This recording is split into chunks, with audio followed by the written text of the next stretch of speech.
Caldwell calls Ian Whiffen.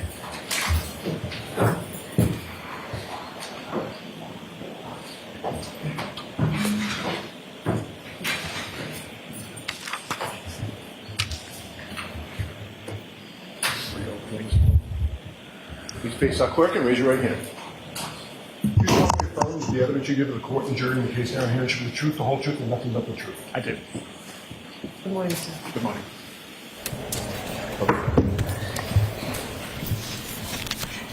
May I, Your Honor? Yes, please. Good morning, sir. Good morning. Would you kindly introduce yourself to the jury? Yes, my name is Ian Whiffen. I'm a digital forensics examiner and decoding product manager for Cellbrite. You just mentioned Cellbrite. Is that where you work? It is, yes. And you're a forensic examiner. I am. Can you tell us a little bit about Cellbrite, where you work? Yes, Cellbrite provides digital forensic solutions to customers globally for access and decoding of digital artifacts from devices. Where would you find a digital system? Is that resigned to a phone, or is it all systems? Typically, Cellbrite focuses on phones or iPads, but we do have some additional devices that we can also integrate: computers, vehicles, things like that. So simply, what is Cellbrite? Cellbrite is a digital intelligence company. Do they use a certain type of software? Do they brand a certain type of software? Yeah, we create our own software to access devices and to decode the data that we pull from devices. So essentially, does that software help you look into the data on a phone and analyze it? It does, yes. What is the role of a digital forensic analyst?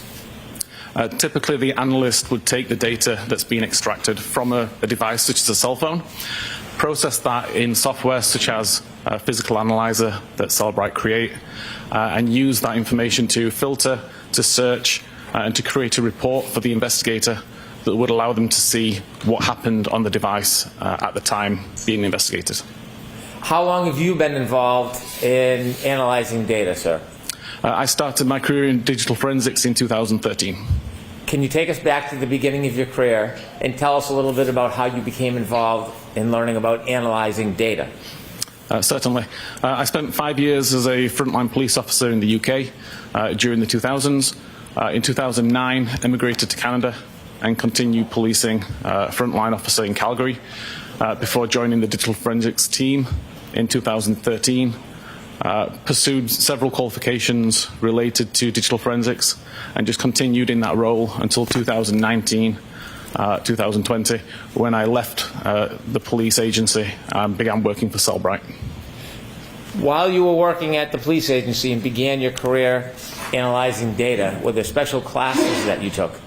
There were. In order to be a forensics examiner in Canada, you have to take a 3-week foundational course in Ottawa, basically covering the basics of digital forensics, and then from there other courses are available that would focus on things like cell phones, would focus on how to get data from different types of devices, and then there's industry qualifications that can be sought as well, where you can focus on particular types of device or particular types of data. Does software in this field continually change? It does. Every time an update is released to an application or to an operating system, there's the opportunity for the foundation of that software to change. And from a forensics point of view, you have to re-understand what has changed, make sure you understand what is now happening on that device, and provide that information to the users. As you've progressed through the field, do you continue to take classes? I've not taken a class now since I actually joined Cellbrite and did the basic foundational courses that Cellbrite offer, but prior to that I was doing courses across the industry. Do you teach courses? I do teach webinars. I don't teach any actual courses, although some of my research and some of my tools are taught to examiners in many of the industry standard qualifications which users seek. Do you ever write papers about the subject that are published? I do. So I have a blog where I publish my research. Sometimes some of those become papers which get peer reviewed and distributed in more academic channels. So when one of your papers is peer-reviewed, can you tell us what that means? Yeah, essentially, other forensics examiners would read over the paper that I've written, do their own testing, compare their testing and research to what I've conducted, and make sure that what I've said is consistent with their findings. And presuming that what they find is the same as what I found, then they would agree that it's a valid document and it gets shared. Take us now to Cellbrite. When you began working at Cellbrite, what did you do? When I started there, I was considered the senior digital intelligence analyst. My role was to help the developers of the software understand the role of a digital forensics examiner, what an examiner needs from the tool, what an examiner wants to do with the tool, and how they want to use it. And then since then, I've progressed to the decoding product manager, where I can manage the backlog of software applications that we support, decide how we should support those applications, and how that information should look to the users. Do you do research? I do still do research, yes. It's not my primary function within Cellbrite, but it's something that I've continued to do throughout my career. Have you ever done any programming? Yes, again, I'm not an official programmer with Cellbrite, but I do program as well, and I have several tools which I've written myself for the last few years, since around 2015, tools that I wrote to do the things that the vendor tools didn't do, and to offer examiners things that the vendor tools didn't offer. And I continue to maintain those tools as a learning opportunity for myself, and also because other examiners can make use of these same features. Mr. Whiffen, have you ever testified in courts regarding forensic examination of data? I have, yes. And can you share a little bit about that? I've been qualified as an expert in Canada, Australia, the UK, in total around 20 times. I want you to take us now to the Cellbrite software. We talked a little bit about it. I don't want to go into too much detail, but can you help us explain how software works like Cellbrite software? Yes, so fundamentally when we've got data from a device, it's a series of files, a series of databases, property lists, all manner of different structured data. The software that we create knows where these files exist, knows how to read these files and what the data inside them means, and provides a clear view for the user to view that data. As an example, if you were to look at the SMS database on a device, all you would see is a long list of messages that don't really have an easy way to interpret or to read them. Our software takes that information, converts it into a conversational view, so that as a user you can read the data, you can see who sent what message, what time it was sent. We can do decoding and decryption of various different types of security to give the user as much information as possible. Is there other software available in addition to Cellbrite? There's multiple vendor-supplied tools and multiple tools available that are maintained by users in the community, like myself. Does a forensic examiner, should they rely simply on the software program, or is there more to do other than the program itself? The software program is great at finding the data and displaying the data, but I always maintain it's the role of the examiner to actually understand what that data means and provide context and validation for what that data means, making sure that the end user of the report, whether that's the investigator, a judge or a jury, can understand what that data actually means rather than just taking it at face value from the software. Does the software create a report that you can look at that manages or arranges some of the data that you can see? It does. It just creates a list of all of the results that the examiner wants to include in the report. So the software can produce a report, but the examiner goes beyond the report and looks into the data itself? The examiner can and should go beyond what the program provides. Let's turn now to your involvement in this case. Can you share with us when you first became aware of the data in this case and how that came about? Yes, it was actually one of the public relations managers at Cellbrite who reached out to me or to my team because he'd heard about this case and about the confusion regarding a timestamp and requested if we could look into it and find out what the confusion was and how we could respond to it. At that point, I contacted the investigators to get more details. Did you learn that a consumer had called about a question relative to a report produced by the software? Yes, there was both the troopers who had requested information about this particular artifact and also a private forensics examiner, Richard Green. And when Richard Green reached out to your company, what specifically was the question or issue? He reached out to the tech support team, asking basically, there's a timestamp that doesn't make sense. I need to understand what this timestamp means. What is a timestamp? Essentially, it is the time which is attributed to an artifact. So it should intentionally be when something happened on that device, we would show a timestamp associated to it. Can you tell us what an artifact is? An artifact would be any piece of data that we pull from that device. So it could be a text message, it could be a location point, it could be a photograph.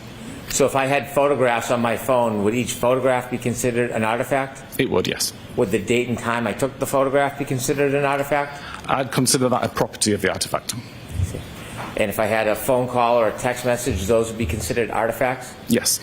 When I look at my phone and I see a call log or a name, does that tell me all the information about that call?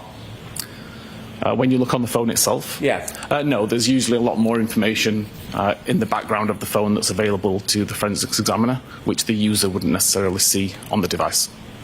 And so when you're looking at an artifact, a phone call, a text message, whatever it may be, and you see it on a report, if you want to know more detail, where it came from, when it was developed, when it started, is that what a forensic examiner would do, to look into the data to try to identify that other information? Yes, you can see what other information is available. You can see if there's any information that's been deleted that can be recovered. And you can validate the information that's there and make sure that the timestamps are being interpreted correctly and that they mean what you think they mean. You told us you got a call from a consumer or a forensic examiner, Richard Green, about a timestamp. What type of timestamp? For what type of artifact was this timestamp? It was related to an internet query. And so there was an internet query on a phone that had a timestamp, and this gentleman, Mr. Green, had a question about it. He did. He wanted to know how accurate the timestamp was in relation to when the internet query was made. Did you look into the question, the query that was made? In response to Richard Green at that time, I didn't. I wasn't aware that Richard Green had made this request until several months later. But it was an almost identical question that had been asked by the troopers here. And that's the question that I was able to look into and to answer.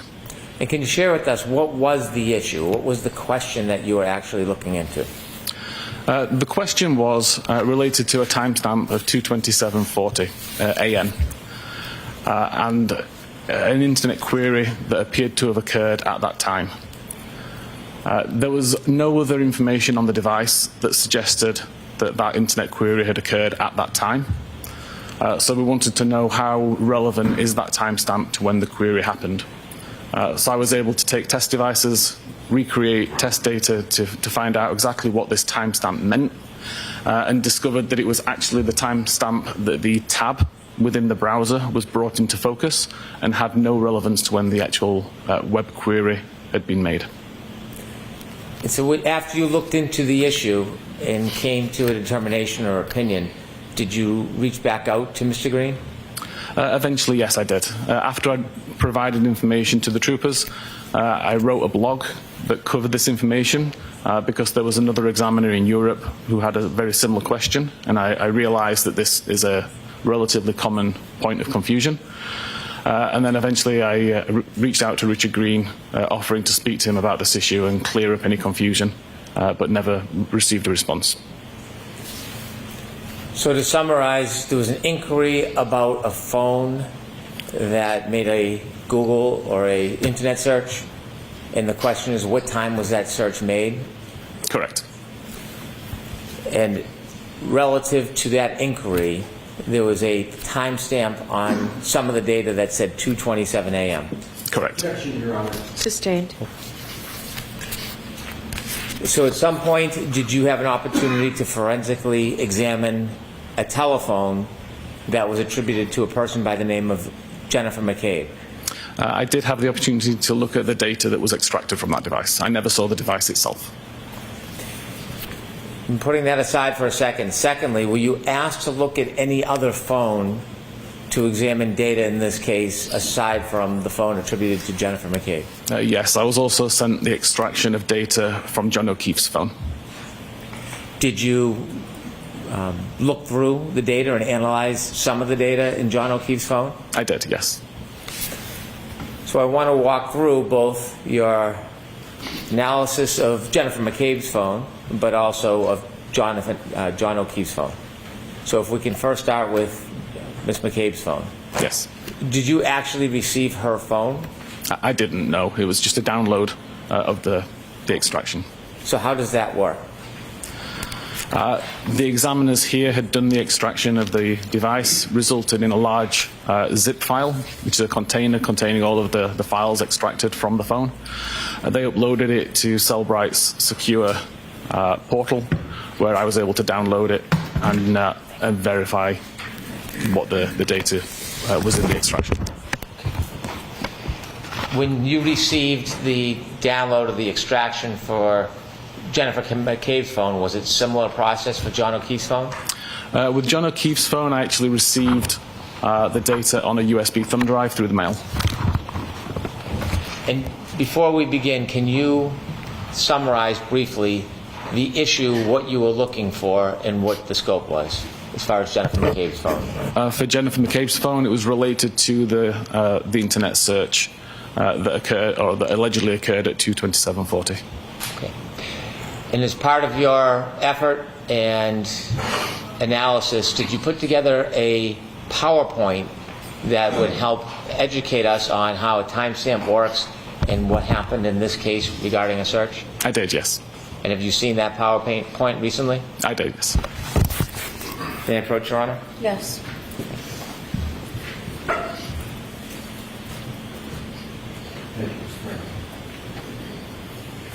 Thank you. I'm handing you a binder that you take a look in. Do you know or do you recognize what's in that binder? Yes, this is the PowerPoint presentation I created related to Jen's phone. And with that presentation, do you have it downloaded on your computer? I do, yes. I'd like to introduce this as the next exhibit, please. No objection, Your Honor. All right, thank you. You know, with the court's permission, I'd ask Mr. Whiffen to be able to use his computer to walk us through the PowerPoint and explain it to the jury. No objection, Your Honor. Yes, thank you, Mr. Whiffen.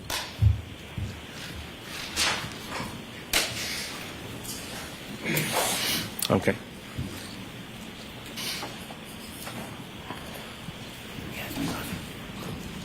May we begin, Your Honor? Yes. Mr. Whiffen, if you would walk us through and explain the PowerPoint and explain this issue to the jury, what the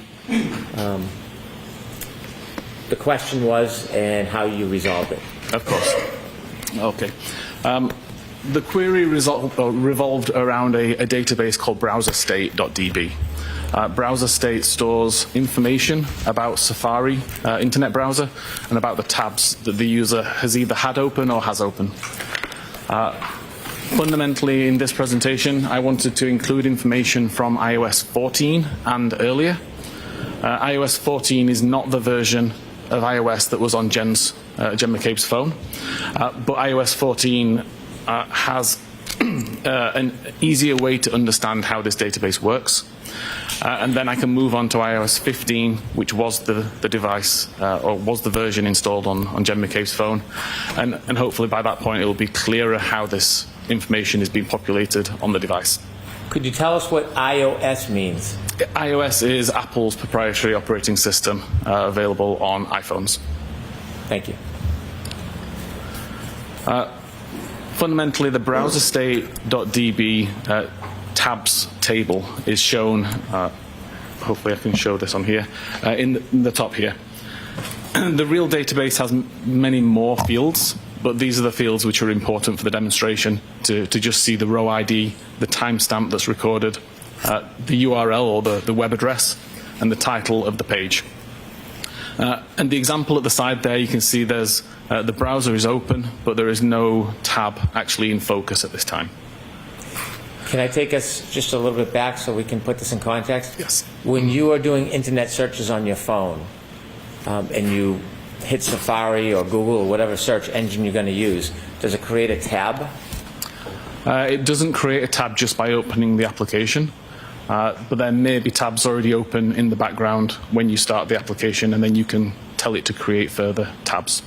So if I have a phone, can I have a number of different tabs on my phone at the same time if I search for different things throughout the day? Correct. You can have hundreds of tabs open. Do tabs stay open forever, or can you close them? They stay open until you close them. So if you look at your phone and you have a number of different tabs, and say, for example, I start with one tab, I'm looking for the local football score. Can I reuse that same tab for some other search, or do I have to use a new tab to start a new search? You could use that tab for as long as you wanted, or create a new tab to do additional searches while maintaining the original tab in its current state. And so what you're trying to demonstrate to the jury is identifying a time on one of these tabs where a particular search was made. Objection, Your Honor. Sustained as to form. Could you explain this demonstration as it relates to tabs on these internet searches? What are we actually trying to learn? So, as I showed, there's a field in this table called timestamp. It's actually called last viewed timestamp. I wanted to prove or to demonstrate what that timestamp means, how that timestamp gets populated, and how it's relevant or irrelevant to a case. So if I have one of many tabs open on my phone, each tab will have its own timestamp? Correct. And the URL, that's whatever I look up, what I search on the search engine? Objection, Your Honor. I'll allow that. Is that what's looked at? That's correct. The URL is the address of the page that's being viewed. So if I have a tab open and I use it continuously, 3, 4, 5, 10 times, will the timestamp change? No, it will not. And is that what you're explaining to us now? Correct. That's part of the demonstration and presentation. I'm sorry to interrupt. Okay. So in this instance, at 10 a.m., which is shown in the top of the device there, we can see I visit firstpage.com as an example website. At that time, a row is created in the database that shows row ID 1 with the timestamp 10 a.m. when the page was opened. The URL and the title are relevant to the page that was visited, so firstpage.com. A minute later, excuse me, I now use the same tab to visit secondpage.com. What actually happens in the database at this point in time is the first record is updated with new information. So we continue to see row ID 1. We continue to see the timestamp that the tab was opened at 10 a.m. And we now see the URL and the title that are related to the secondpage.com website. So I've shown it here. The first one is red to show that's no longer a live record. It's been replaced by the new record that's underneath it in black. A minute later again, I can visit thirdpage.com. And at that point, the record's updated a further time. So we still see that it's row ID 1. Because no new rows are being created, we're just simply updating the existing rows. So we still have row ID 1, we still have 10 a.m. as the timestamp, and we have the URL and the title that show thirdpage.com instead. Mr. Whiffen, so in the URL column, there are 3 different searches? Yes, this is 3 different pages that have been visited within the same tab. And in the data, it has 3 timestamps, but they're all the same. Correct. Okay, thank you. This database is not monitoring web navigation events. It's purely monitoring the tab events. So when the tab's brought into focus or when the tab's created is the only timestamp that's relevant here. Thank you. From a non-forensic point of view, if I was looking at this database in a regular database viewing tool, all I would see is the black record at the bottom. I wouldn't see the other 2 records because they've been essentially overwritten by the third record. If I was to use a forensic tool, though, then I would see all of these records because the forensic tool is designed to find the older versions of these records that have been replaced. So again, from a forensic point of view, I would see all of these records, I would see all the different URLs, and I would see the same timestamp and the same row ID for all of them. This fundamentally changed in iOS 15, and I've tested this on multiple versions of iOS 15, 16, 17, and 18, including iOS 15.2.1, which is the same version of iOS installed on Jen McCabe's phone. In this case, the data is not written to the database immediately. So I've tried to show here that we have some in-memory variables, so essentially a short-term memory that the device knows exist, but aren't written to the database yet, so they're not written long-term. So in this case, if at 10 a.m. I go to firstpage.com, we see that the in-memory variable for timestamp URL and title are updated to show a 10 a.m. timestamp and the firstpage.com information. But you can see at the bottom, I still have the browser state tabs table, and nothing has been written to that database at this time. So can I ask you a question about this browser state DB? What does that mean? What does that tell us? The browser state.db is just the name of the database that Apple are using to monitor the tab activity on the device. Will a cell phone have a number of different databases it will send information to, or is it all one database? There are hundreds or thousands of databases, depending on what applications are installed on the device. Each database typically targets a different application or a different feature. Can information, like information from a URL or a Google search or a Safari search, can it leave data on different databases, or does it always go to one database? It can live on different databases, for sure. Thank you. So again, to continue this example, if I now go to secondpage.com a minute later, we can see that now the in-memory variable is updated. So the timestamp still remains 10 a.m., the same as it did previously on iOS 14, but the URL and the title are updated to reflect the current web page that's being viewed. Again, nothing has been written to the browser state database. I can go to thirdpage.com.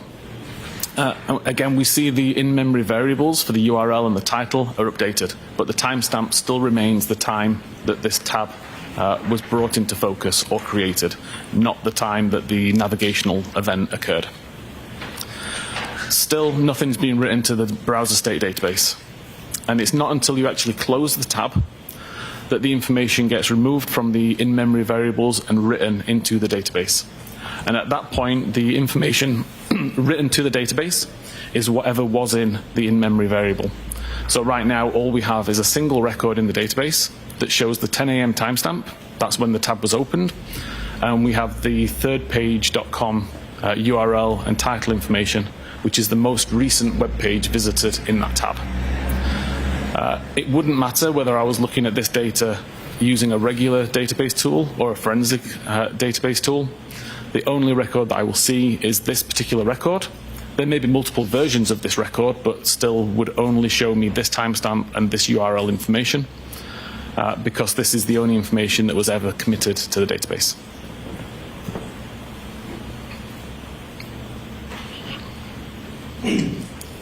Okay.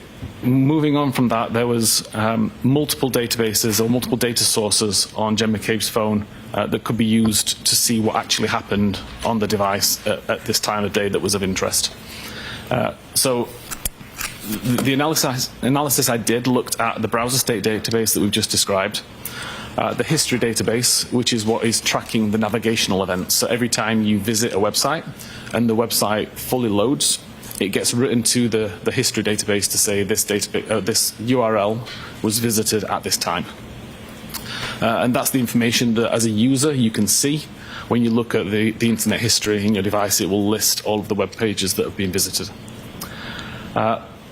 com.applemobilesafari.plist is a property list file, so essentially a list of values and information, keys and values that would describe various settings on the device typically, but it also stores information such as the last searches that were conducted using the Safari search feature. And then finally here we've got knowledgec.db, which is a massive database at the heart of iOS that stores lots of types of information. It can tell you what web page was actually on the screen at any given time. It can tell you when the backlight came on, when the backlight went off, when the device was locked or unlocked, the battery level, lots of different types of information, but useful here for the web pages that were being viewed. So using the combination of all those sources, I could see that at 2:27:29 a.m., Safari was opened from the application library on the device. At 2:27:29 a.m., when Safari opened, there was already numerous tabs open in the background. The browser would show in the foreground whatever browser tab was opened when Safari was previously minimized. In this case, we can see, looking at knowledgec.db, that the web page that was being viewed was related to Hockomock Sports, Friday's schedule scoreboard. At around 2:27:30, that tab would have been closed. Now, we don't actually have a time that the tab was closed, but based on other activity, this timestamp can be inferred. But essentially, when this tab was closed, a record is created in the browser state database that shows the timestamp 1:59:44 a.m. That would have been the tab at the time that the tab took focus, and then the Hockomock Sports Friday schedule scoreboard URL. At 2:27:31, there was a browser switch occurred, and the last visited timestamp that's held in memory would have taken the time that this occurred, so 2:27:31. This URL was PayPal. There was no navigational event listed in history, so this wasn't a page that was visited from a bookmark or from typing in a URL. It was whatever was currently shown in that tab when the tab was brought into focus. And we know that this exact URL was last visited at 7:40 a.m. on the 28th of January. This is evidenced in browser state and in knowledgec. Around a second later, that tab gets closed, and that record gets written to the database with a time of 2:27:31, because that's the time that the tab was brought back into focus. It gets written with the URL and the title information related to PayPal. At 2:27:33, another tab is brought into focus from the background. This one related to Eastern Bank. Again, the last visited timestamp would be updated because this tab has now been brought into focus, causing the timestamp to change. We know that this particular website was visited at 8:02 on the 27th of January, and there's no new navigational events at this time, so we know it's just brought into focus and visible on screen according to knowledgec and browser state databases. That tab gets closed and it gets written to the database. This again is going to show, and I've just noticed there's a typo on here and the timestamp at the top is shown incorrectly. But essentially it's closed at around this time, and the Eastern Bank URL is written to the browser state database with the 2:27:33 timestamp. At 2:27:35, we see that there's a YouTube video shown on screen related to It's Raining Men. This shows in knowledgec. There's no new navigational event for it, but there's also no timestamp in the browser state database at this point. This is because this page is actually, or this tab is brought back into focus a second time, and when it gets brought into focus the second time, the timestamp that's attributed to it overwrites the timestamp that would have been written at this point. Sounds convoluted, but essentially if you imagine that the in-memory timestamp here would have said 2:27:35, but then there's another tab that's brought into focus related to Hockomock Sports at 2:27:36. Mr. Whiffen, can I ask you a couple questions? Yes. This timestamp 2:27:36, does that indicate the time when this tab was actually opened? Yes. The time that the tab was brought into focus or opened. What does it mean brought into focus? If you imagine you could have 5 or 6 or however many tabs in the background, you select one of those tabs to view, it makes it full screen, that would be considered in focus, and that would cause the timestamp to be updated. So if someone had an open tab that had a timestamp, and then they put it in the background to look at a different tab, but then went back to an earlier tab and opened it, would it create a new timestamp? It would update the timestamp.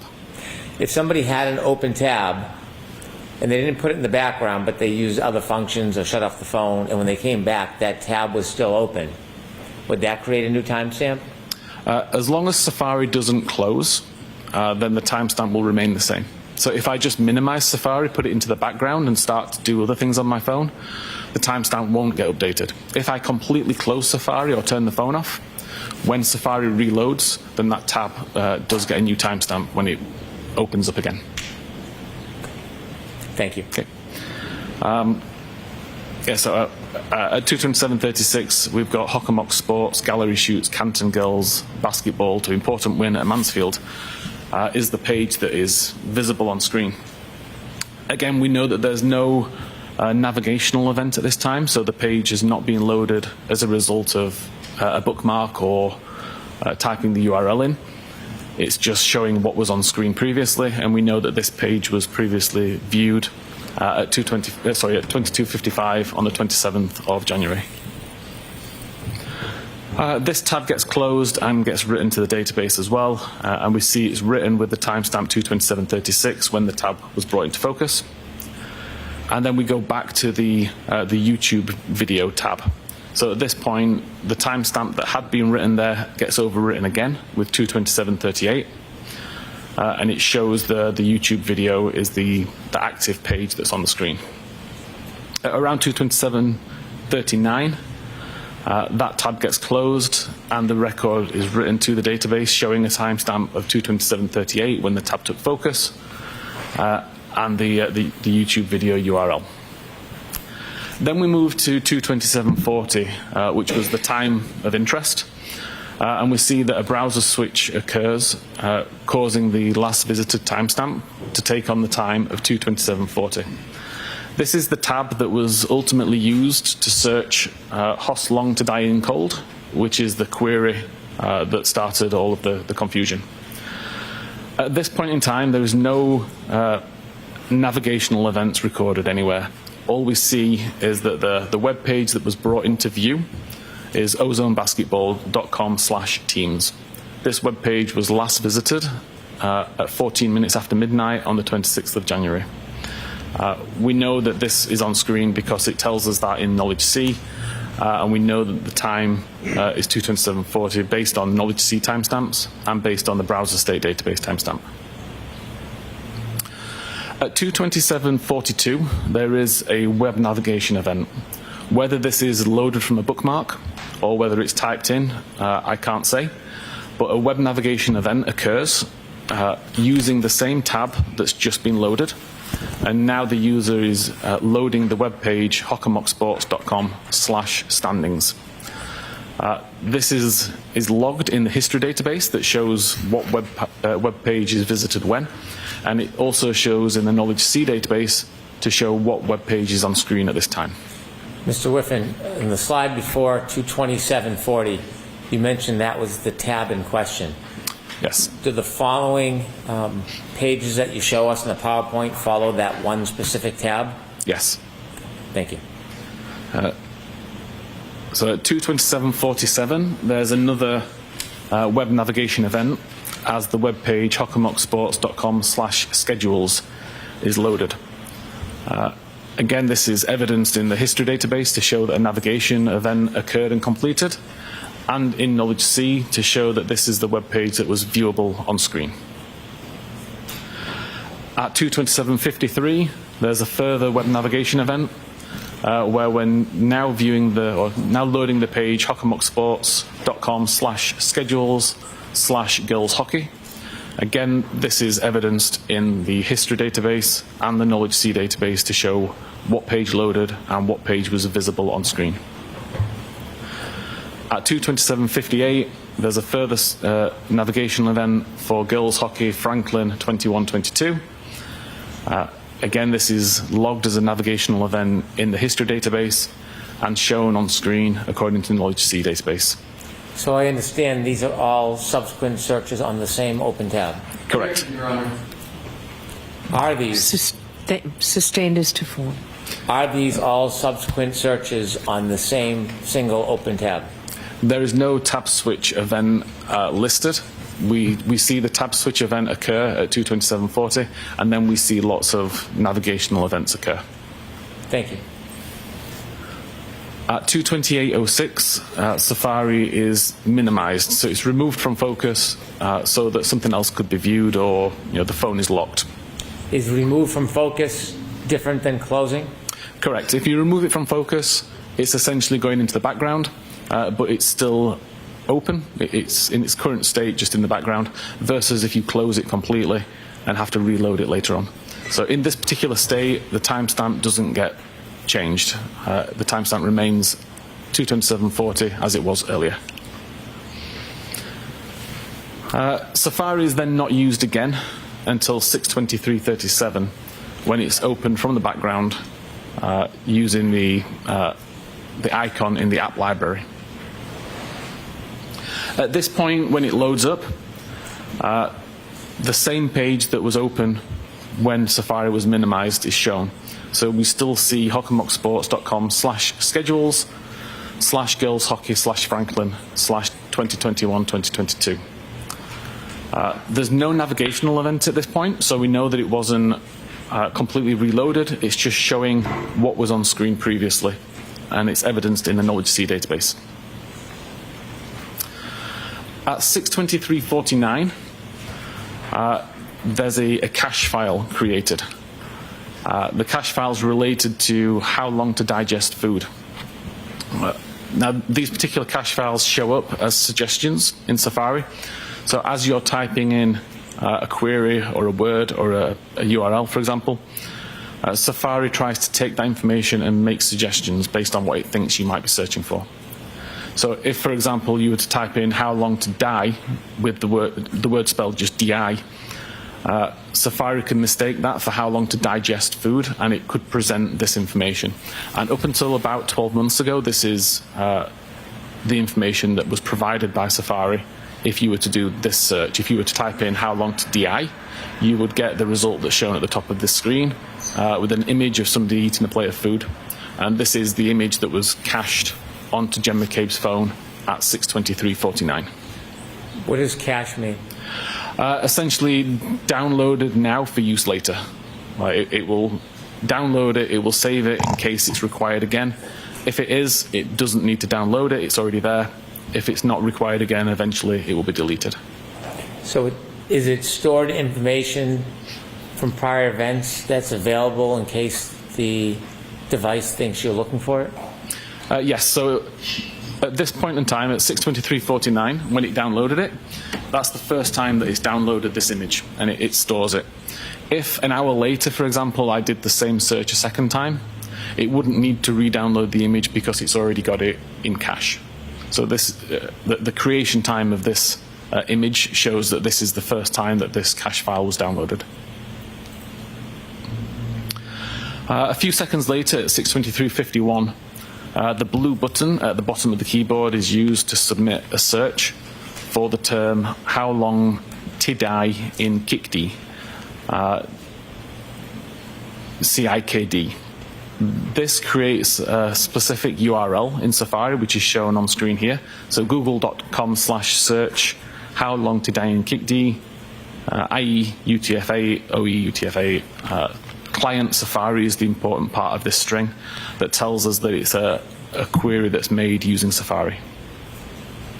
This is different to if I visited Google, for example, and just typed in the search text box in Google. It wouldn't necessarily have this same structure of the URL.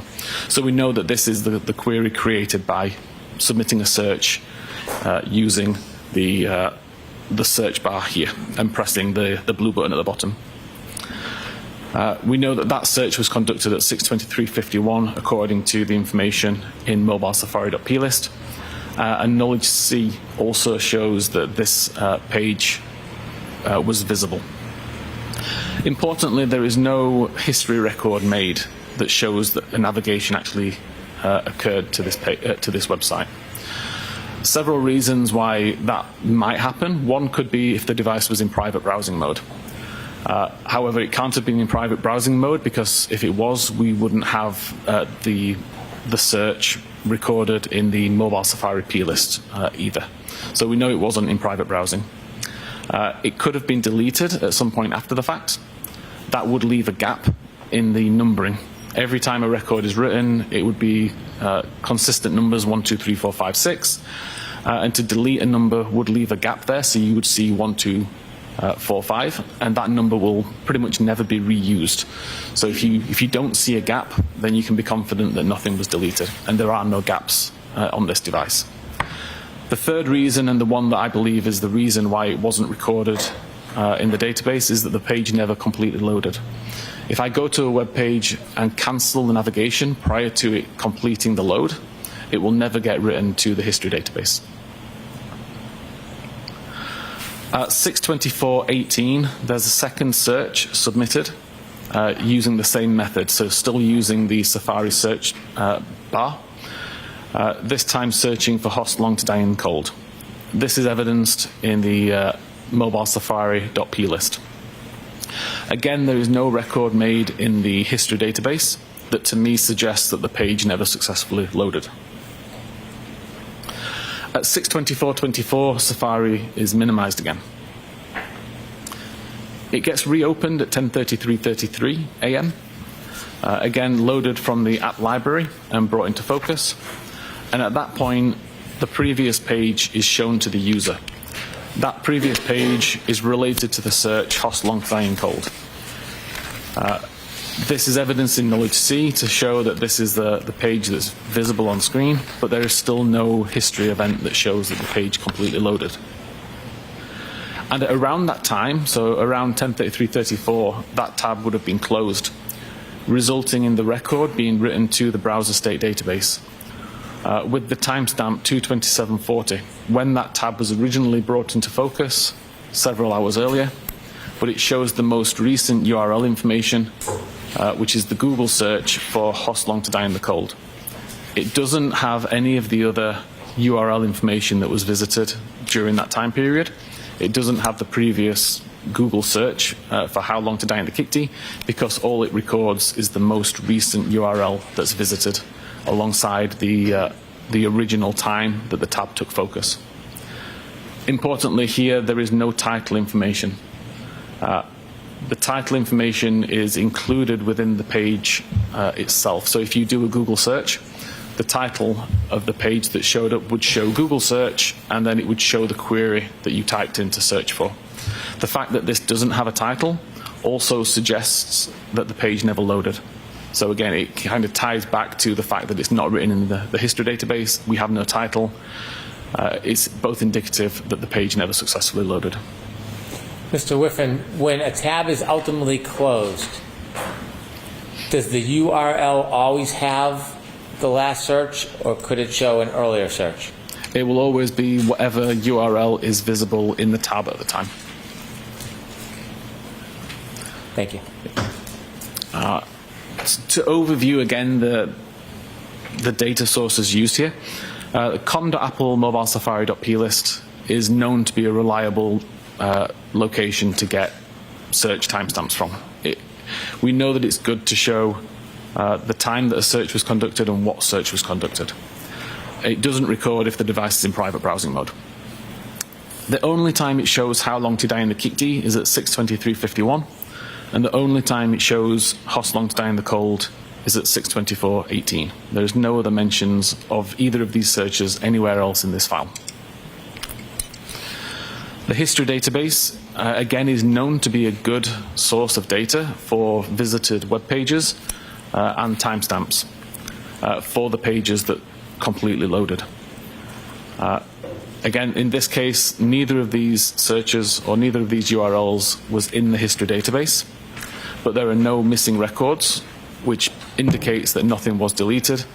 And again, the only reason that I can come up with for why that is the case is that the page didn't load. there must be an entry within this database to allow the user to delete it. Obviously, if the page doesn't load, it doesn't get written to the history. As a user, you can't see that item in your Internet History list, so you can't delete it. And then knowledge C, which shows the page that's on the screen when the browser is in use. Again, we know that this is a good timestamp, and we see the only times that web pages related to these web searches were open is at 6:23 and at 10:33.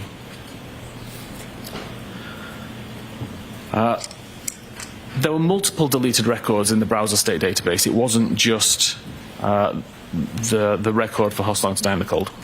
When you say there's multiple deleted records, can you go into a database and see what URL searches have been deleted from the actual item? Yeah, so from a forensic examiner point of view, and using forensic software, I can look at the database and see the records that have been deleted and recovered. There does become a time when you're unable to recover any more records and they're now just purely deleted and unable to get back. But at this point, I was able to recover a good number of records. And these were the 5 that I thought it was important to focus on for here. You can see that 3 of them occur at 2:27. So at 2:27:36, 2:27:38, 2:27:40. And these are the web pages that we've just seen in the presentation. So Hockamock Sports, the YouTube video, Hostile to Die in the Cold. And then 2 additional pages for cantonma.org and Ozone Basketball. The way that we're able to recover these records forensically is because of how databases work. What I've tried to display here is that when you first create a record, in this case creating record 4025, a new page is created in the database. A page is simply a block of binary data that's organized in a way that can be understood by the database as a page of data, much like it would be a ledger with a list of records. So it creates frame 181 with page 2752 and the record 4025. What is a little bit different from if you were doing this manually is when you want to add a new record, or when you want to delete a record, or when you want to update a record, it has to create an entirely new page, or an entirely new version of that page. So in this case, we see that frame 194 is also page 2752. It duplicates the record 4025 and adds the record 4026. From the database's point of view at this time, frame 181 is now dead, like it won't be used for anything. And a regular database tool would only refer to the most recent version of that page, so frame 194. Forensically, I can look back at all of these different versions of the page and I can start to see differences. Not so important in this case when all that's happening is that you're adding information, but when you start to delete or edit records, being able to go backwards and see these previous pages, you can see the records that have been changed or deleted. So as we're moving along all of these pages, each of these refer to a time when a new record was added. Every time a new record is added, a new frame is created, it duplicates the page from before, and it adds the new record. I've highlighted record 4028 in green across these 3 frames because this is the Hostile to Die in Cold record that is of interest. Moving forward again, we continue to see records being added, but particularly here at frame 430, record 4029 is deleted. 4029, if I go back a few slides, we can see 4029 is the cantonma.org families index webpage. As far as I know, no relevance to anything related to this case. It just so happens this is the first record deleted from the browser state database. We don't have information that tells us at what time the record's deleted. but we're able to infer what time that record was deleted based on other records in this frame. So, for example, we know that at the time that record 4029 was deleted, record 4031 already existed. Record 4031 has a timestamp of 6:29 on the 31st of January. Therefore, we can summarise that record 4029 had to be deleted at some point after 6:29 on the 31st of January. We see again record 4030 is deleted on frame 468. Again, we can look at what record was the most recently created on that frame at the point that that record was deleted. And that gives us information that suggests record 4030 had to have been deleted at some point after 8:35 on the 31st of January. We can continue to go along and continue to see that records being added, edited and deleted, but the record of interest 4028 still exists even on frame 650. And in fact, it doesn't get deleted until frame 732. By the time the record related to Hoss Long Died in the Cold is deleted, record 4037 already exists. Record 4037 was created after 2207 on the 31st of January. Therefore, we know that the Hoss Long to Die in the Cold record was deleted at some point after 10 p.m. on the 31st of January.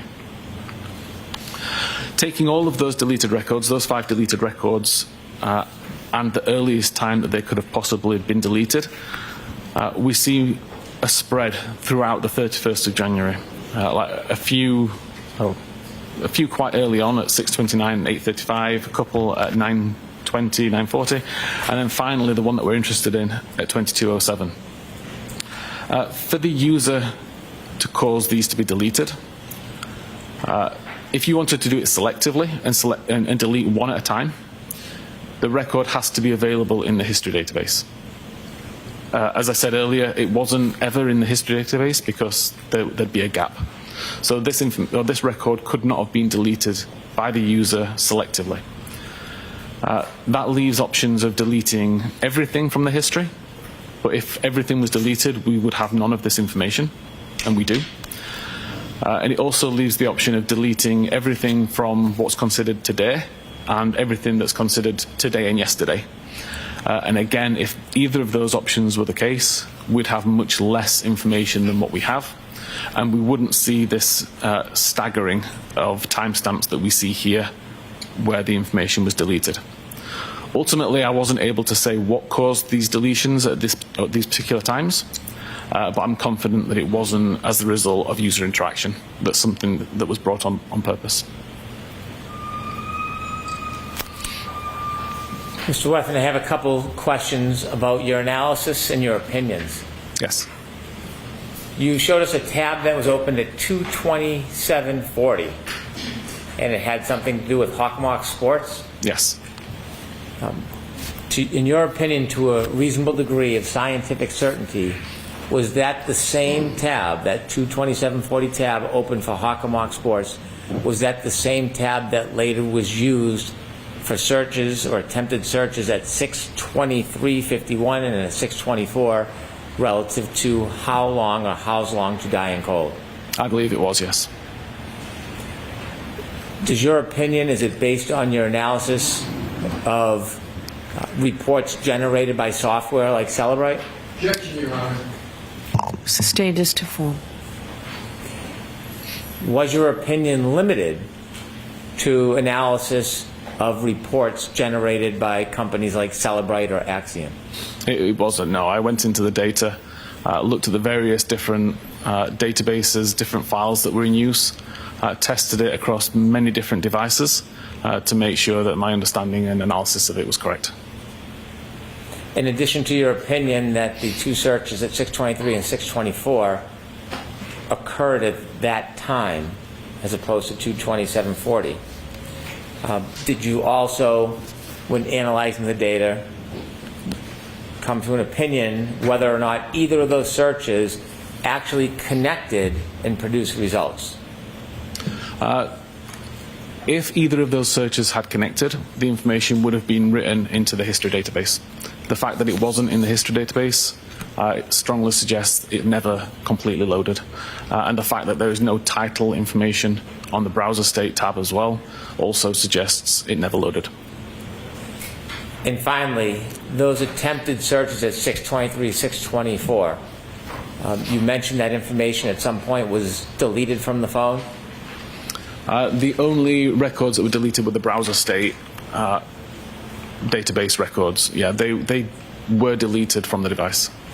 Do you have an opinion to a reasonable degree of scientific certainty whether or not that information was removed as a natural application of the phone, or was it because somebody took the phone and actually deleted it by hand? So again, I don't believe it's possible, given the situation and the information that's available, that it would have been possible for the user to delete it. I believe it was more than likely a system event that caused that, but I've not been able to replicate that system event. Now, I want to take you back to your first opinion, where you opine that the how long to die in the search occurred at 6:23 and 6:24, not at 2:27:40. Yes. And so, in looking at the data coming to that opinion, what caused the confusion with the software where it could be misunderstood the time those searches were actually made? Objection, Your Honor. I'm going to allow it. The way that forensic software typically works, certainly the way that Physical Analyzer works, is we design models for the data. So we know that an SMS application, for example, will always have a message body. It will always have a sender, a receiver, a time, that kind of thing. We always know that a web visit will have a URL, a title, and a visited timestamp. In this particular case, in the database, the timestamp is called last visited timestamp, which is indicative, you would think, of the time that the web page was visited. So when that information was being modeled within the software, the timestamp that was within the database was used, and it was called last visited timestamp. Since the investigation that I did into this case, I requested that the forensic research team at Cellbrite revisit this data and confirm if there's confusion around it. Were my findings correct ultimately? There are times that that information can be correct. If, for example, you create a brand new tab, visit a website, and then close the tab immediately, then that timestamp would be indicative of the time that the URL was visited. But if you were to create a tab, use it for 3 hours, and then close it, the timestamp would not be indicative. Also, if you were to bring an old tab into focus that you'd used several days earlier and then close that tab, again, you're going to get bad timestamp information. So ultimately, from Cellbrite's point of view, we removed the timestamp from that data to avoid confusion in the future.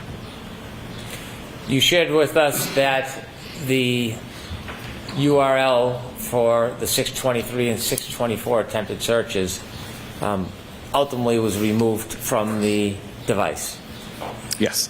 Would it be fair or accurate to say there were over 4,000 deleted files from the phone, or there was 4,000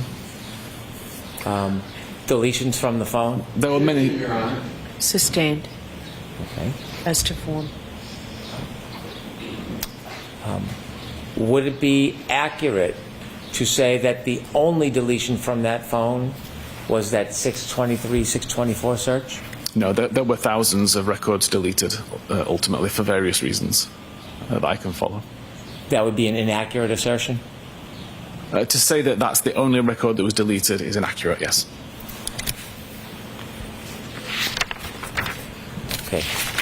Thank you. I'm now going to turn to a second phone that you looked at. Okay.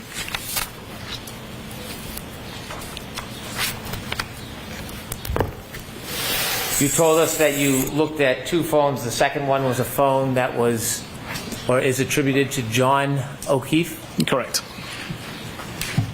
When you looked at the phone for John O'Keefe, were you looking at things different than we looked at on the phone attributed to Jen McCabe? I wasn't as interested in internet data. I was more interested in location and health and anything else that could be useful.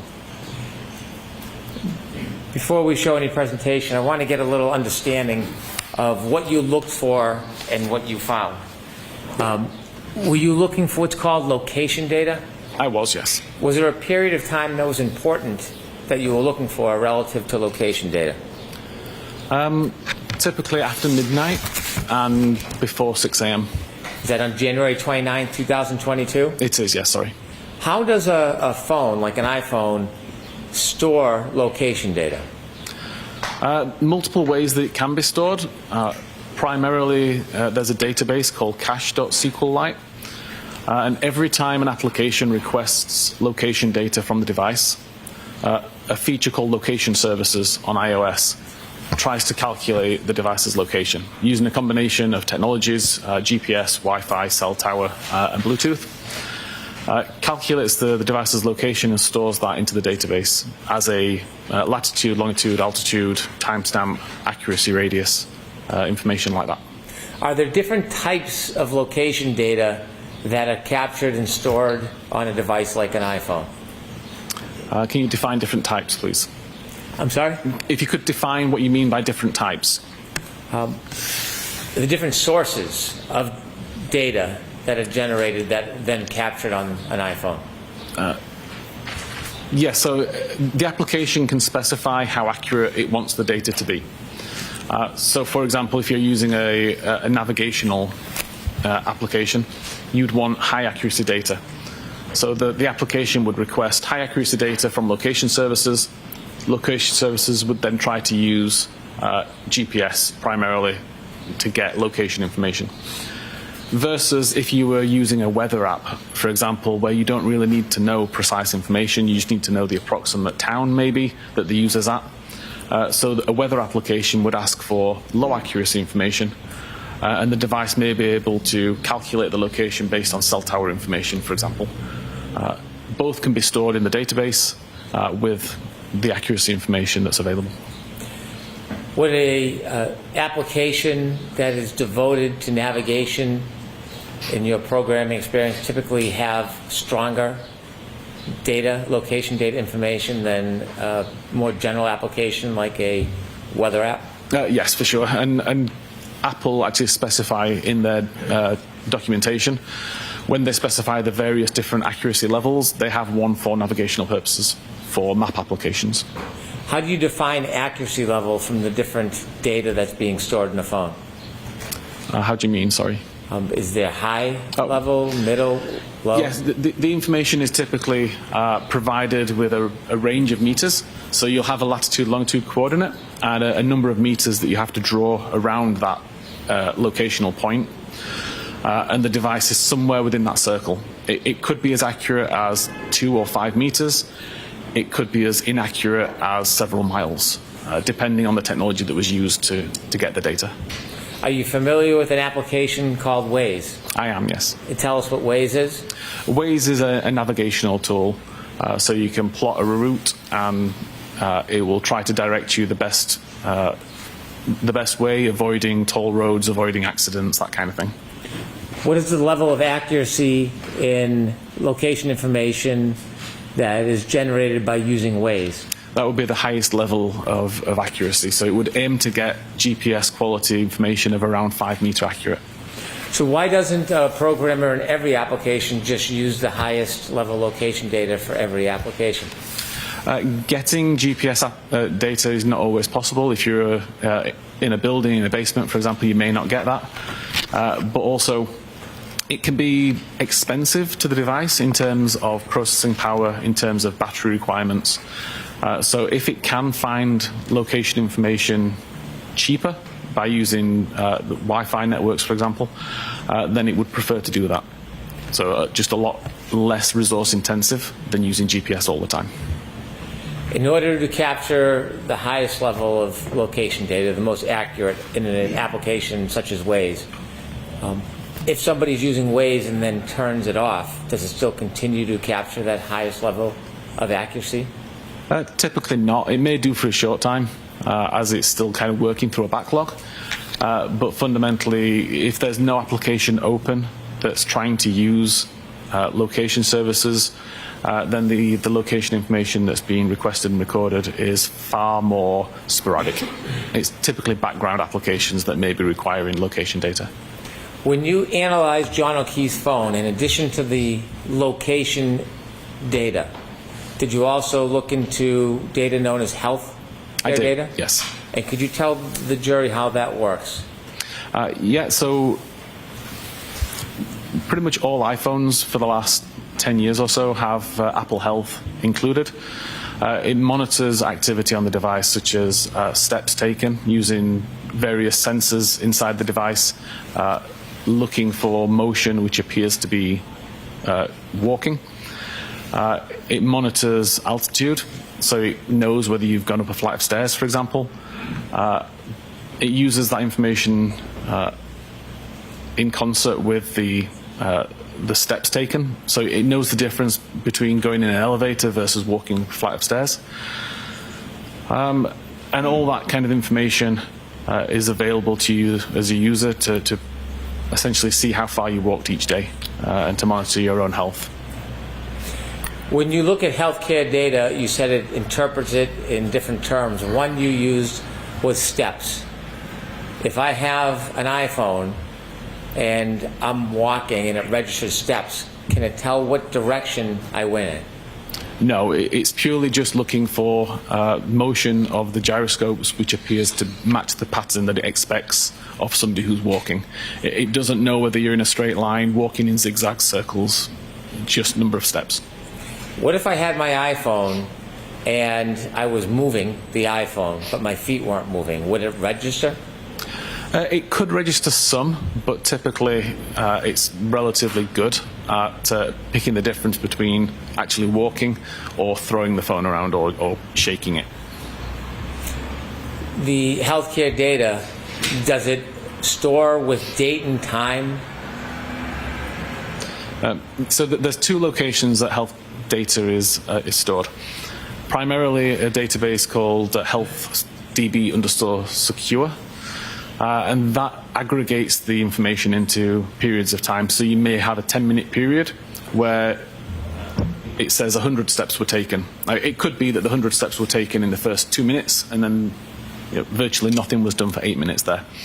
But there's another database called Cache Encrypted C, which is more granular.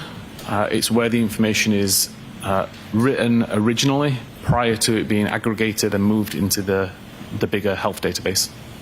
You also mentioned that the healthcare data has a term known as steps. Yeah. If the movement registers as steps, would that necessarily mean that a person was walking up or down steps? Sorry, are we talking about steps taken or flights climbed? I'm sorry, flights climbed. A flight climbed, according to Apple, is essentially an incline of 3 meters over 16 steps taken. So it wouldn't really matter whether it was walking up a flight of stairs, walking up a steep inclined hill, on an escalator, something like that. If there is movement that appears to be walking and an incline of 3 meters, then that would be considered a flight climb event. Is there any other ways that the phone could register flights climbed, but the person's not actually walking up or down stairs? So I did test this a few months ago, driving in my vehicle. I was able to, if I just put a phone on my dock as I'm driving around, nothing was recorded. But I found that if I was actually holding the phone while driving at the same time, then the natural suspension of the vehicle plus the movement of my arm would be considered enough to be steps. And if that motion happened while I was driving up a hill, it would also result in a flight climb event. And the testing that I did consistently resulted in, I think it was 9 flights of stairs climbed while I was driving up the same hill multiple times. In your studies, what elevation change would have to be present if you were in a car with a phone and it would register healthcare data as steps? Is there a certain level of elevation that would trigger that? Again, it's just a 3 meter incline is required. Did you say 3 meter? 3 meter. The healthcare data, in addition to being able to give a range of time of movement and defining generally terms, whether it's steps or stairs, is there any other information about healthcare data that is important in your analysis of this case? Sorry, can you just repeat that, please? I'm Sure. just trying to think. The healthcare data you shared tells us there's movement, Yes. and it may come in the term steps. You also shared that the healthcare data can show elevation. That can come in the term flights. Yes. Is there any other information about the healthcare data you looked at? Did you look at it across a wide range in this case? No, it was just the steps and the flight climb that I was interested in. What is the time period you looked at the healthcare data for in this case? Between midnight and 6 a.m. or 6:30 a.m. That's midnight on January On 29, January 2022 till about 6 a.m.? Yes. And before we get to any presentations, did you see movement on that phone relative to healthcare data at different points through the night? I did, yes. And did you identify those different times in your report? I did. You created a PowerPoint for Mr. O'Keefe's phone. Are those time points and movements, are they indicated in the PowerPoint as well? They are, yes. So you had, with Mr. O'Keefe's phone, you looked at location data, you looked at healthcare data. Is there any other data you found important in your analysis to try to track the movements or non-movements of the phone of John O'Keefe on January 29, 2022? Yes, I've also looked at battery temperature information and at a feature called Doppler, which is monitoring for Face ID. Tell us a little bit about the battery temperature. Is it the battery temperature of the phone or part of the phone? There's a battery temperature sensor built inside the phone within the battery, and it's essentially always checking for battery overheats or battery cooldowns to the point where performance will be affected and the device needs to power off to save itself being damaged. So that temperature information isn't recording ambient temperature. It's not interested in the temperature in the room, for example. It's purely interested in the battery temperature. But it is affected by ambient temperature. And I, again, did lots of testing by putting the phone into controlled temperature environments, so inside a freezer for a set amount of time, to monitor how the battery temperature would decrease over time given the environment it was in. Bringing it back into a warm environment and testing how long it takes to increase. Putting the device outside. I live in Calgary, where it's pretty cold in winter, so putting it outside, it was like 40 Fahrenheit, I think it calculates to. And the temperature of the environment had a big impact on the battery temperature that was recorded by the device. Were you able to track the changes in battery temperature for Mr. O'Keefe's cell phone over the course of the evening from after 12 on January 29, 2022 through after 7, 8 in the morning? Yes, there wasn't a massive number of records, but there were records that I've included in my report. In addition to those three areas, when a person uses an iPhone and presses the buttons, or they hold it and they try to open it by recognizing their face, what is that process called? The Face ID would be the process for the unlocking, and then the locking, pressing the button on the side would lock the device. When an iPhone is being used, does it act or operate differently when it's out in the open or if it's in your pocket or under something? Yes, so this is the Doppler function that I found within a feature called Unified Logs. Essentially, whenever the device receives a phone call or when you pick up the device, an iPhone X or above is trying to find a face to use to unlock the device. If the camera is blocked, a record is made to say that it's within a pocket state. So if my phone's in my pocket, when somebody calls me, it tries to look for a face, it immediately recognizes that the camera's blocked, and it records pocket state. As soon as I take the phone out of my pocket or unblock the camera, it records a pocket state cleared event. So we know when the camera was covered up versus when it was uncovered, if at the time it was receiving a phone call or was being picked up. Does an iPhone always record whether or not the camera was blocked or hidden or covered at the time a call comes in? No. For example, if the device is already unlocked, then it won't make a recording to say that it was within a pocket state or a pocket state cleared. And if the device isn't blocked at all, so if I have the device on a desk in front of me, for example, and a call comes in, there'll be no record that says that it's in a pocket state or a pocket state cleared. It will only record a pocket state event if the camera's blocked, and it will only record a pocket state cleared event if the camera was blocked and now isn't. So if I have my iPhone and I put it inside my jacket in the darkness and I get 30 calls, would all of those calls result in a reading of pocket state? They'd all result in multiple readings of pocket state. The pocket state check is conducted more than once a second. I can't remember the exact number, but it's very frequent. And an average phone call from the start of the ring to when the device essentially hangs up, somewhere in the region of 500 checks. So if you had 10 phone calls, then you'll have 5,000 checks made that would all report pocket state. Did you analyze John O'Keefe's phone on the evening, early morning hours through the next morning on January 29, 2022, in an attempt to identify where he was, what he was doing, and whether his phone was inside or outside? That was my goal, yes. And did you engage in that analysis, sir? I did. And in your efforts, did you write a report? I did. Did you write multiple reports on these separate issues? I did.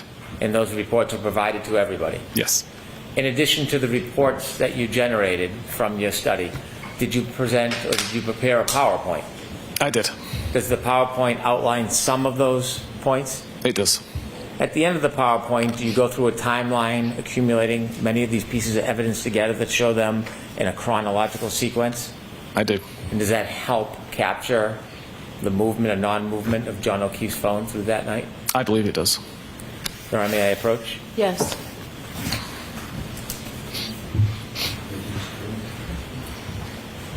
I'm showing you a binder, sir. Could you look at it? Let me know if you recognize it. Yes, this is the presentation that I created regarding John's phone. And does it include some of the subject areas we just spoke about? It does. I'd move to introduce this as an exhibit, please. No objection, Your Honor. Thank you. 39.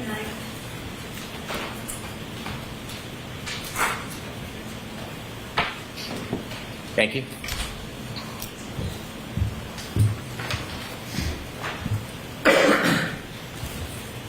With the court's permission, Mr. Whiffen, referring to Exhibit 39, I'd like you to walk us through John O'Keefe's phone on the evening of January 29th, Okay.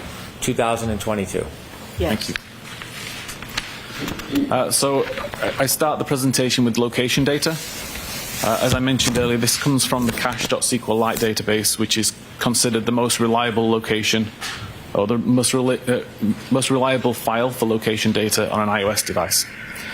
Stores information whenever location information is requested. That could be through user interaction with the device using something like Waze. It could be background activity, just depending on what applications the user has open, what settings the user has chosen. It's constantly trying to find its location and recording it in this database, partly for the purposes of identifying frequent locations. At 12 minutes and 5 seconds after midnight, the device shows multiple location points at Washington Street around Forge Pond. What I've tried to show here, there's a kind of a gold dot in the middle, which would show the actual latitude, longitude information, and then the circle around it is what's considered the accuracy radius. The smaller the accuracy radius, obviously the more accurate the information is believed to be according to the device. But ultimately, if the device is anywhere within that circle, then iOS would consider it correct. It considers it an accurate record. Mr. Whiffen, why are there multiple circles of location data for one point where Mr. O'Keefe's cell phone was? So this wasn't a single point in time. This was multiple records at around 12 minutes and 5 seconds. No application was actually in use at this time requesting location information, but the device, for whatever reason, recorded multiple records with various degrees of accuracy. Typically, you would see accuracy start quite low and get better over time, which you may have seen on your own device when you open up the map application, and it may show your device close to where you are but not perfectly where you are, and then wait a few seconds and that information gets refined. Essentially, this is the same thing. So low accuracy would be a wider circle and higher accuracy would be a smaller circle? Correct. At this point, Mr. O'Keefe is not utilizing Waze on his phone, Correct. but location data is still being stored randomly on the phone from multiple different sources? It is, yeah. Depends on the device itself. In the top left-hand corner, it says 12:05. That's the time that this snapshot? Yes. Okay. And In then this below case, approximate. and below it's obviously the date? Yes. Okay, could you take us ahead, please? Okay. There were multiple records between that last time and what's shown on screen now at 19 minutes and 33 seconds. But all of the records were sporadic and low accuracy, with values of 1,000 meters or more. But around this time, around 19 minutes and 33 seconds after midnight, is when Waze was actually brought on screen. Waze starts to ask for high accuracy data, so we see the accuracy immediately start to improve. So again, we see relatively low accuracy data to begin, and then over the next few seconds it begins to refine itself until it gets down to a 5-meter accuracy records as the device continues up here. We'll highlight that there's a cluster of records here as the device came to either a slow or a stop. Momentarily, multiple records were created, and then the device continued driving up Denham Street. Mr. Whiffen, below the time, 12:19:33, in the date, talks about the average accuracy, Yes, and that's in meters? that's in meters. So again, the records that are shown at the bottom here are around 55 meters. The records shown at the top are around 5 meters. Is it typical in Waze that once it locks in, the range is around 5 meters? Typically, yes. That would be the goal. You also mentioned the average speed. Where do you learn the speed from? Where does that data come from? The database, the cache SQLite database also calculates the average speed between two data points, and also the bearing or the direction of travel between those 2 points. So the average speed that's shown here on the left is approximately the average of all of the records that are shown on this map at the time, and each of these map points has a directional arrow that points in the direction that the database recorded the device was traveling in. When you look at this information generated because of the usage of Waze, and you can see both the accuracy and the speed, with the Waze information at its most accurate, can you actually tell whether the vehicle is moving or whether it stops? Yeah, based on the speed and the location and the timestamps, you can determine whether the device is moving or stopped. Okay, thank you. Also important to, I think, point out here, in terms of knowing how reliable this location information is, I typically look at something along the lines of, does the location think it's accurate? In this case, 5 meters, so yes.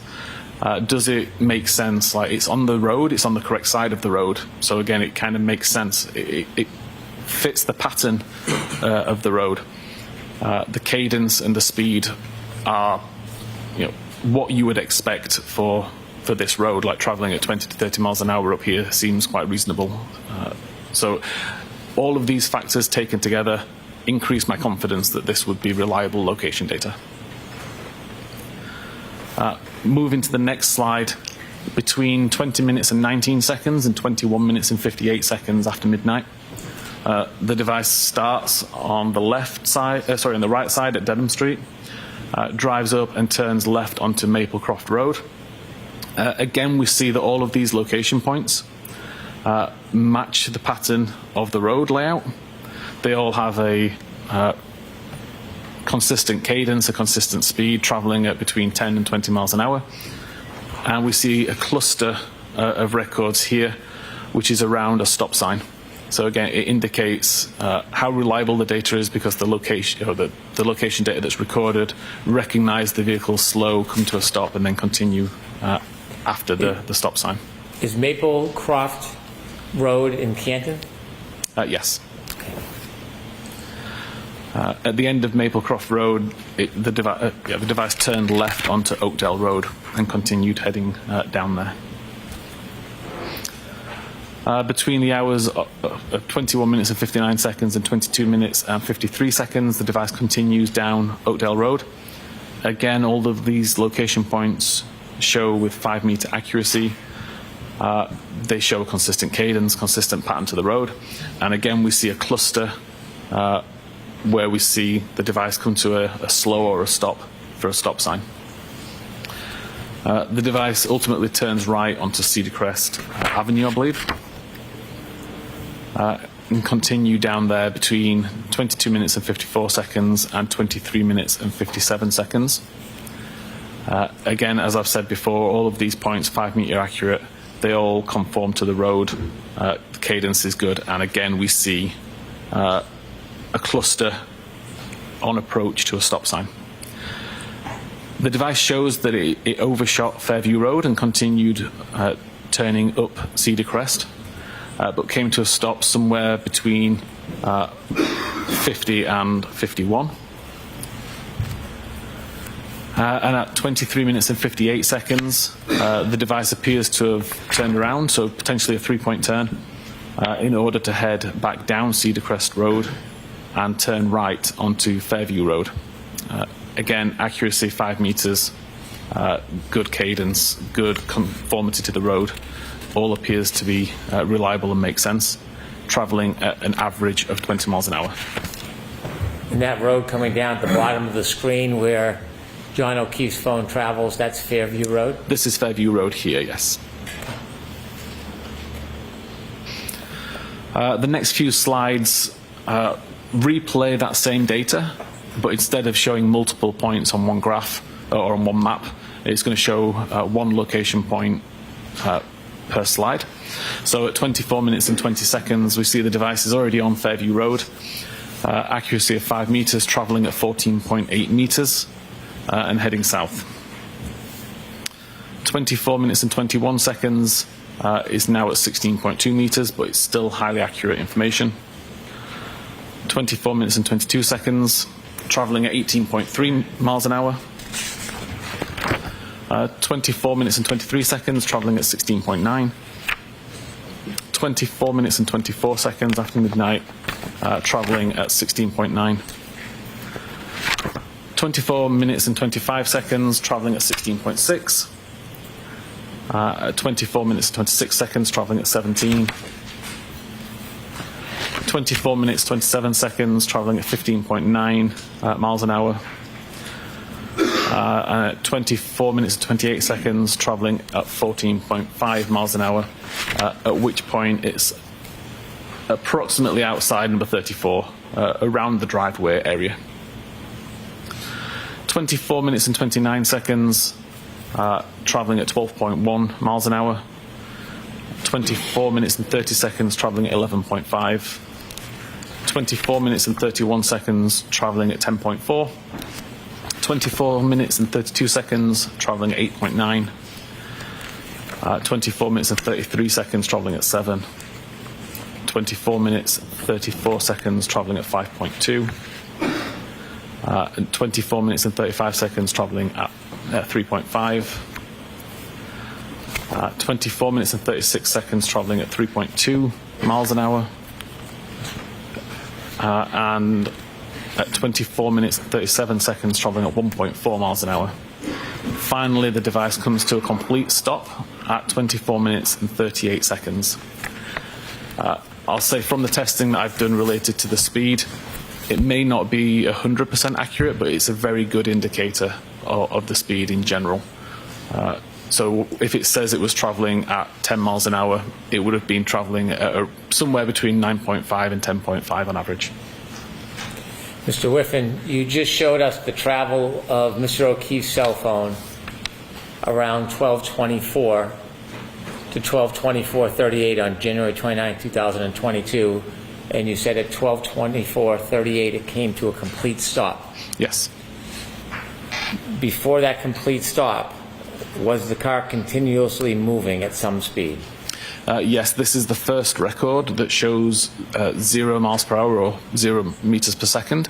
Prior to this, there was always a record that showed some level of speed. If you look at number 34 on that chalk, if you can highlight it, please. Okay. If the driveway were at the right side, the top side of the house, Yes. does your studies indicate that the vehicle, or at least the phone, traveled past the driveway before it stopped? Objection, Your Honor. Ask it non-leading, please. Did this car, or the phone that was in the car, ever stop at the driveway of that address? No, according to the location and the speed data from the device, by the time it was approximately the driveway, the phone reports it was still traveling at around 15.9 miles an hour. Have you ever seen a photograph of that address? I have. You have or have not? I have. You have. And in that address, do you see on the far left corner of that address, the yard, there's a flagpole? Yes. Where this car stops, or this phone stops at 12:24:33, how close is the phone to that flagpole? I believe very close. And do you ever see the car or the phone stop anywhere near that driveway? No. Please continue. Between 24 minutes and 39 seconds and 25 minutes and 8 seconds, there were a cluster of more records, all showing 5-meter accuracy, but no movement. Although the center point does move around a little bit, you could interpret this as movement, but because all of the radiuses or radii overlap, there's also a good chance that there's no movement that actually occurred here. This is just the device as it's trying to refine its location. At 25 minutes and 30 seconds, we see a relatively significant change where the accuracy drops to 34 meters. We do see a course or a bearing that shows that the device reported it was heading west. But again, this accuracy radius includes the previous locations anyway. So it's difficult to differentiate between actual movement based on this location data or just on the fact that the accuracy reduced, the center point shifted because of the accuracy change, and therefore a bearing was attributed to it when it shouldn't have been. If I could ask you some questions about the chalk on that indicates 25 minutes, 30 seconds, so 12:25:30. The circles become larger.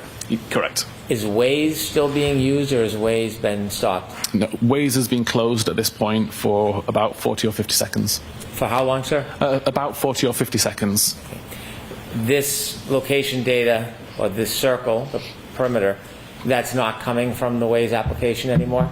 No, the location data never came from the Waze application. Waze was requesting location data. iOS is responding to that request, and as part of that response would write the information to its database. Waze itself records very little location data. So when you look at that circle based on location data alone, could the phone be anywhere within that circle? Correct. There is a bullet pinpoint center of that circle? Yes. That center of the circle doesn't necessarily mean that the phone is at that exact location, does it? It doesn't, no. The center point is purely an indication of where you need to draw the center in order to draw the radius. If we didn't have a center point, how would you know where to draw this circle? And so the phone could be anywhere in that circle, close to 34, inside 34, 32. Objection, Your Honor. Ask it non-leading, please. Could the phone be anywhere in that circle? It could. Could it be at the center point? It could. Could it be still in the car? It could. Continue, please. Between 25 minutes and 31 seconds and 25 minutes and 36 seconds, there's an additional cluster of location data, ranging between 61 meter accuracy and 17 meter accuracy.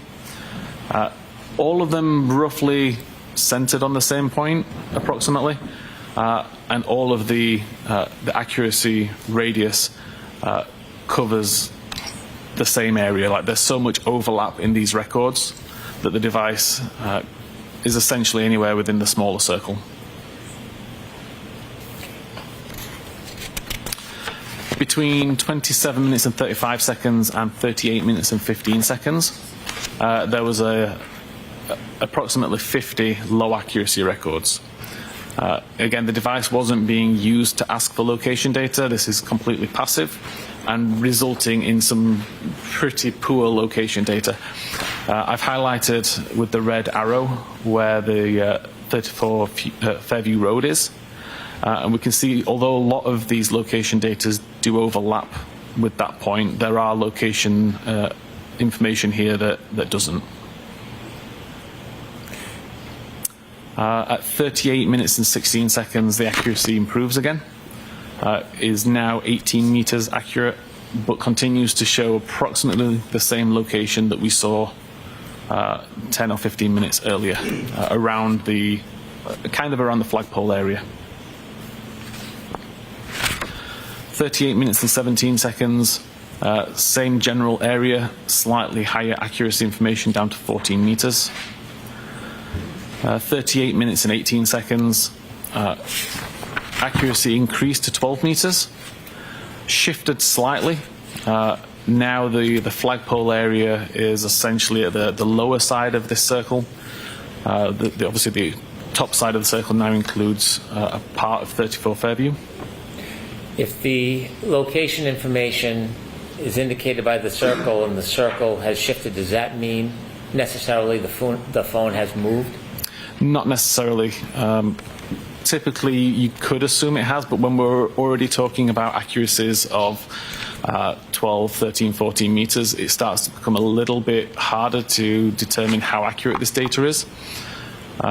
So at this point in time, it could be anywhere within this circle, and the movement of the center point could just be the result of refinement of the device or environmental conditions that suddenly change. If the weather changes, it could cause the device to slightly miscalculate or to calculate differently. Would a snowstorm or a blizzard potentially impact the precision of location information that's not precise like Waze? It definitely has the potential to, yes. How about a phone being covered? Could that affect it? That could also affect it, yes. If somebody was lying on a phone, could that affect it? That could affect it. Could being in a building affect it? It could. Thank you. I think we've done that one at 38 minutes and 20 seconds.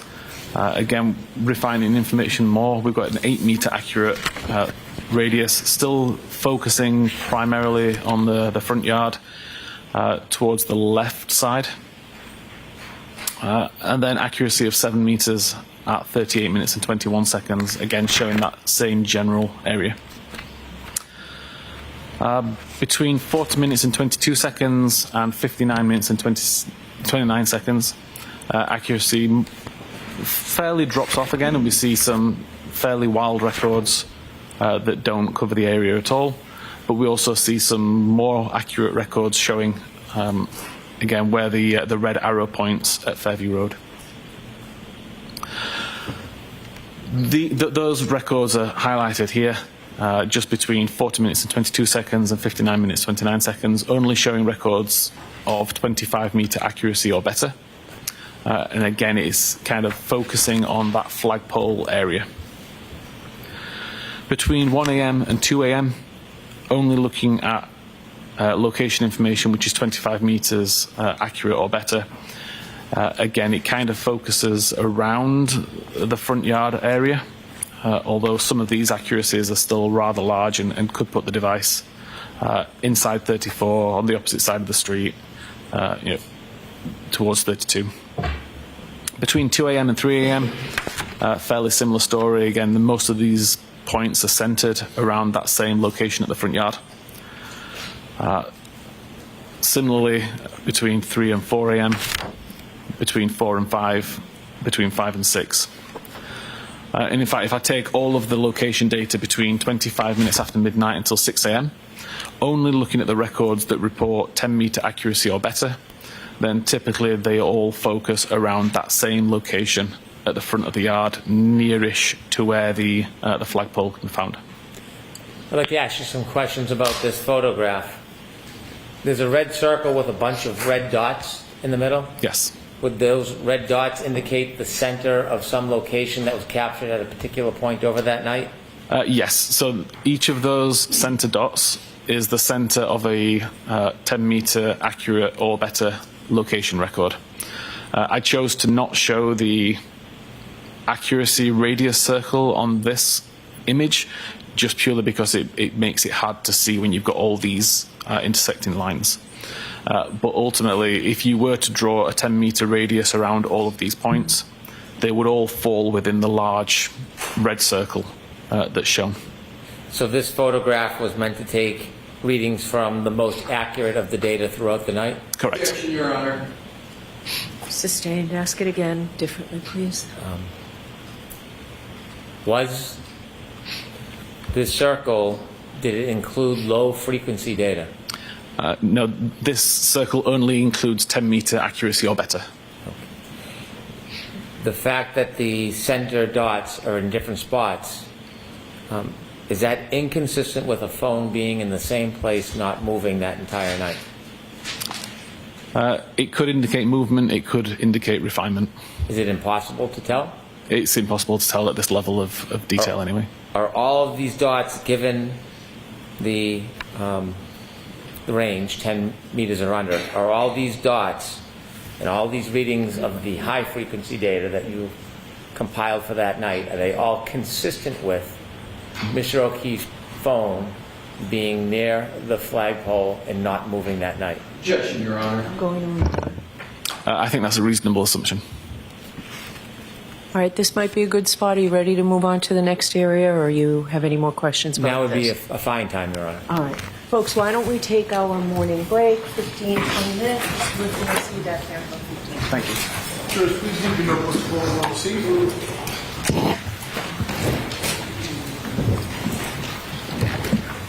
Please rise for the jury.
I'd like to ask you about the location data.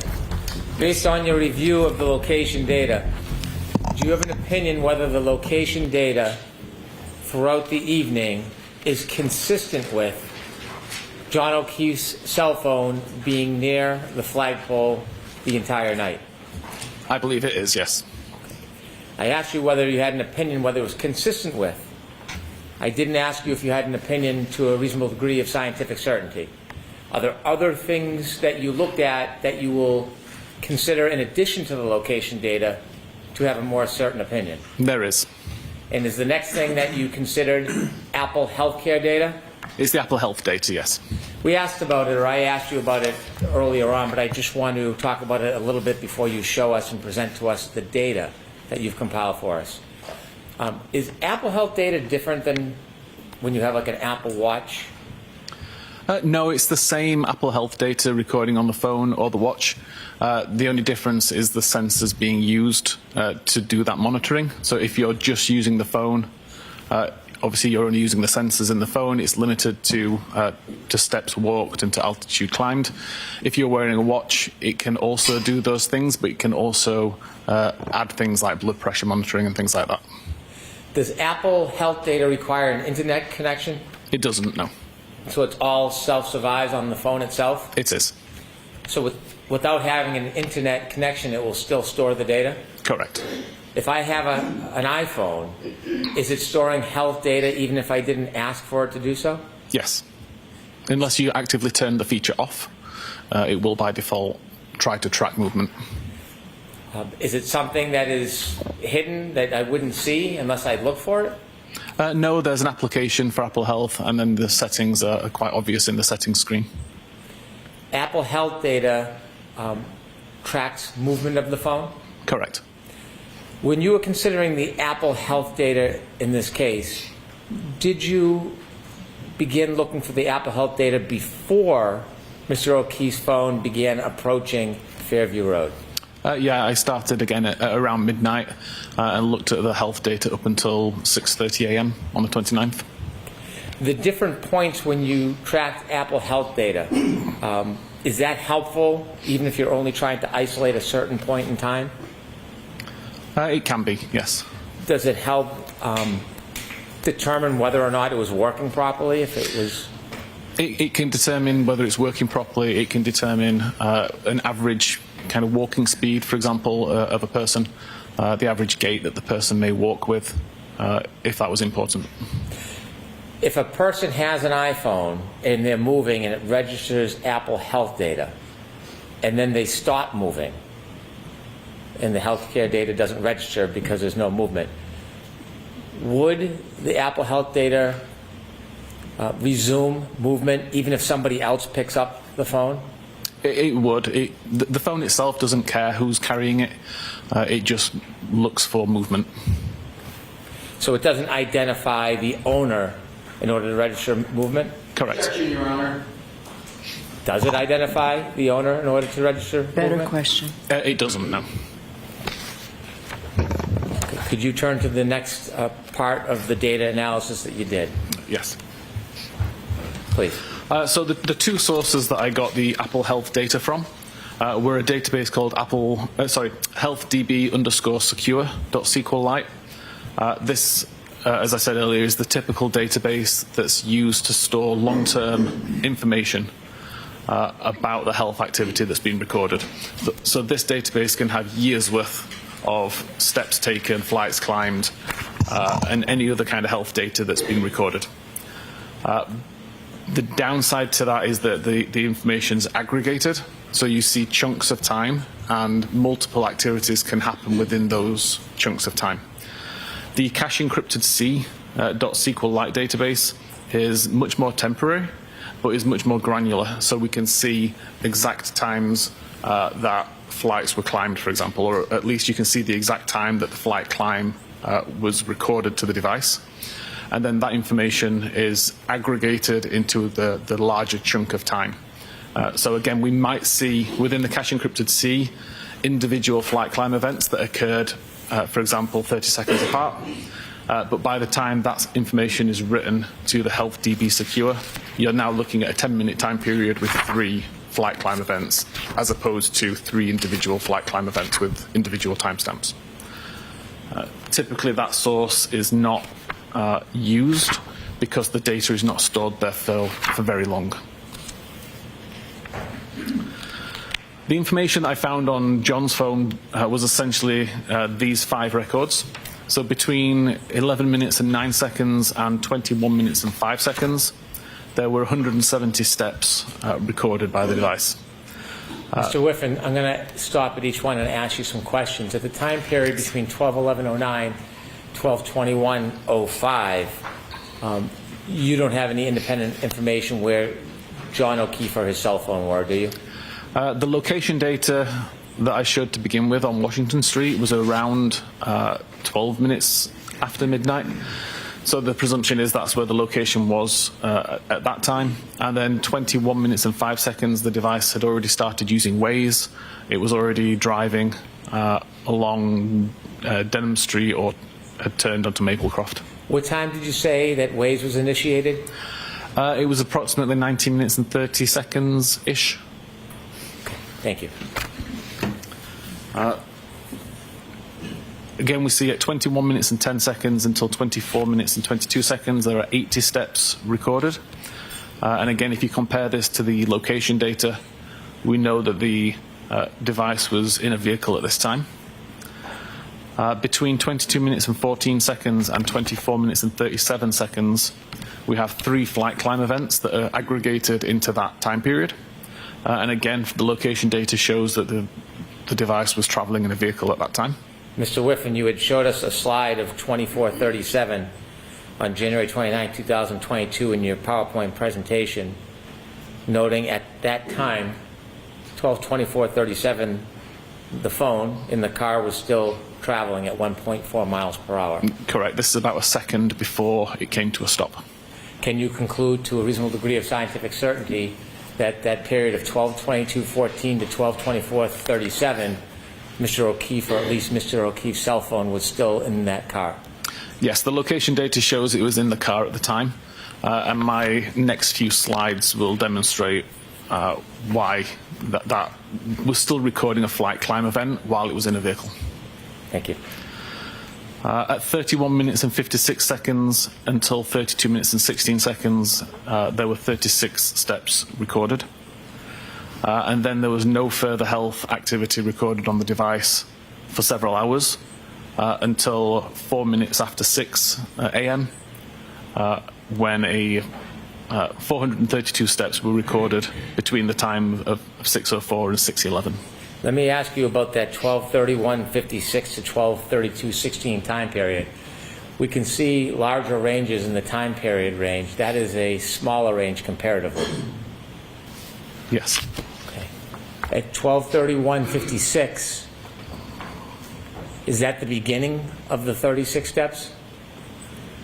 Essentially, yeah, it takes the timestamps from the cache encrypted C, looks at when the first step occurred, looks at when the last step occurred, and aggregates the times based on that. So 12:32:16 would be the last steps taken for that cell phone. Correct. And in between that time period, there's 36 steps. You shared earlier that it doesn't indicate the direction of the steps. Correct. Other than the movement that equates the steps, can it tell anything about what direction, the positioning, how the phone was moving? It can't, no. It's just purely registered what it thinks are 36 steps. Could it have been a straight line? It could have been a straight Could it line. have been somebody pacing? It could have been. Could it have been somebody moving and jumping? Yes. Jumping, if they were jumping forward, essentially. After 12:32:16, when this phone took its last steps, it never moved again? Objection, Your Honor.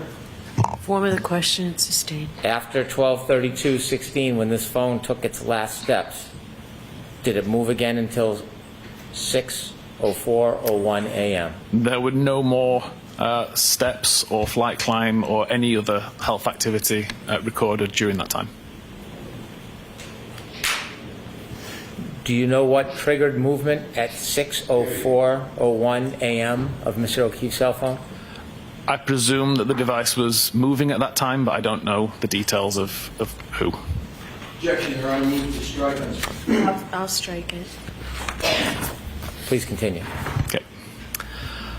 Regarding the flight climb events, looking at the cache encrypted C database, I was able to find more granular, accurate timestamps for these records. And I showed those timestamps on this map at the position that the device was, according to the location data at the time. So you're going back to earlier in the evening now, 12:22:14, Correct. to 12:24:37 when the phone stopped near the flagpole. Correct. Okay, thank you. So we have the first record at 22:17, a flight climb event was recorded. I've highlighted that was a red line, and that equates to the red line that shows underneath the timestamp where the location was, where the device was at that time.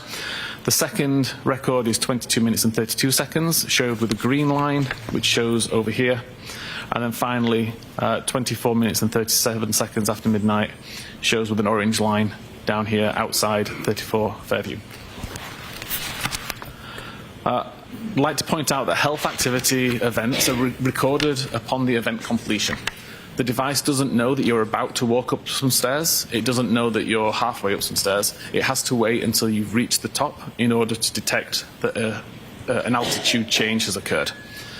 So that change only gets written to the database once the flight climb has ended. I tested approximately 8 different phones, different models, different versions of iOS, and found that on average there was a time difference between 15 and 50 seconds between when I physically stopped walking up a flight of stairs and when the record was made. So it's just based on the time that the device takes to pull the altitude, detect that an altitude difference has occurred, and then write the data to the database. So then I took that average data between 15 and 50 seconds and plotted it onto this graph, which also plots the altitude of the device over time. So the red line here shows the time according to the cache encrypted C database where the first flight climb event was recorded at 22 minutes and 17 seconds. Working back 15 seconds from that to say that with the gap that I know exists between the flight climb ending and when the record's recorded, the flight climb event is presumed to have occurred within this red gradient area. The altitude information on the device shows that between those times, the altitude increased from around 41 meters to around 45 meters. You may recall earlier I said that it's a 3-meter incline that Apple considers a flight climb event. Therefore, the incline that occurred within this red gradient is sufficient to trip a flight climb event. When we look at the second record at 22 minutes and 32 seconds, this is shown on this chart as a green line, and again, working back 15 seconds and beyond to allow for the tolerance, we see the green gradient area. This shows an altitude change of around 45 meters to 48 meters. Again, that would be sufficient for a flight climb event to be recorded because we have 3-meter incline change. We then don't see an incline change for a while. All we see is the device going downhill until we get the record right at the end there at 24 minutes and 37 seconds. And again, working back around 15 seconds to the orange gradient, we see an increase from around 25 to 28, 29 meters. Again, that would be sufficient to cause a flight climb event to be recorded. I'd like to ask you to Sorry, I'll go back. continue, and then I'll ask you, please. Okay. I then compared that information to a topology website from the area, according to a topology website data, and plotted that out here. We see the red circle now is related to the first flight climb, the green circle to the second flight climb, and the orange circle to the third flight climb. The gradients that we see here are the same gradients that were shown on the previous graph. So the presumption is that within this red gradient is where the flight climb event occurred. Within the green gradient here is where the second flight climb event occurred, and within the orange gradient here is where the third flight climb event occurred. The white circles show the altitude of that particular location according to the topology website. So again, we see that for the red gradient, there's an increase from 43 to 47 meters. Between the green gradient and the green number 2, again, we're going from around 47 to 50 meters. And then with the orange gradient at the bottom, we've gone from around 26 to 28 meters. So fairly consistent with the data that was recorded on the device in terms of altitude information. And I would suggest is the reason that these flight climb events occurred. Mr. Whiffen, there's 3 different times. The first is 12/22/17. At that time, was the Waze data app initiated? It was. And did that indicate whether or not Mr. O'Keefe or his phone were traveling in a car at that time? It appeared to still be traveling in a car. At 12/22/32, was the Waze data initiated and active? It was, yes. And at that time, does the data indicate that Mr. O'Keefe's phone was in a vehicle and moving? It does.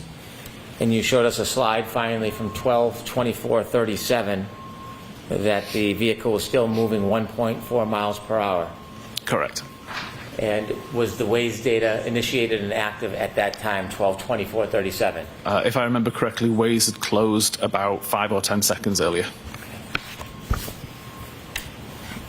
Now, based on your study of the Waze information, the location information, the topography, and the healthcare data, do you have an opinion to a reasonable degree of scientific certainty whether the indication on the healthcare data reflecting flights of stairs, do you have an opinion whether or not that was registered as a result of a person holding a phone walking upstairs or for some other reason? Based on the location data, the health data, and the research that I did and the testing, I believe it is more likely that the device was in a vehicle traveling on a road going up an incline versus the location data being incorrect and the person being walking up physical stairs. Thank you.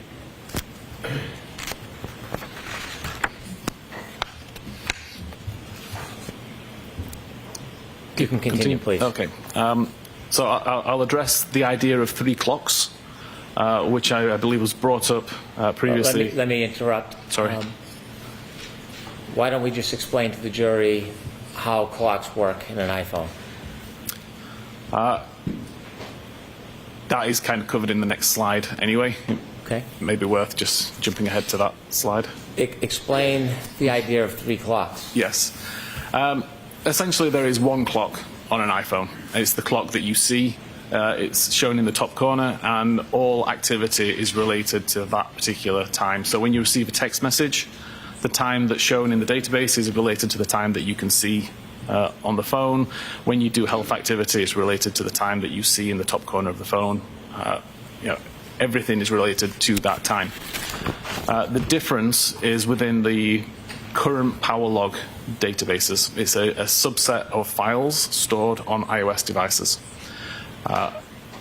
They use what's called a monotonic clock, but it's not a clock that can actually be trusted to see when events occurred.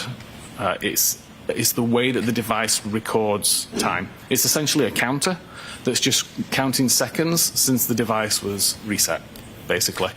And I'm sure most people can recall a time where you would set a clock on a digital device, come back to it 3 or 4 months later, and the clock's now not quite as accurate as it was when you left it. Time starts to drift. It might drift forward and be faster. It might drift slower and be further behind. That essentially happens with the monotonic clock as well. So you have to take the values that the monotonic clock provides and add or subtract different values, which are essentially offsets, in order to get the accurate time. And that's what I'll be displaying in this slide here. The confusion with the idea of 3 clocks, I believe, comes from the way that Magnet Axiom product displays PowerLog data. They show a monotonic date and time, a baseband date and time, and a display date and time within the PowerLog records. As an examiner, it's really good to see this data and understand how the tool is determining these values. As an examiner, it would be really bad to look at these values and think that they are accurate timestamps at face value, because they aren't. And I'll start to talk through how this information works. So the other thing that Axiom shows, as well as the monotonic baseband and display times, is they show the location where this information came from. In this case, we have 2 tables. One is called PL Springboard Agent Event Forward S-Block. And that is what this table is here. And you can see we've got an ID number, a timestamp, and a value of locked. But we also show a second table that's involved called PL Storage Operator Event Forward Time Offset. And that's this table at the bottom here. So again, we see there's an ID, a timestamp, baseband, kernel, and system values. These values all need to be read together in order to make sense of the data. So for example, if I take the timestamp that's shown here, the 1643 33687 number, if you treat that as number of seconds since the 1st of January 1970, it's what we call a Unix epoch.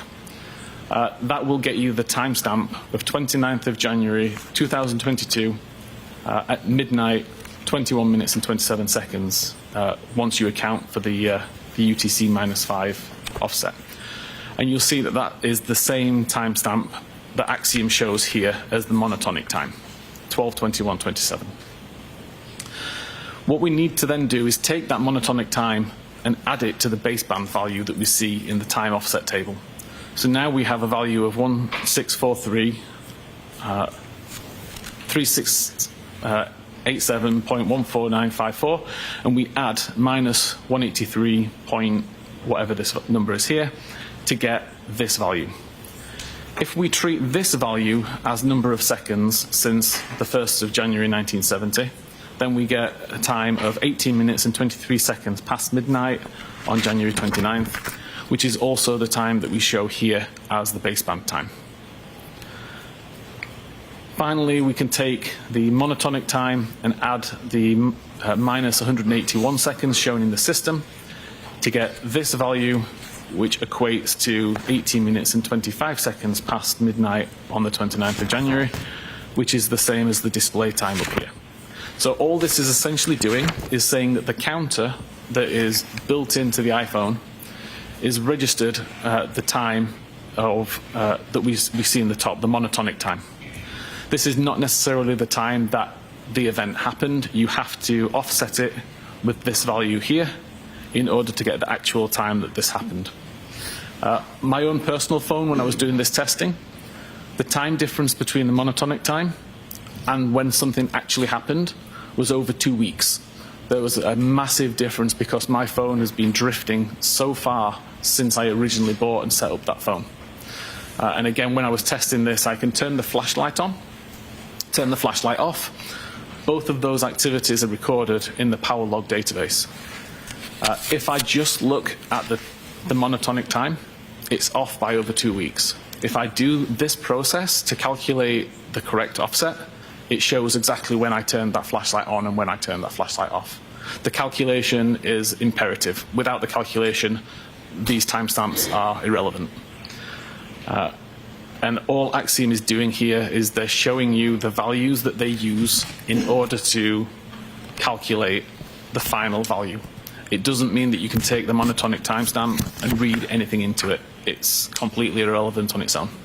Is it necessary to understand this process in order to ensure the integrity of the time that you're offering to the jury so you understand whether it's accurate or not? It would be if we were discussing power log data. Power log data only really encompasses things like battery level, the time and date that it's plugged in, button presses, camera usage, things like that. It doesn't count for location data. It doesn't count for Apple Health data. They both work on the system time, and they both work on the same system time. So they're always going to be aligned. Do you have an opinion to a reasonable degree of scientific certainty as to the accuracy of the location data times and the accuracy of the health data times that you shared with us? They'd be consistent with each other. So to summarize that, there's only really one clock that's in use on an iPhone for recording. The only difference is the monotonic time, which is how power logs record information, but you need to offset the times to figure out when that activity actually happened. And that you only have to offset those times for power log data, not for health, not for location, not for messages or photographs or any other activity like that, purely power log data. Okay. Is there another subject that you looked at, that you analyzed in order to reach a conclusion about the time and location of John O'Keefe's cell phone over the night of January 29, 2022? Yes, the next one is battery temperature. Can you explain a little bit of background on this before you start Yes. slides? So again, we have a temperature sensor built in within the phone, monitoring for if the battery temperature increases too high and becomes a danger, or if the temperature gets too low and becomes an issue. So it constantly monitors the temperature of the battery and records that information in the Knowledge C database.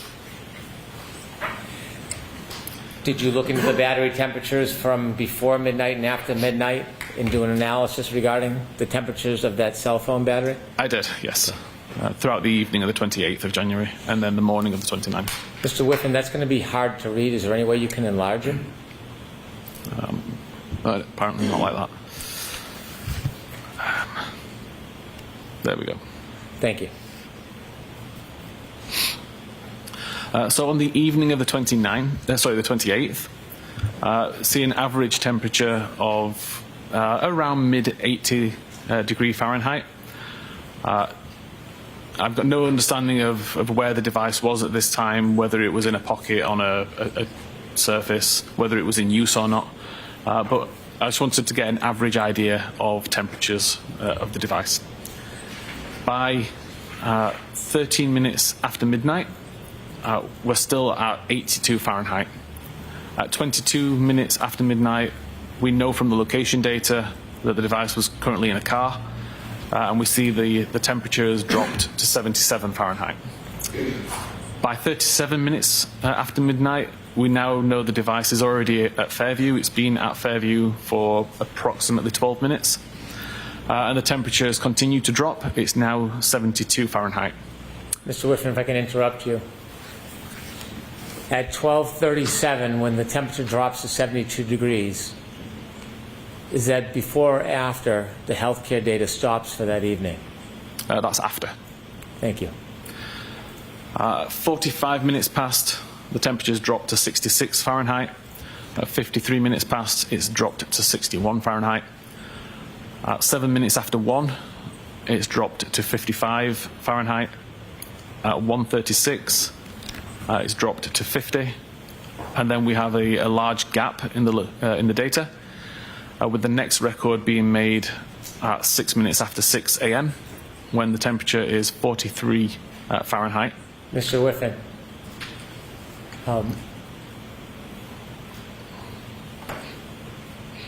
if a phone has any protection or coverage, well, let me ask it this way. Do you know what, if anything, happened around 6:02, 6:03 to trigger that 6-degree drop in temperature? I don't know. Accurately, no. Okay. And then you're now at 6:14 and it's 37 degrees? Yeah, correct. This is the coldest temperature recorded. Do you know what, if anything, happened to that phone at 6:15:01? I don't know. Okay, please continue. And then, as of that point in time, from 6:35, we start to see an increase in temperature to 43 Fahrenheit. At 6:40, it's up to 50 Fahrenheit. At 6:48, up to 55 Fahrenheit. And at 6:56, up to 61 Fahrenheit. And then also plotted this out onto a graph just for visualization. Again, we can see on the evening of the 28th, the temperature is relatively consistent. It starts to drop as we know the phone is traveling in a car. And by the time it arrives at Fairview, we only see it drop until 1:36 a.m. We see a relatively modest drop over the next few hours, but no records recorded. We see the final drop at 6:14, and then we see an increase. But there are no increases occur prior to 6:14 that would suggest that the phone went from a cold environment to a warm environment or had extensive usage. Between 1:36 a.m. and 6:06 a.m., is there any indication at any time that that battery temperature went up? No, there's no records related to battery temperature at all for that time. Thank you. Is there another area that you looked at for your conclusions in this case? Yes, I was looking at device usage. What is device usage? Information about when the user unlocks the phone, what applications they're using, what they're using the device for, and when they lock the phone again. Would device usage require an actual person to interact with the phone, or can it happen without user interaction? Everything that I was looking at was related to physical interaction and manipulation of the device by a user. Please continue. So the three sources of data that I used for this were Knowledge C, a database I mentioned earlier that logs lots of different activity, including device unlocks, device locks, applications that are on screen. The current power log, which I mentioned, which can track button presses. So specifically when the lock button is pressed and the times that I display have been offset appropriately. And unified logs, which is essentially a list of almost everything that's happening on that phone for a short amount of time. But it would be used, for example, if you had a problem with your device, took it back to Apple because it was crashing all the time, let's say, they could look at the unified logs and figure out, well, what's causing these crashes to occur. So really granular. We see that at 12 minutes and 52 seconds after midnight, the device is unlocked using biometric Face ID. The SMS application is on screen for about 5 seconds before it's closed, and then the user presses the lock button at the side of the device to lock the phone. At 13 minutes and 54 seconds, biometric Face ID is used again, and the SMS application is opened, and at 14 minutes and 29 seconds, the lock button is pressed again, causing the device to lock. 15 minutes and 46 seconds, the device is unlocked using Face ID. The SMS application is already on screen because that's the application that was on screen when the device was locked. And the device is locked again at 16:03. At 17 minutes and 59 seconds, the device is unlocked again using Face ID. The SMS application is still on screen from before. And at 18 minutes and 12 seconds, the lock button is pressed, causing the device to lock. At 18 minutes and 25 seconds, the device is unlocked using Face ID. The SMS application is already on screen from the previous usage. And at 18:31, the SMS application is closed. At 18:34, the phone application is opened by the user actively pressing on the phone icon on the home screen. At 18:36, they're now in a call, and this causes a different screen on the phone.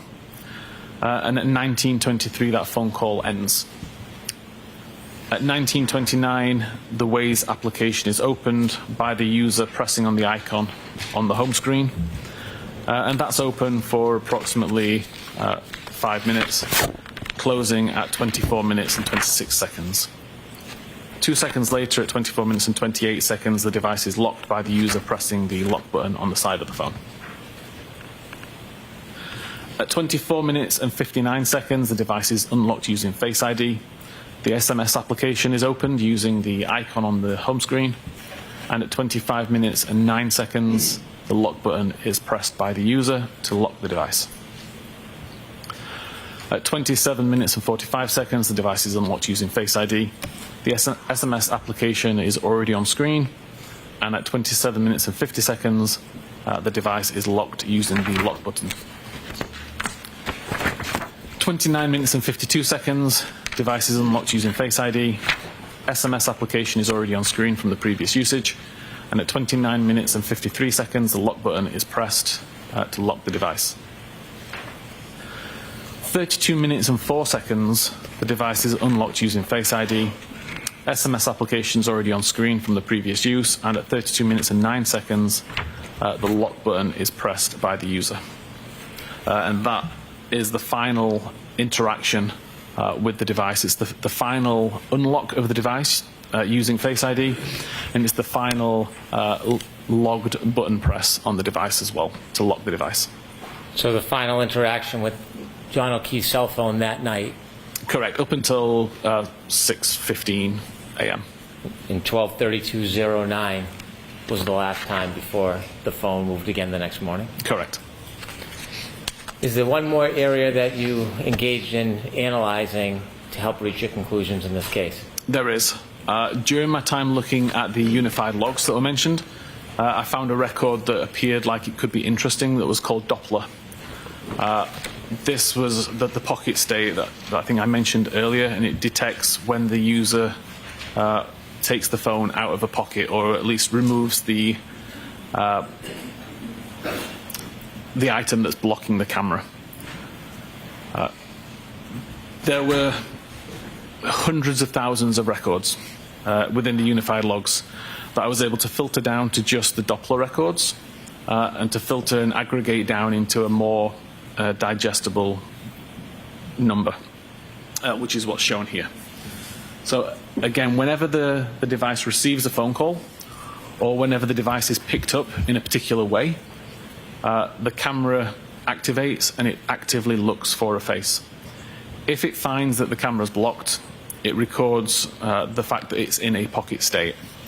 And it will continue to record pocket state until either the obstruction is removed, so the device has been removed from a pocket, or until whatever is calling for the Doppler check to be completed. So, for example, if I make a phone call, it will continue to check and look for a face up until the phone call ends, or the ringing ends. So in this case, at 12 minutes and 37 seconds, see a small amount of time where 4 Doppler checks were conducted. And that ended at 12 minutes 37 seconds with a pocket state cleared event. At 12 minutes and 39 seconds, there was a 7.5 second period where 108 Doppler checks were conducted. Again, that ended with a pocket state cleared event at 12 minutes and 46 seconds. At 25 minutes and 8 seconds, there was a single Doppler check that resulted in a pocket state. And at 29 minutes and 37 seconds, for 5.5 seconds roughly, there were 97 Doppler checks. The 97th check resulted in a pocket state cleared event at 29 minutes and 42 seconds. At 31 minutes and 52 seconds past midnight, there was an 11-second period where 155 Doppler checks were made. The 155th Doppler check resulted in a pocket cleared event at 32 minutes and 3 seconds. At 33 minutes and 14 seconds was the start of a 5-hour and 20-minute period where 26,500 Doppler checks were conducted. Every one of those checks came back to say that it was in a pocket state. There was never a pocket state cleared event during that time. At 2 minutes after 6 a.m. And 41 seconds, there was a 12-minute period and 20 seconds where 417 Doppler checks were conducted.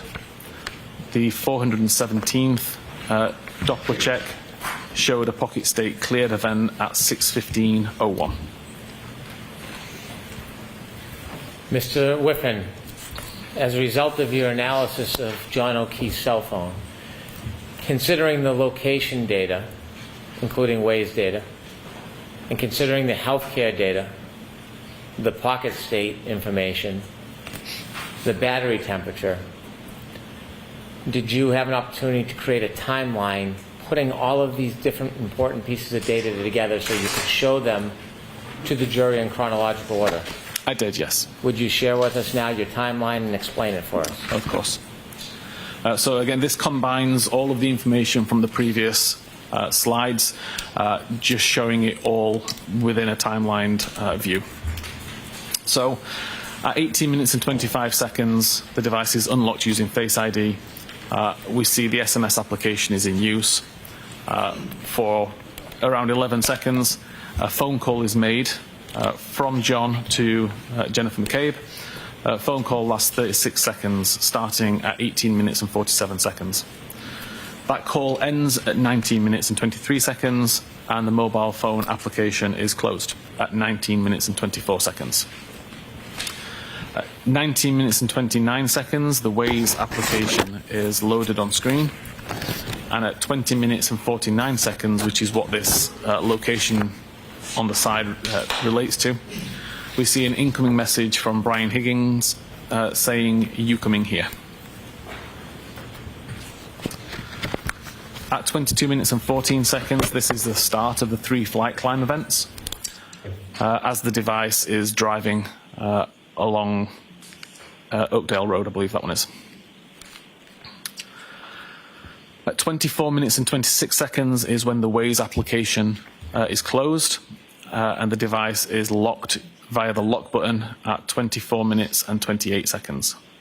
At 24 minutes and 37 seconds, the three flight climb events comes to an end. And at 24 minutes and 38 seconds is the first record that shows a speed of 0 meters per second. At 24 minutes and 59 seconds, the device is unlocked using Face ID, and the message, "You coming here," is read at 25 minutes and 8 seconds after midnight. At 25 minutes and 9 seconds after midnight, the device is locked using the lock button. At 27 minutes and 33 seconds after midnight, a text message is received from Jen McCabe saying, "Here." At 27 minutes and 45 seconds after midnight, the device is unlocked using Face ID, and the "Here" message that was just received is read at 27 minutes and 48 seconds. At 27 minutes and 50 seconds, the lock button is pressed by the user, causing the device to lock. At 29 minutes and 37 seconds, we start to get some Doppler checks, and at 29 minutes and 42 seconds, the pocket state cleared event is written. At 29 minutes and 44 seconds, there's an incoming call from Jen McCabe. This is answered and lasts for 7 seconds, ending at 29 minutes and 51 seconds. At 29 minutes and 52 seconds, the device is unlocked, and a second later, the lock button is pressed, causing the device to lock again. 31 minutes and 47 seconds after midnight, a message is received again from Jennifer McCabe saying, "Pull behind me." And at 31 minutes and 52 seconds, the Doppler check records a pocket state. At 31 minutes and 56 seconds, we start the health event that shows 36 steps were taken. And at 32 minutes and 3 seconds, there's a pocket state cleared event. At 32 minutes and 4 seconds, the device unlocks with Face ID. And again, I'll point out that makes perfect sense if the Doppler state clears, because it's no longer within a pocket, and then it unlocks a second later. That makes sense with the logic that's been identified. At 32 minutes and 5 seconds, messages applications on screen, and the message "Pull behind me" is read. 32 minutes and 9 seconds, the messages application is closed, and the device is locked for the last time. At 32 minutes and 16 seconds, the 36-step health event is ending. At 33 minutes and 14 seconds, we have the first of the 26,500 Doppler state records that all record pocket state. This is followed by several phone calls at 33 minutes and 35 seconds, 34 minutes and 9 seconds, 34 minutes and 38 seconds, 35 minutes and 9 seconds, 35 minutes and 35 seconds, and 36 minutes and 9 seconds. All calls from Karen. Call were all unanswered, and all resulted in pocket state being detected by Doppler. At 36 minutes and 9 seconds, and again at 36 minutes and 40 seconds, 2 more phone calls received from Karen, again showing unanswered calls and resulting in a pocket state being recorded by Doppler function. 37 minutes past midnight, battery temperature has dropped to 72 Fahrenheit.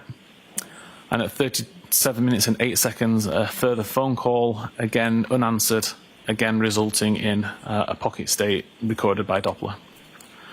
37 minutes and 31 seconds, a 3-second voicemail received from Karen. And at 38 minutes and 21 seconds, another incoming call. And at 38 minutes and 26 seconds, another incoming call, both unanswered, both resulting in Doppler pocket state being detected by Doppler. And I've also shown some of the locations that were recorded at around this time by the device.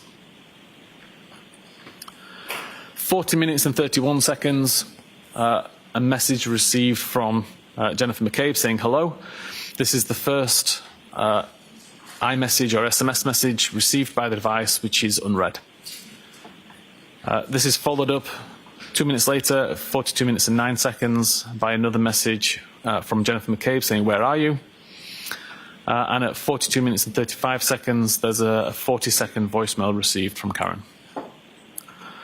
43 minutes past midnight, the battery temperature has now dropped to 66 degrees Fahrenheit.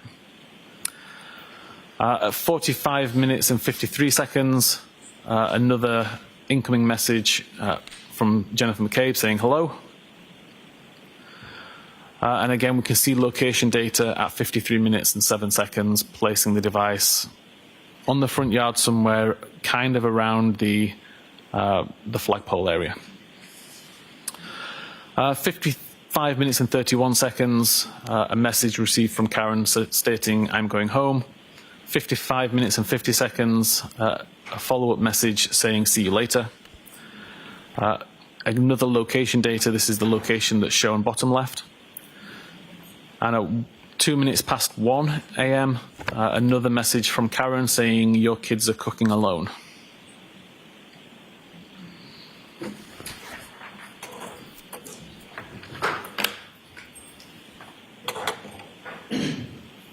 Mr. Whiffen, based on your analysis of John O'Keefe's cell phone, keeping in mind some of the data points you shared with us, that wave was initiated around 12:19, that the car reached the flagpole around 12:24:37, that the only health data during that later time near 12:30 was from 12:31:56 to 12:32:16, that the last interaction was at 12:32:09, followed by an overnight pocket state, and an increased reduction Objection, Your Honor. So I need to hear the question first. including a increased reduction in the battery temperature.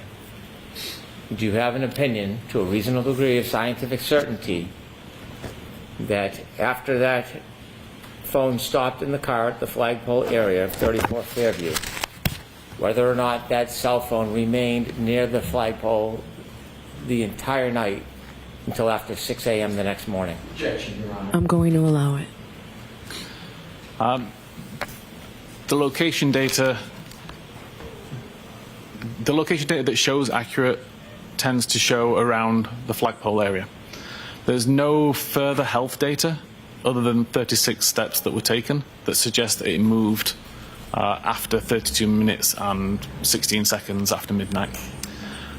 The battery temperature data never indicates that the device went from a cold environment to a warm environment, which I would expect to see if the device went inside a building.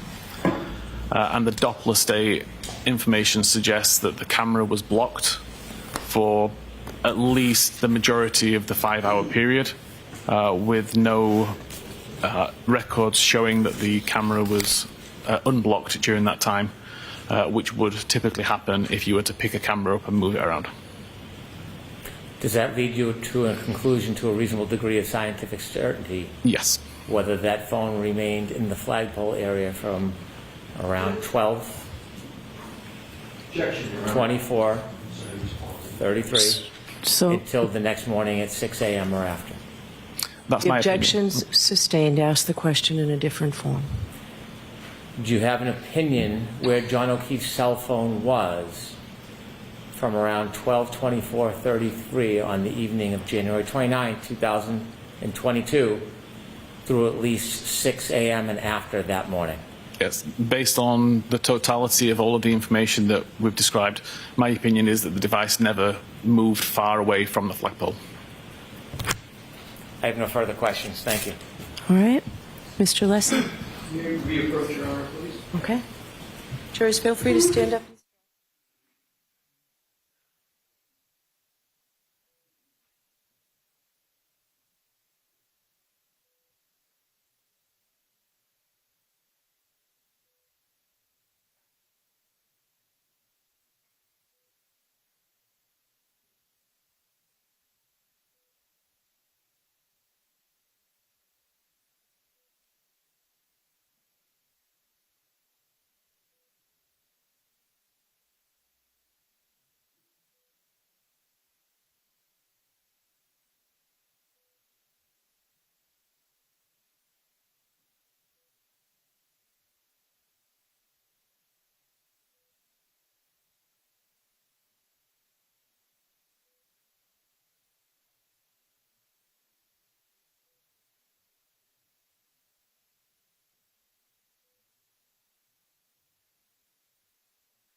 Your Honor, if I may have a moment, please, to set up at the podium. Okay. Thank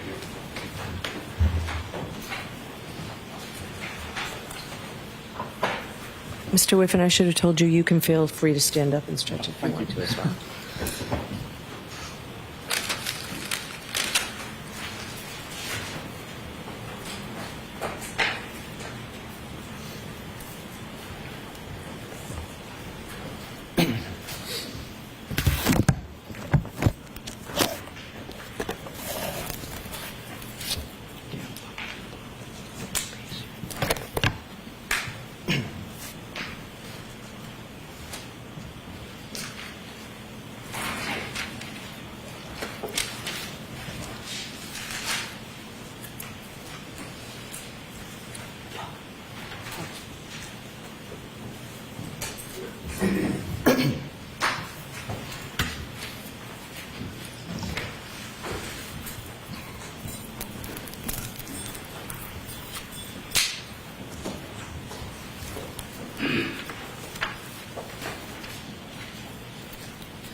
Thank you, Your Honor. May I proceed with the Yes. administrative matters? May I approach? Yes. Thank you. Your Honor, pursuant to a stipulation with the prosecution, I would like to mark and enter into evidence 3 documents. These are each portions of a March 2025 report prepared by Mr. Whiffen. The first one, So, yes, they can come into evidence. They can come into evidence. There's a stipulation. So And we so- can mark it as the next exhibit. if we could, that's page 29 for the next exhibit. Want them marked separately? Separately, please. Exhibit 40.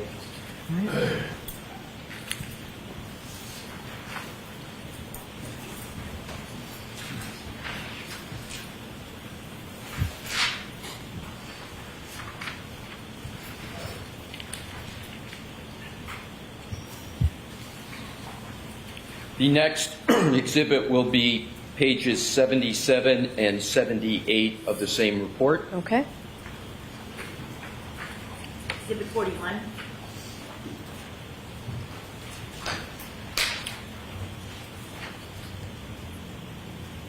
The third and last is page 43 and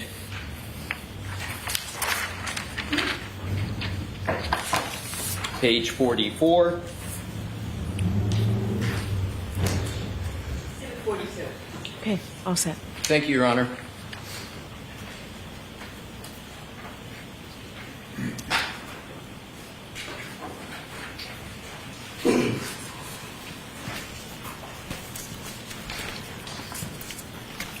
May I, Your Honor? Yes, please. Good afternoon, Mr. Whiffen. I don't believe we've had the pleasure of meeting. Good afternoon. Cell phone data, when correct and when correctly analyzed, can help tell a story of what may have happened under various circumstances, correct? Correct. And in cases like this, literally seconds on cell phone data can be significant, correct? Correct. What I'd like to do is to go back to your PowerPoint presentation and specifically go to the timeline that you had gone through with Mr. Brennan, and rather than repeating everything, there'll be select aspects of the timeline I'm going to reference, and with the court's permission, we will put the timeline back on that's already in evidence. Okay. Thank you. So what I'd like to do is to start with page 70, which we have as 78 of the deck. If you could, Mr. Wolf, go to that.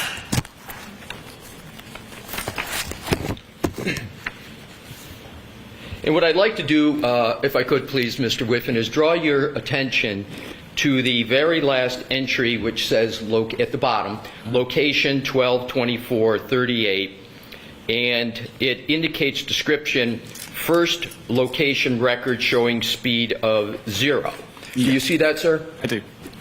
And this is the arrival of John O'Keefe's phone at 34 Fairview, correct? Correct.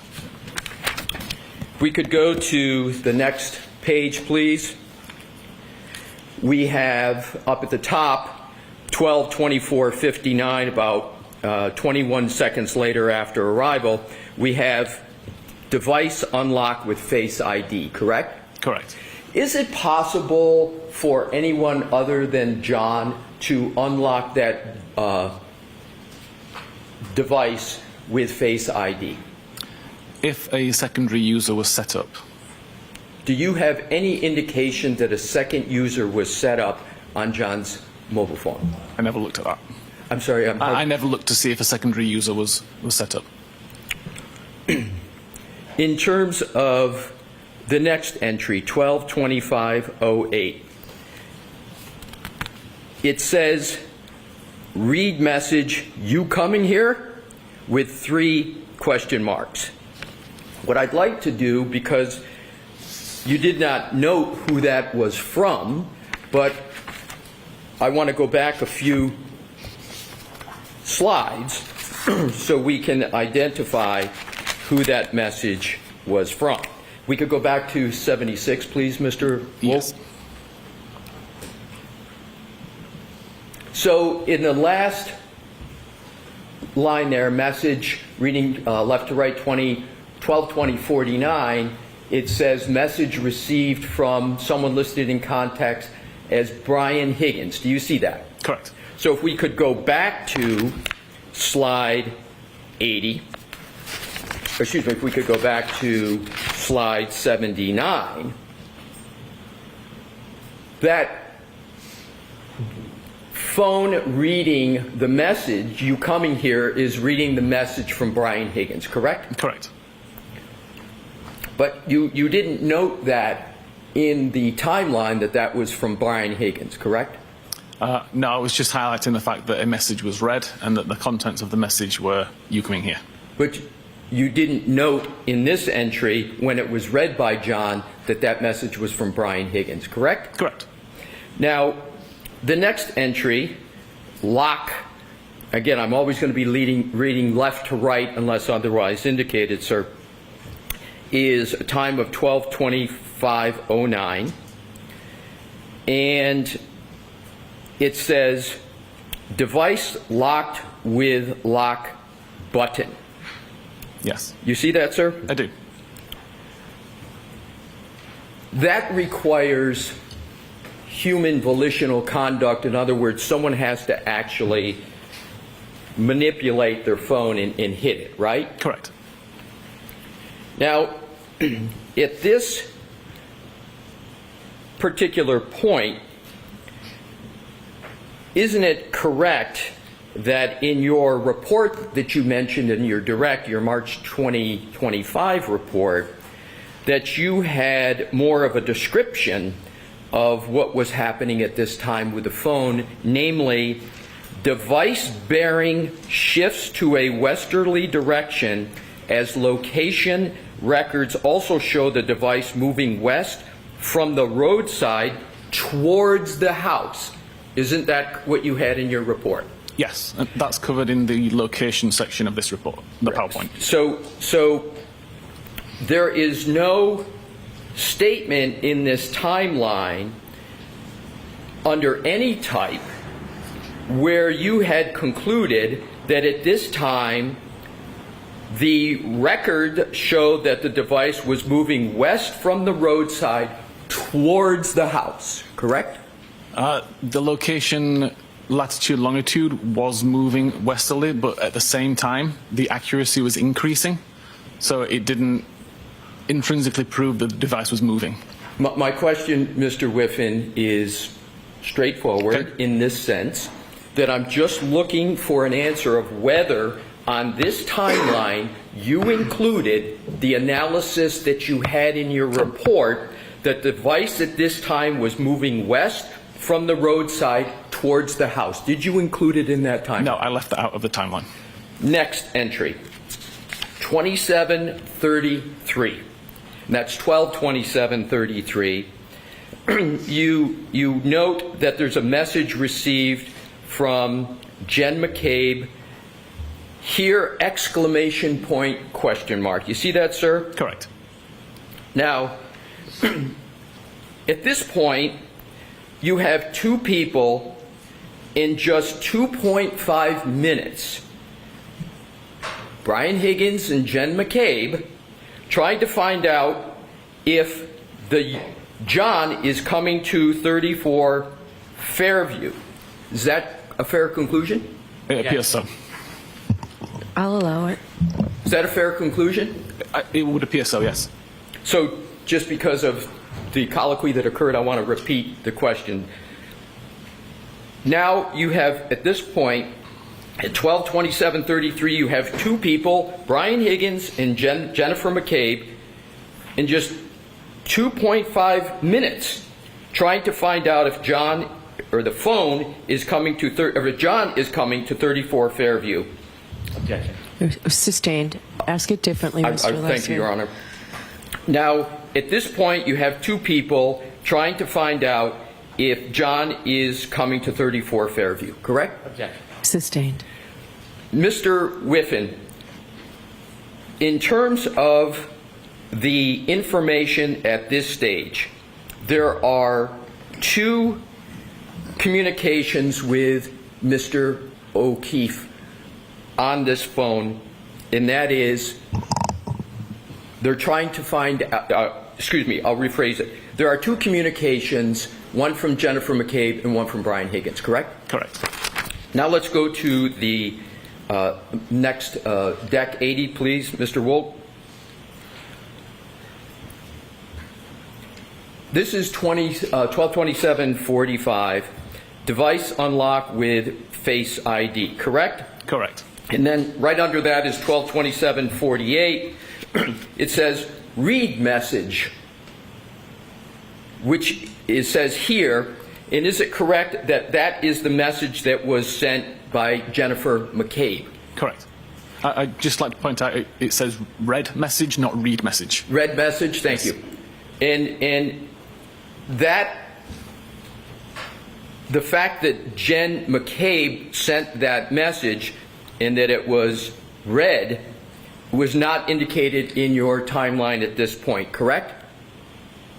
Sorry, repeat that question. Yes. You did not, it does not appear in that timeline that you've drafted that that message that was read was from Jennifer McCabe, is Correct. it? Correct. Next entry, 2750, device locked with lock button. Next entry down that, 2937, Doppler pocket state. And I want to be clear. Does Doppler pocket state mean that someone takes an iPhone? Because up above there's read messages we went through on 2748. So if somebody reads the message and then it goes at 2937 into Doppler pocket state, does that mean someone has, for example, put it in their pocket? No. What does it mean that it's a pocket state? So the only times that I was able to cause a pocket state to be recorded is when the camera was blocked and when the device received a phone call or was picked up in a particular way so that the device thinks that you're about to try to use it. If the camera is not blocked from the outset, then nothing's recorded at all. And in order to get the pocket state cleared, the camera must be blocked to begin with. So again, you have to receive a phone call with it in your pocket and remove it in order to get a pocket state cleared. Thank you, because that helped me, because that's exactly where I was going with the next question, which is pocket state cleared. What did you conclude from 2937 to 2942 that it was in pocket state and then pocket state cleared? There was some activity on the device that caused the pocket state to be checked. The device was in a pocket state up until 2942, when whatever was obstructing the camera was removed. Next entry is a call at 12:29:44. And that, you state, is an incoming call from Jen McCabe, so there you do indicate the name. And you say answered 7 seconds, correct? Correct. Is the phone at this time that there's an incoming call from Jen McCabe that is answered out in front of 34 Fairview? Yes, it would be according to the location data. Right. So now we have at 12:29:44, the phone's out in front of 34 Fairview. There's an incoming call from Jen McCabe. It's answered. 7 seconds is how long the duration of the call was. Is that correct? Correct. And then 12:29:51, incoming call ends, and that's end of that 7-second duration. Correct. So you've concluded that this was a call that was indeed answered by the user of the phone, correct? Correct. Now let's go to Mr. Wolk 81, which is starting up at the top of 12:31:47. There is, as you indicate, an iMessage received from someone with a contact named Jen McCabe. You see that, sir? I do. Can you just state for the jury what an iMessage is? An iMessage is essentially a text message sent primarily from iPhone to iPhone via the Apple servers, not like an SMS message which goes through carriers. And is it correct that the message that was received from Jen McCabe said, from a contact Jen McCabe, says, "Pull behind me"? Correct. And then at 12:31:52, we're back to Doppler pocket state, correct? Correct. Now let's go to the next entry, which is Deck 82. It's under health type. And what I want to do is see if we can clarify. The Commonwealth on direct examination, and multiple times referred to this as healthcare data. Do you remember hearing that healthcare data term? I do. Is that a correct term? Is it healthcare data or is it health data? It is health data. So it's incorrect to refer to this as healthcare data, correct? Healthcare data is encompassed within Apple Health, but primarily if we're talking about steps being taken, it would just be health data. Right. So the correct parlance is health data, Yes. correct? Particularly when we're getting to steps. Is that correct? Correct. It's important to be precise about the parlance. Yes. So in this entry, 12:31:56, you state that there's the start of health event, quote, 36 steps / 25 meters, correct? Correct. Is it accurate to say that because we're in the United States and we don't work on the metric system, that 25 meters is about 84 feet? Are you able to make that calculation? It's approximately that, yeah. Right. Would you accept approximately That 84 makes sense. feet? So as we discuss meters, we can go to feet and Yes. about 84 I would accept feet. approximately 3 times 25. Right. But So, in your report of March 2025, isn't it correct that for this time, you stated that the device began moving for a period of 20 seconds, correct? yes. So, again, your conclusion from your analysis is, with these 36 steps, the device at this point began moving. Correct? Yes, correct. Next entry. 12:32:03.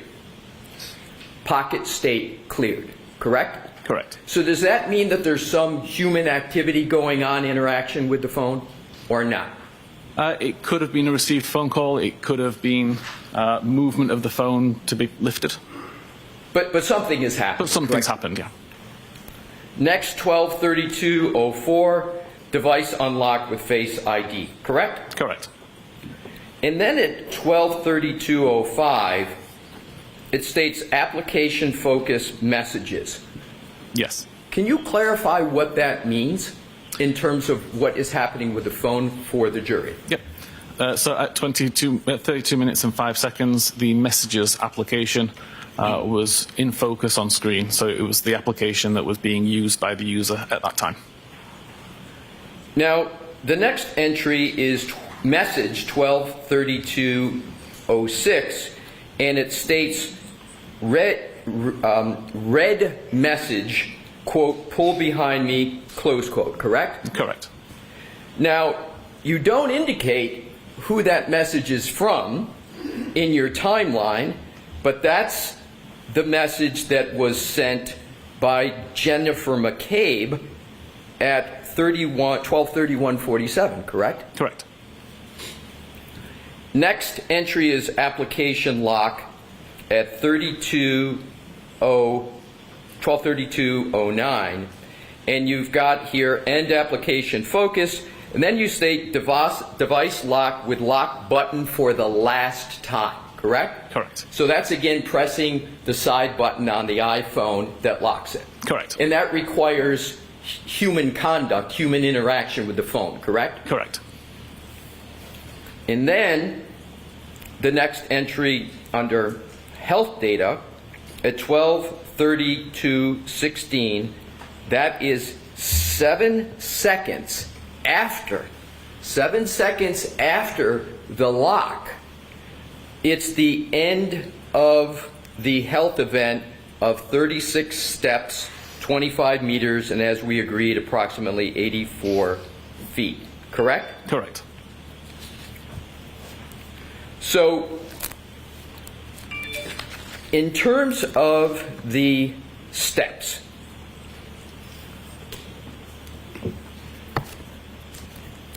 I want to turn to some further information with regard to your previous, the report that you mentioned on direct, which is the March 2025 report. Your Honor indicated a time for the break, and I'm going to go into a little bit of different area. Would you like me to keep continuing? All right, Mr. Leslie. Folks, we'll stop. Turn on the lights, please. Thank you. Mr. Wickham, we need you back here tomorrow morning. All right. Jurors, we're going to recess for the day. Please do not discuss this case with anyone. Don't do any independent research or investigation into the case. If you happen to see, hear, or read anything about the case, please disregard it and let us know. And please be very careful with your social media use. All right? We'll see you tomorrow morning. President Fury, right this way. Give you notebooks on the chair.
Thanks for joining us. The news continues streaming on CBS News Boston.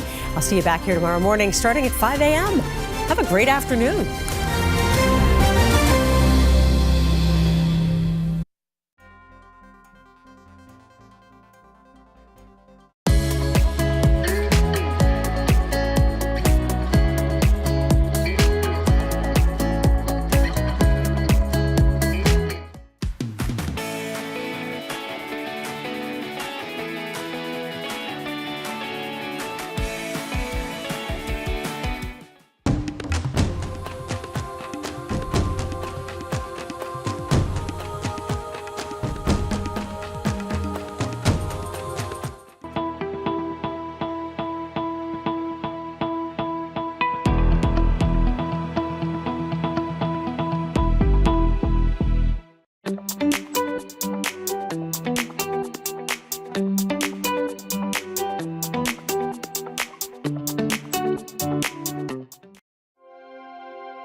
Live on WBZ TV and streaming on CBS News Boston. WBZ News starts now with breaking news. The United States Supreme Court will not take up Karen Read's appeal of the verdict in her first trial on the grounds of double jeopardy. The court announced the decision after justices met in private to review Read's appeal on Friday. Thanks for joining us. I'm Paula Eben. The decision comes as Karen Read's second trial enters its second week. As WBZ's Penny Commit shows us, today's testimony started with questions about a Google search. Hoss long to die in cold, which is the query. And has become the center of Karen Read's case. Hoss long to die in cold was searched on Jen McCabe's phone after John O'Keefe's death. But the question in court today is when. We know that that search was conducted at 6:23:51. After Karen Read asked her to, according to Jen's testimony from the first trial. The prosecution bringing in Ian Whiffen from Cellbrite, a company that does forensic phone extractions, who, through PowerPoint, explains that the 2:27 a.m. search timestamp shows because that's when the tab was opened, not when the search was actually made. So if I just minimize Safari, put it into the background and start to do other things on my phone, the timestamp won't get updated. Jen was at 34 Fairview the night John died. The defense has said that she did make that search at 2:27 a.m., proving that she knew John was dead hours before his body was found.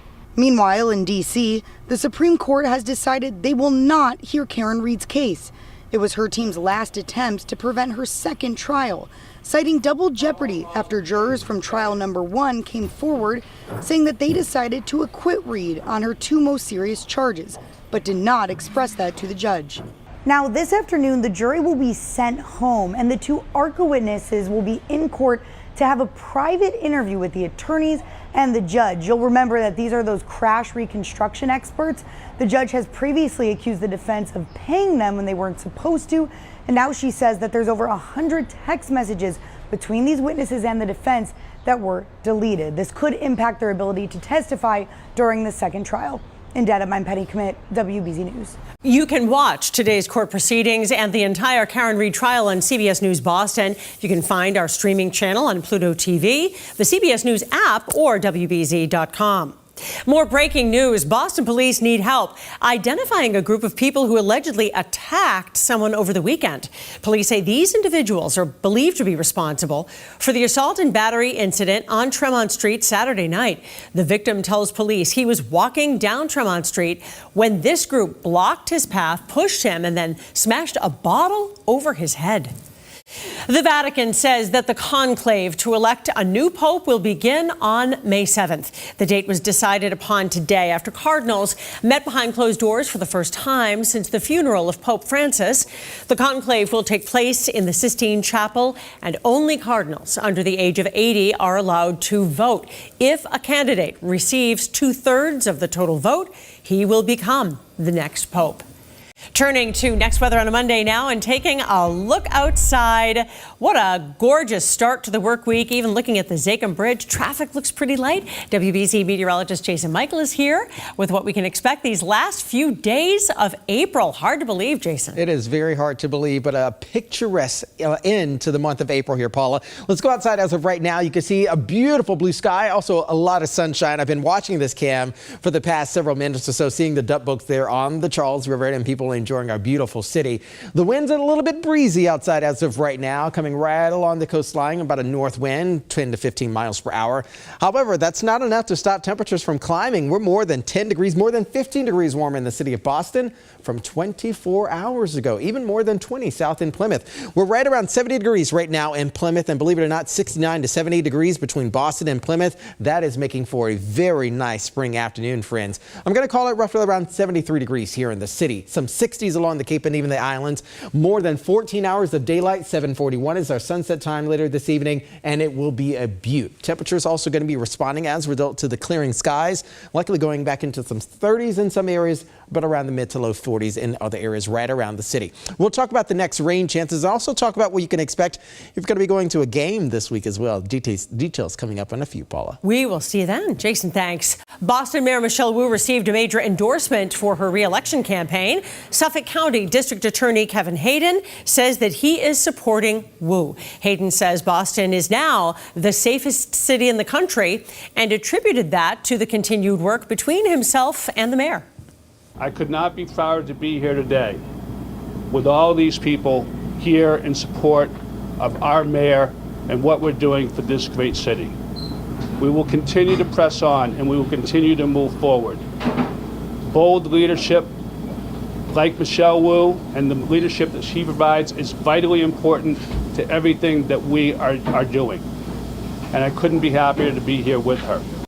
Wu's endorsements also include Congresswoman Ayanna Pressley and the local chapter of the Service Workers Union, SEIU. Her challenger in the primary, Josh Kraft, has won the backing of Iron Workers Local 7, Laborers Local 22, and the International Longshoremen's Association. Well, the Cleveland Guardians say they're working with Major League Baseball to figure out what should happen to the fan who heckled Jarren Duran about his suicide attempt. This all happened yesterday in the 7th inning of the Sox game against the Guardians. You saw Duran become visibly upset by comments made by the Guardians fan. He was restrained by Red Sox teammates and coaches while umpires and security addressed the situation and ultimately escorted that fan out of the stadium. A repost from Sox color analyst Will Middlebrooks to his Instagram reports that the fan did reference Duran's 2022 suicide attempt, which he spoke about in a recent Netflix documentary. In a post-game news conference, Duran said, quote, "The fan just said something inappropriate, and I'm just happy the security handled it, and the umpires were aware of it, and they took care of it for me." In a statement to WBZ, the Cleveland Guardians say that they take the situation very seriously and that the fan violated their conduct policy. The organization apologized to the Red Sox, Duran, and to fans who were there. Russian President Vladimir Putin has declared a 3-day ceasefire in Ukraine. Now, the truce will happen between May 8th and May 11th. The dates coincide with World War II commemorations. Putin called on Ukraine to do the same. Russia has previously rejected a U.S. proposal for a 30-day ceasefire that was agreed upon by the Ukrainian government. Police in Canada say they have ruled out terrorism as the motive after a man drove into a crowd at a festival in Vancouver, killing 11 people, injuring dozens of others. And we do have a warning for you. Some of this video that you're about to see is disturbing. Vancouver police say a 30-year-old Vancouver man was arrested after a vehicle entered the street at about 8:15 local time Saturday night and then hit people attending a Filipino heritage festival. Police said the suspect does have a history of mental health issues. He is now charged with 8 counts of murder so far. President Trump's border czar told the press this morning that undocumented immigrants living illegally in the U.S., quote, cannot hide. Tomorrow marks 100 days since President Trump took office. And as Natalie Brand of CBS shows us, his administration is focusing on the immigration crackdown. DEA agents raided a nightclub in Colorado Springs Sunday, saying they arrested more than 100 undocumented migrants and seized drugs and weapons. While you're all sleeping at 2, 3 o'clock in the morning, there are men and women out there enforcing the law and making this country safe again. The arrests come as the Trump administration touts its efforts to secure the border during the president's first 100 days in office. We are in the beginning stages of carrying out the largest deportation campaign in American history. But the White House is facing questions about due process for individuals and families, especially in light of the deportations last week of 3 U.S.-born children and their migrant mothers to Honduras. They weren't deported. We don't deport U.S. citizens. The parents made that decision, not the United States government. The White House's border czar says there's been around 139,000 deportations since President Trump took office. The administration has put these posters on the White House North Lawn of people it's identified as unauthorized immigrants convicted of crimes. With the Trump administration's immigration crackdown, advocacy groups say they've been flooded with calls. Not only is there that fear, though, but there's a lot of uncertainty about what to do. It's almost like people are paralyzed. While President Trump's overall approval rating has fallen during his first 100 days, a majority of those surveyed, 56%, say they approve of his program deporting immigrants in the country illegally. Natalie Brand, CBS News, the White House. Coming up on WBZ News, a speedboat goes airborne after trying to break a record at an Arizona boat race. And clear and pleasant, a real beauty. Those are a couple ways some of our weather watchers have described our Monday forecast, and I think even the tulips love it. We'll talk about your week ahead coming up.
You're watching WBZ News. Take a look at this wild video from Arizona. A speedboat went airborne and flipped during a race at a boating event over the weekend. According to the team's internal speedometer, that speedboat hit 210 miles per hour. And the boating team posted on social media the two drivers, thank goodness, are safe and in good condition. Yikes. So, Jason, you're back. It's boating weather out there. Beautiful, sunny, 70 degrees, but not like that. Oh, yeah, not like this. Not like this at all. And I think we actually have to wait a little while before we get some of that really nice upper 80s. I know a lot of people probably don't like the upper 80s. But hey, the warmer weather is here, friends. And we are going into our Monday afternoon on a magnificent note. I cannot get enough of our eastern sky. Here's our Boston Harbor Cam here on this Monday afternoon. We don't have anything in the way of contesting the sunshine and stable conditions that we are experiencing. We have even more of it tomorrow, actually a warm up tomorrow, and even more of it by Wednesday as well. Miles upon miles of crystal clear skies. However, we do have a strong system now causing some issues across the upper Midwest, as well as some severe weather threats like are going to be happening across the Midwest as well. I'm speaking mainly over towards Illinois and also Iowa and perhaps even over towards Michigan and also Wisconsin. What's next for us here, though, sunny and mild to start out the week and likely spilling over into midweek. I think by Thursday, we'd start to see a few extra clouds begin to develop. And as we also look at the end of the week, rain chances, unfortunately, are also going to be moving back in between Friday and Saturday. We've had every single Saturday, I have to tell you, in the month of April being at least a wet one and also a cloudy one. This one likely going to start out the month of May also being on a wet note for Saturday as well. Stable winds outside coming in out of the north, but also offering a bit of a sea breeze for several communities along the south and also the Cape and Islands region. For later this evening, for any sort of space enthusiast, you'll be able to look up at the sky and perhaps even see the biggest, beautiful, and most adoring planet, Jupiter. It's going to be in the west-northwest sky, so again, look up for that. And we're also expecting a crystal clear sky, so you'll definitely be able to see it. And also, if you've got a telescope, I don't think that's going to hurt at all either. As we look at the temperatures overnight tonight, more the mid to upper 40s is going to be expected. I think some areas north and west of 495 could actually slip down into the mid to low 40s overnight tonight and likely feel like the 30s as well. Because again, we're having a crystal clear sky, so we're allowing for any sort of warmth on the surface to just escape. As we get into the day for us tomorrow, a few clouds will likely be dancing across the sky, still relatively stable, going into the mid to upper 70s tomorrow with a strong south wind. And as we look towards early Wednesday, we start to see a few extra clouds begin to move back in. This is actually a cold front, but the coldest air is actually not going to develop until actually Thursday. And once we get to Thursday and Friday, and by Friday to Saturday, it seems as though, unfortunately, we're actually beginning to step our toes into a little bit of a wet pattern that goes into early next week and likely by midweek as well. But again, notice the percentage of chance is only between about 20 to 30%. So we're not expecting a whole lot. These are mainly just garden variety type of spring-like showers. Meanwhile, we're just dealing with the shower activity, but the severe weather threat is going to be experienced in other aspects of the country. So we'll take the showers at least for now. As we get into the weekend, again, by Saturday, we have another band of shower activity riding along with the frontal boundary again. We are expecting Friday evening and midday shower activity, but also midday into evening shower activity on Saturday as well. We're still several days out, so don't worry. We'll have a chance to fine-tune this forecast certainly as we get closer and closer to the weekend. But for now, enjoy the sunshine for the next few days or so. By Friday, Saturday, again, those are our rain chances. But at least temperatures, though, Paula, look at that. 60s and 70s, we will take it. Beautiful week. All right, Jason, thank you. Well, owning an animal is getting more expensive. The pet care service Rover says dog owners could expect a 7% hike in expenses this year, and cats could cost 10% more. The average lifetime cost of care for a 10-year-old dog does add up to more than $34,000, while a 16-year-old cat costs $32,000. One way to keep at least your initial costs down, consider the financial benefits of adopting a dog or a cat from a shelter. A lot of these pets are already spayed, neutered, and microchipped, and you're not going to be paying some of the exorbitant costs that are associated with getting a designer dog from a breeder. Another potential cost to weigh: if you are allergic and considering allergy shots before adopting a cat or a dog, check out if that's covered in your health insurance plan. Overcoming adversity is one of the many reasons we chose BZ's MVP of the week. Up next, the Acton-Boxborough goalie who's battled much more than 80-mile-an-hour shots on net.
BZ's MVP of the week takes us to Acton Boxborough. WBZ's Nick Giovanni introduces us to the senior who's a star in net and an inspiration to his team. He's an inspiration every time he steps on the field for the Acton Boxborough lacrosse team. To us, he's just, you know, another player. He doesn't want to be treated any different. But I think when you look at what he has to overcome, it's nothing short of heroic. Goalie Luke Kilfoyle is the senior captain for AB, who stood strong in the face of much more than a ball being hurled 80 miles an hour at him. The type of cerebral palsy I have affects my whole left side, so it affects my left arm, my left leg, my left side of the brain.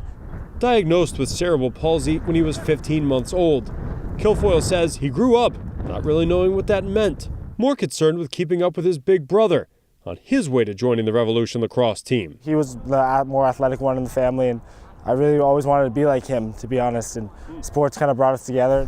Luke was following in his older brother's footsteps until cerebral palsy and puberty collided. Oh, my bone was growing faster than my muscles, so the muscle around my bone couldn't keep up. According to Kilfoyle, his femur grew 90 degrees to the right instead of straight ahead, which ultimately led to surgery. On a long road to recovery, his teammates helped him travel, pushing him through the school's hallways in a wheelchair. During that time, I realized that, you know, cerebral palsy is going to be with me for the rest of my life. I just have to control it. Going through something like that, it's a huge operation to have. It's a life-changing thing. And he handled it like a champ and, you know, changed for the better. And I mean, look at him out here like this, so it's amazing to see. You could still see it in his stride. But Luke was not about to let cerebral palsy stop him from playing the sport he loves. My mom and my dad and my whole family have never put limits on me, and I've never put limits on myself. I know the type of person I am. I know how capable I am with cerebral palsy, and I just, you know, I just love being out here. And it's not about, you know, how good I am, the skill I have. It's about being with my best friends.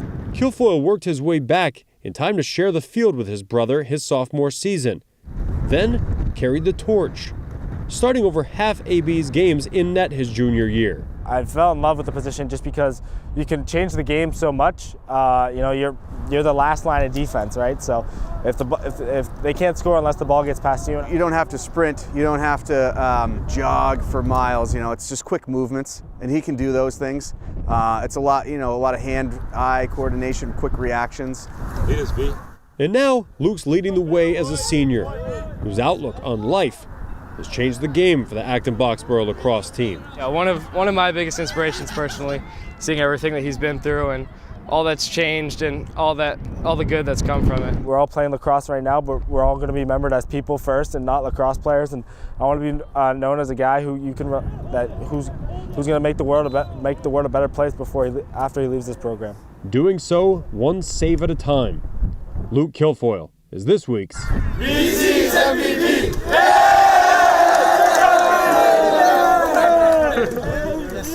Do you know a student athlete or coach adding value to their community? Send us an email, newstips@wbztv.com. We'll be right back.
Thanks for joining us. The news continues streaming on CBS News Boston. I'll see you back here tomorrow morning starting at 5 a.m. Have a great afternoon.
You can watch today's court proceedings and the entire Karen Read trial on CBS News Boston. You can find our streaming channel on Pluto TV, the CBS News app, or WBZ.com.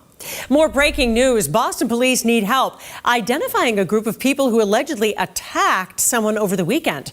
Police say these individuals are believed to be responsible for the assault and battery incident on Tremont Street Saturday night.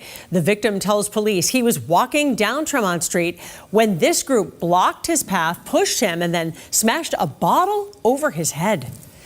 The Vatican says that the conclave to elect a new pope will begin on May 7th. The date was decided upon today after cardinals met behind closed doors for the first time since the funeral of Pope Francis. The conclave will take place in the Sistine Chapel, and only cardinals under the age of 80 are allowed to vote. If a candidate receives 2/3 of the total vote, he will become the next pope. Turning to next weather on a Monday now and taking a look outside. What a gorgeous start to the work week. Even looking at the Zakim Bridge, traffic looks pretty light. WBZ meteorologist Jason Michael is here with what we can expect these last few days of April. Hard to believe, Jason. It is very hard to believe, but a picturesque end to the month of April here, Paula. Let's go outside as of right now. You can see a beautiful blue sky, also a lot of sunshine. I've been watching this cam for the past several minutes or so, seeing the duck boats there on the Charles River and people enjoying our beautiful city. The wind's a little bit breezy outside as of right now, coming right along the coastline, about a north wind, 10 to 15 miles per hour. However, that's not enough to stop temperatures from climbing. We're more than 10 degrees, more than 15 degrees warmer in the city of Boston from 24 hours ago, even more than 20 south in Plymouth. We're right around 70 degrees right now in Plymouth, and believe it or not, 69 to 70 degrees between Boston and Plymouth. That is making for a very nice spring afternoon, friends. I'm going to call it roughly around 73 degrees here in the city. Some 60s along the Cape and even the islands. More than 14 hours of daylight. 7:41 is our sunset time later this evening, and it will be a beaut. Temperatures also going to be responding as a result to the clearing skies, likely going back into some 30s in some areas, but around the mid to low 40s in other areas right around the city. We'll talk about the next rain chances. Also talk about what you can expect if you're going to be going to a game this week as well. Details coming up in a few, Paula. We will see you then. Jason, thanks. Boston Mayor Michelle Wu received a major endorsement for her re-election campaign. Suffolk County District Attorney Kevin Hayden says that he is supporting Wu. Hayden says Boston is now the safest city in the country and attributed that to the continued work between himself and the mayor. I could not be prouder to be here today with all these people here in support of our mayor and what we're doing for this great city. We will continue to press on and we will continue to move forward. Bold leadership like Michelle Wu and the leadership that she provides is vitally important to everything that we are doing. And I couldn't be happier to be here with her. Wu's endorsements also include Congresswoman Ayanna Pressley and the local chapter of the Service Workers Union, SEIU. Her challenger in the primary, Josh Kraft, has won the backing of Iron Workers Local 7, Laborers Local 22, and the International Longshoremen's Association. Well, the Cleveland Guardians say they're working with Major League Baseball to figure out what should happen to the fan who heckled Jarren Duran about his suicide attempt. This all happened yesterday in the 7th inning of the Sox game against the Guardians. You saw Duran become visibly upset by comments made by the Guardians fan. He was restrained by Red Sox teammates and coaches while umpires and security addressed the situation and ultimately escorted that fan out of the stadium. A repost from Sox color analyst Will Middlebrooks to his Instagram reports that the fan did reference Duran's 2022 suicide attempt, which he spoke about in a recent Netflix documentary. In a post-game news conference, Duran said, quote, "The fan just said something inappropriate, and I'm just happy the security handled it, and the umpires were aware of it, and they took care of it for me."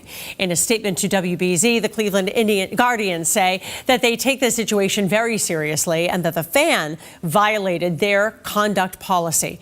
The organization apologized to the Red Sox, Duran, and to fans who were there.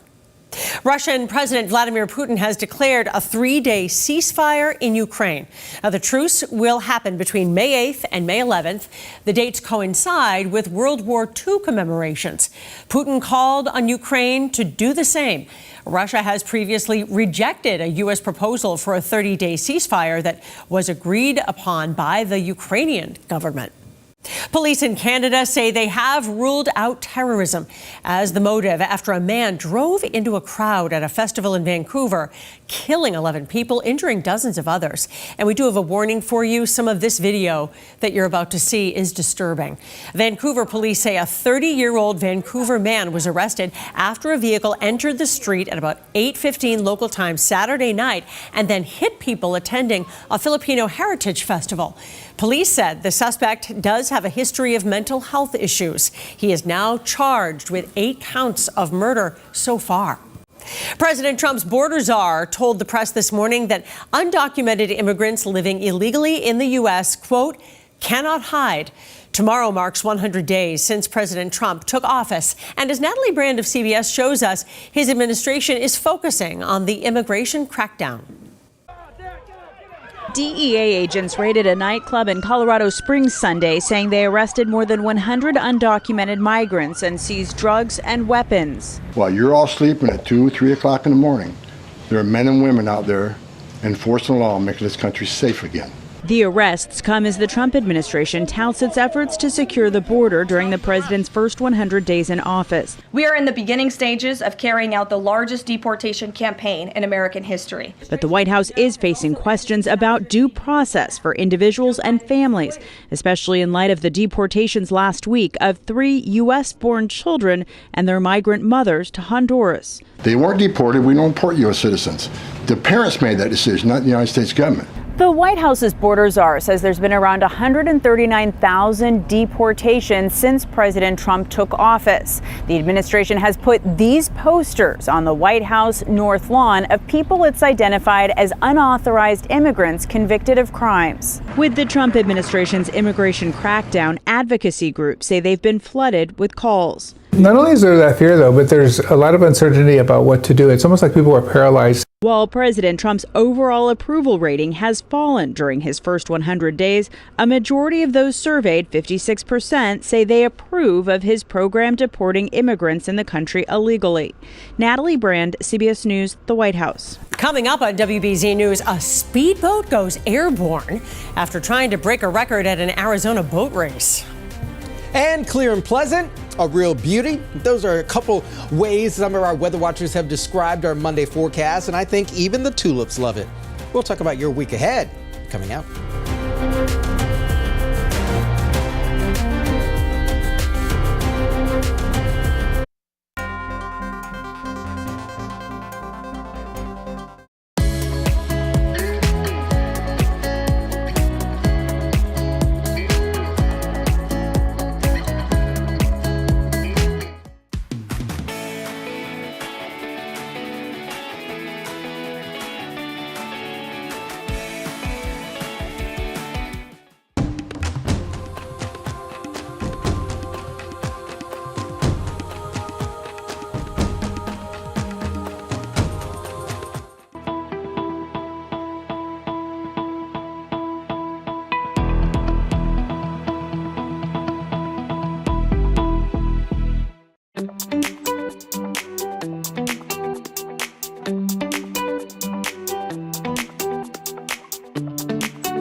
You're watching WBZ News.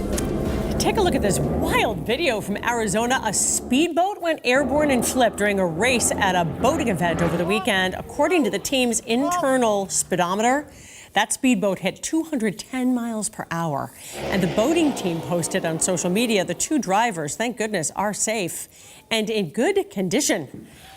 Yikes. So, Jason, you're back. It's boating weather out there. Beautiful, sunny, 70 degrees, but not like that. Oh, yeah, not like this. Not like this at all. And I think we actually have to wait a little while before we get some of that really nice upper 80s. I know a lot of people probably don't like the upper 80s. But, hey, the warmer weather is here, friends. And we are going into our Monday afternoon on a magnificent note. I cannot get enough of our Eastern Sky. Here's our Boston Harbor Cam here on this Monday afternoon. We don't have anything in the way of contesting the sunshine and stable conditions that we are experiencing experiencing. We have even more of it tomorrow, actually a warm-up tomorrow, and even more of it by Wednesday as well. Miles upon miles of crystal clear skies. However, we do have a strong system now causing some issues across the upper Midwest, as well as some severe weather threats likely going to be happening across the Midwest as well. I'm speaking mainly over towards Illinois and also Iowa, and perhaps even over towards Michigan and also Wisconsin. What's next for us here, though, sunny and mild to start out the week and likely spilling over into midweek. I think by Thursday we'd start to see a few extra clouds begin to develop. And as we also look at the end of the week, rain chances, unfortunately, are also going to be moving back in between Friday and Saturday. We've had every single Saturday, I have to tell you, in the month of April being at least a wet one and also a cloudy one. This one likely going to start out the month of May also being on a wet note for Saturday as well. Stable winds outside coming in out of the north, but also offering a bit of a sea breeze for several communities along the south and also the Cape and Islands region. For later this evening, for any sort of space enthusiast, you'll be able to look up at the sky and perhaps even see the biggest, beautiful, and most adoring planet, Jupiter. It's going to be in the west-northwest sky, so again, look up for that. And we're also expecting a crystal clear sky, so you'll definitely be able to see it. And also, if you got a telescope, I don't think that's going to hurt at all either. As we look at the temperatures overnight tonight, more the mid to upper 40s is going to be expected. I think some areas north and west of 495 could actually slip down into the mid to low 40s overnight tonight and likely feel like the 30s as well, because again, we're having a crystal clear sky, so we're allowing for any sort of warmth on the surface to just escape. As we get into the day for us tomorrow, a few clouds will likely be dancing across the sky, still relatively stable, going into the mid to upper 70s tomorrow with a strong south wind. And as we look towards early Wednesday, we start to see a few extra clouds begin to move back in. This is actually a cold front, but the coldest air is actually not going to develop until actually Thursday. And once we get to Thursday and Friday, and by Friday to Saturday, it seems as though, unfortunately, we're actually beginning to step our toes into a little bit of a wet pattern that goes into early next week and likely by midweek as well. But again, notice the percentage of chance is only between about 20 to 30%. So we're not expecting a whole lot. These are mainly just garden variety type of spring-like showers. Meanwhile, we're just dealing with the shower activity, but the severe weather threat is going to be experienced in other aspects of the country. So we'll take the showers at least for now. As we get into the weekend, again, by Saturday, we have another band of shower activity riding along with the frontal boundary again. We are expecting Friday evening and midday shower activity, but also midday into evening shower activity on Saturday as well. We're still several days out, so don't worry. We'll have a chance to fine-tune this forecast certainly as we get closer and closer to the weekend. But for now, enjoy the sunshine for the next few days or so. By Friday, Saturday, again, those are our rain chances. But at least temperatures, though, Paula, look at that. 60s and 70s, we will take it. Beautiful week. All right, Jason, thank you. Well, owning an animal is getting more expensive. The pet care service Rover says dog owners could expect a 7% hike in expenses this year, and cats could cost 10% more. The average lifetime cost of care for a 10-year-old dog does add up to more than $34,000, while a 16-year-old cat costs $32,000. One way to keep at least your initial costs down, consider the financial benefits of adopting a dog or a cat from a shelter. A lot of these pets are already spayed, neutered, and microchipped, and you're not going to be paying some of the exorbitant costs that are associated with getting a designer dog from a breeder. Another potential cost to weigh: if you are allergic and considering allergy shots before adopting a cat or a dog, check out if that's covered in your health insurance plan. Overcoming adversity is one of the many reasons we chose BZ's MVP of the week. Up next, the Acton-Boxborough goalie who's battled much more than 80-mile-an-hour shots on net.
BZ's MVP of the week takes us to Acton Boxborough. WBZ's Nick Giovanni introduces us to the senior who's a star in net and an inspiration to his team.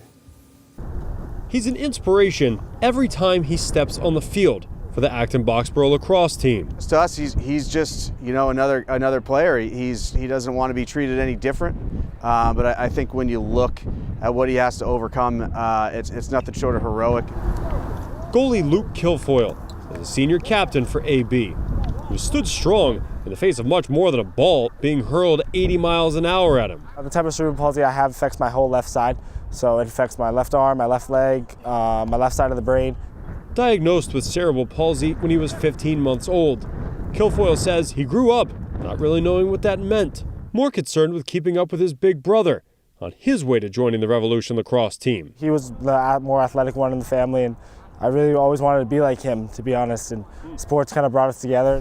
Luke was following in his older brother's footsteps until cerebral palsy and puberty collided. Oh, my bone was growing faster than my muscles, so the muscle around my bone couldn't keep up. According to Kilfoyle, his femur grew 90 degrees to the right instead of straight ahead, which ultimately led to surgery. On a long road to recovery, his teammates helped him travel, pushing him through the school's hallways in a wheelchair. During that time, I realized that, cerebral palsy is going to be with me for the rest of my life. I just have to control it. Going through something like that, it's a huge operation to have. It's a life-changing thing.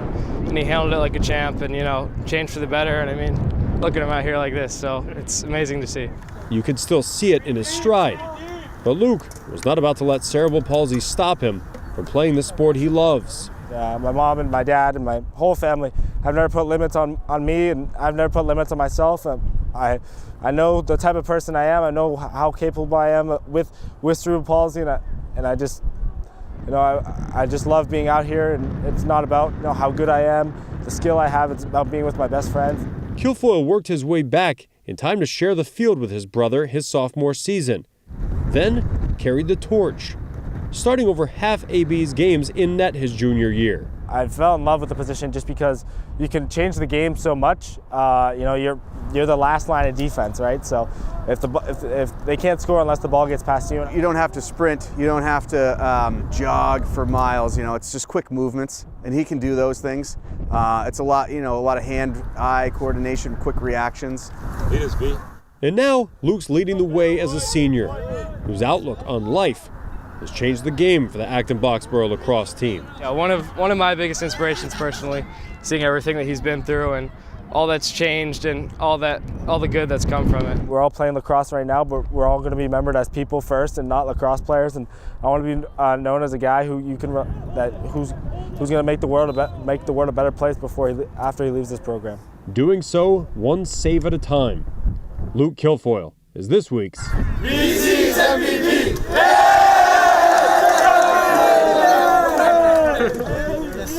Do you know a student athlete or coach adding value to their community? Send us an email, newstips@wbztv.com. We'll be right back.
Thanks for joining us. The news continues streaming on CBS News Boston.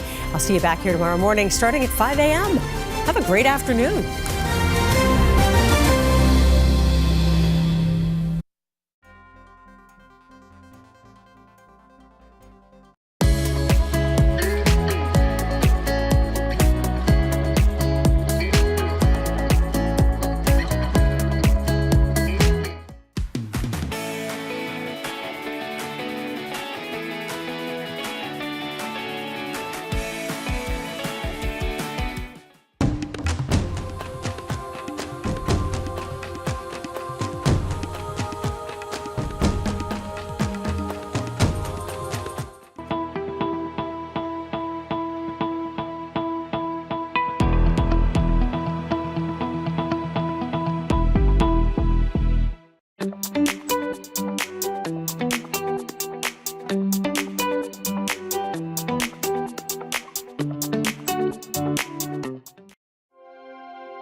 Live on WBZ TV and streaming on CBS News Boston.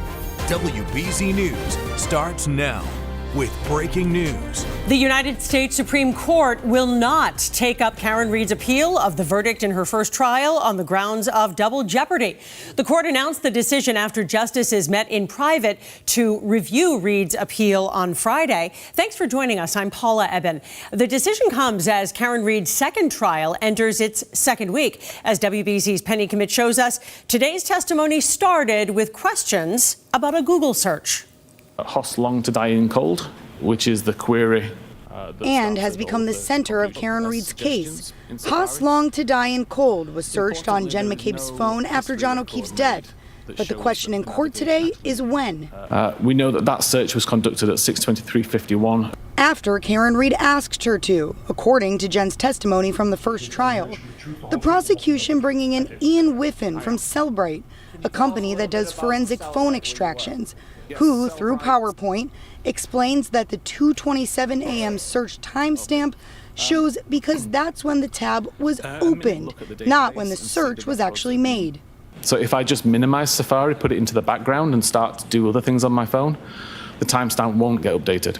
Jen was at 34 Fairview the night John died. The defense has said that she did make that search at 2:27 a.m., proving that she knew John was dead hours before his body was found. Meanwhile, in D.C., the Supreme Court has decided they will not hear Karen Reed's case.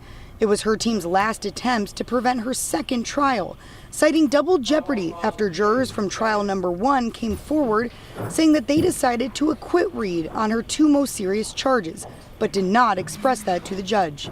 Now, this afternoon, the jury will be sent home, and the 2 ARCA witnesses will be in court to have a private interview with the attorneys and the judge. You'll remember that these are those crash reconstruction experts.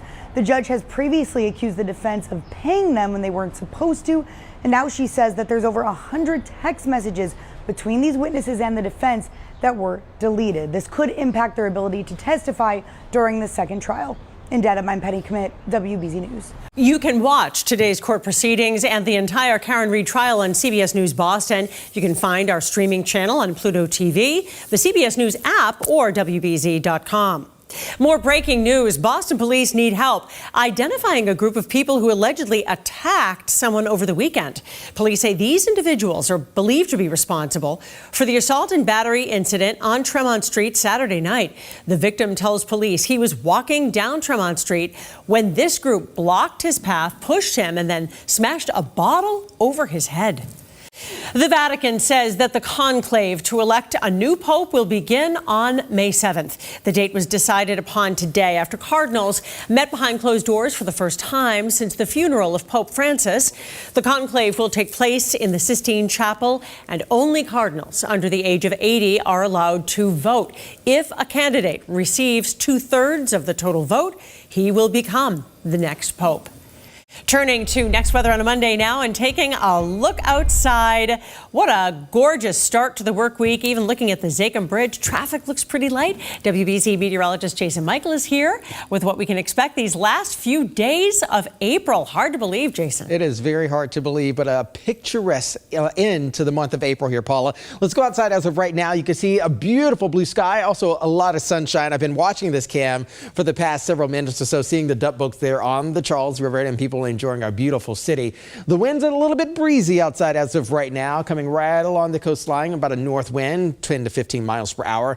However, that's not enough to stop temperatures from climbing. We're more than 10 degrees, more than 15 degrees warmer in the city of Boston from 24 hours ago, even more than 20 south in Plymouth. We're right around 70 degrees right now in Plymouth, and believe it or not, 69 to 70 degrees between Boston and Plymouth. That is making for a very nice spring afternoon, friends. I'm going to call it roughly around 73 degrees here in the city. Some 60s along the Cape and even the islands.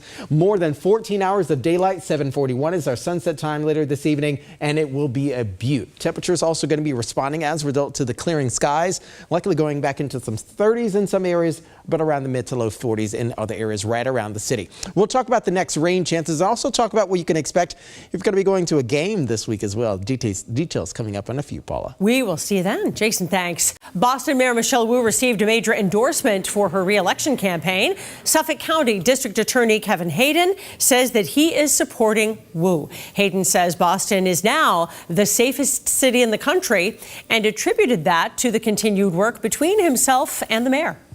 I could not be prouder to be here today with all these people here in support of our mayor and what we're doing for this great city.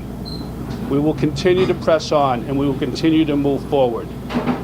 Bold leadership like Michelle Wu and the leadership that she provides is vitally important to everything that we are doing. And I couldn't be happier to be here with her. Wu's endorsements also include Congresswoman Ayanna Pressley and the local chapter of the Service Workers Union, SEIU. Her challenger in the primary, Josh Kraft, has won the backing of Iron Workers Local 7, Laborers Local 22, and the International Longshoremen's Association. Well, the Cleveland Guardians say they're working with Major League Baseball to figure out what should happen to the fan who heckled Jarren Duran about his suicide attempt. This all happened yesterday in the 7th inning of the Sox game against the Guardians. You saw Duran become visibly upset by comments made by the Guardians fan. He was restrained by Red Sox teammates and coaches while umpires and security addressed the situation and ultimately escorted that fan out of the stadium. A repost from Sox color analyst Will Middlebrooks to his Instagram reports that the fan did reference Duran's 2022 suicide attempt, which he spoke about in a recent Netflix documentary. In a post-game news conference, Duran said, quote, "The fan just said something inappropriate, and I'm just happy the security handled it, and the umpires were aware of it, and they took care of it for me." In a statement to WBZ, the Cleveland Guardians say that they take the situation very seriously and that the fan violated their conduct policy. The organization apologized to the Red Sox, Duran, and to fans who were there. Russian President Vladimir Putin has declared a 3-day ceasefire in Ukraine. Now, the truce will happen between May 8th and May 11th. The dates coincide with World War II commemorations. Putin called on Ukraine to do the same. Russia has previously rejected a U.S. proposal for a 30-day ceasefire that was agreed upon by the Ukrainian government.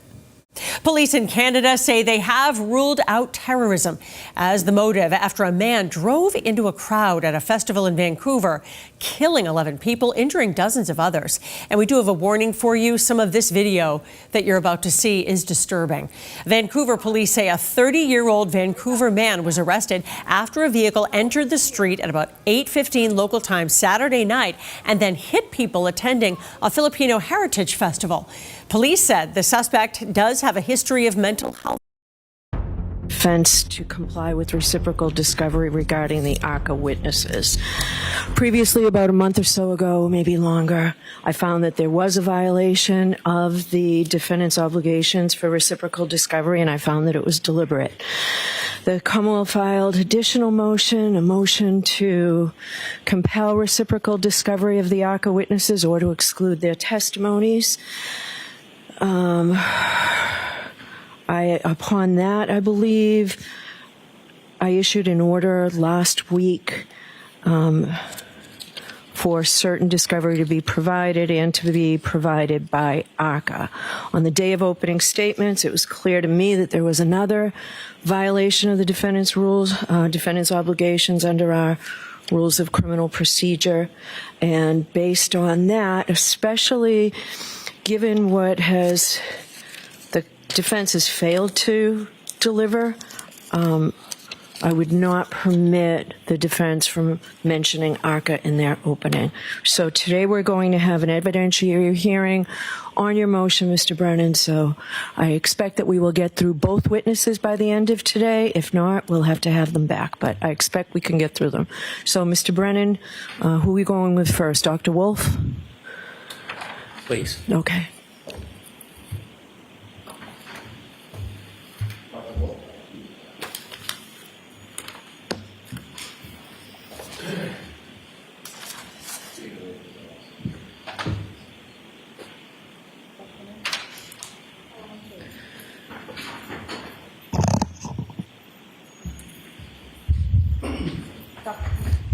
Set. You're going to face the clerk and raise your right hand, please. I solemnly swear that the testimony you shall give to the court in the matter now in hearing shall be the truth, the whole truth, and nothing but the truth, so help you God. Yes. Thank you. Can I see? All right, go right ahead, Mr. Thank you. Good afternoon, Doctor. Good afternoon. Did you become aware there was an order from this court to produce records? Yes. Did you receive a copy of that order? Yes. Who did you receive a copy of that So order? we need Dr. Wolf to identify himself. Please identify yourself for the record. Spell your last name. Daniel Wolf, last name spelled W-O-L-F-E. Who did you receive that order from? I believe it was in an email forwarded from Miss Little. Did you read it? Yes. Did you understand that there was a request for certain communications? Yes. Did you understand that you were supposed to turn those records over to the Superior Court? Yes. Did you turn records over to the Superior Court? I provided a copy of that production notice to Ms. Little. Did you provide the records to the Superior Court? I didn't directly email that to the court, no. Did you indirectly email it to the court? It was my understanding that it would be passed along to the court. So you did not, pursuant to the order, provide the records to the Superior Court, did you? Not directly to the court, no. When you read the order, you understood what the order was requiring you to provide, correct? Correct. It was requiring you to provide all text messages. Yes. Did you provide all text messages? I don't have any in my possession. Did you look for any text messages that are not in your possession about this case? Yes. Okay, did you find any? No, sir. What did you do to look? So I went through the phone that I presently have, and as I informed Ms. Little, last year I was under T-Mobile, was my carrier. Subsequent to that, I then switched to Verizon in, I believe it was November. So I made an effort to contact T-Mobile as well as get access to my T-Mobile account hub. Unfortunately, I was unable to get access to it or get any records prior to, or at least from my T-Mobile carrier. Then I went through my Verizon records that I have from 2025. That was, I could only go back 3 months, and I provided those records. How about emails? You didn't change email carriers, did you? No, sir. Did you provide all your emails from when you first were contacted by the defense? Yes, sir. And you provided every one of those emails to who? It would have been in the file that I put together for the production. How many emails did you find between you and the defense? I'd have to look at the order, but it was probably 6 to. Are you talking about present day or just from last year? Anytime. It was probably around a dozen or so. Who did you correspond with by email on the defense? Again, can you specify a time frame? At any time. Who did you correspond with by email on the defense? It would have been Mr. Jackson. Miss Little might have been on one of those emails. There might have been a couple other members. I don't remember off the top of my head. Well, how about Miss Reed? I don't believe she was on any of those emails. You've never emailed or been on a correspondence with her by email? No, sir. And how about Mr. Yannetti? He may have been on one of the emails. I don't know as I sit here today. You communicated by phone with the defense, didn't you? Yes. And that began as far back as March 2024? After our report was issued, yes, in March. Back in March of 2024, you spoke on the phone to Mr. Jackson? Yes, sir. A number of times? Yes, sir. And as you spoke, you began to become familiar with him and his role in this case, didn't you? We corresponded about, again, our expected testimony here at trial, yes. I'll ask it again. Did you become familiar with him and his role in this case when you spoke to him? I understood him to be the defense attorney on the case, yes. Did you speak to Ms. Little by phone? I don't believe so, no. Did you speak to anybody? Hold on 1 second, please.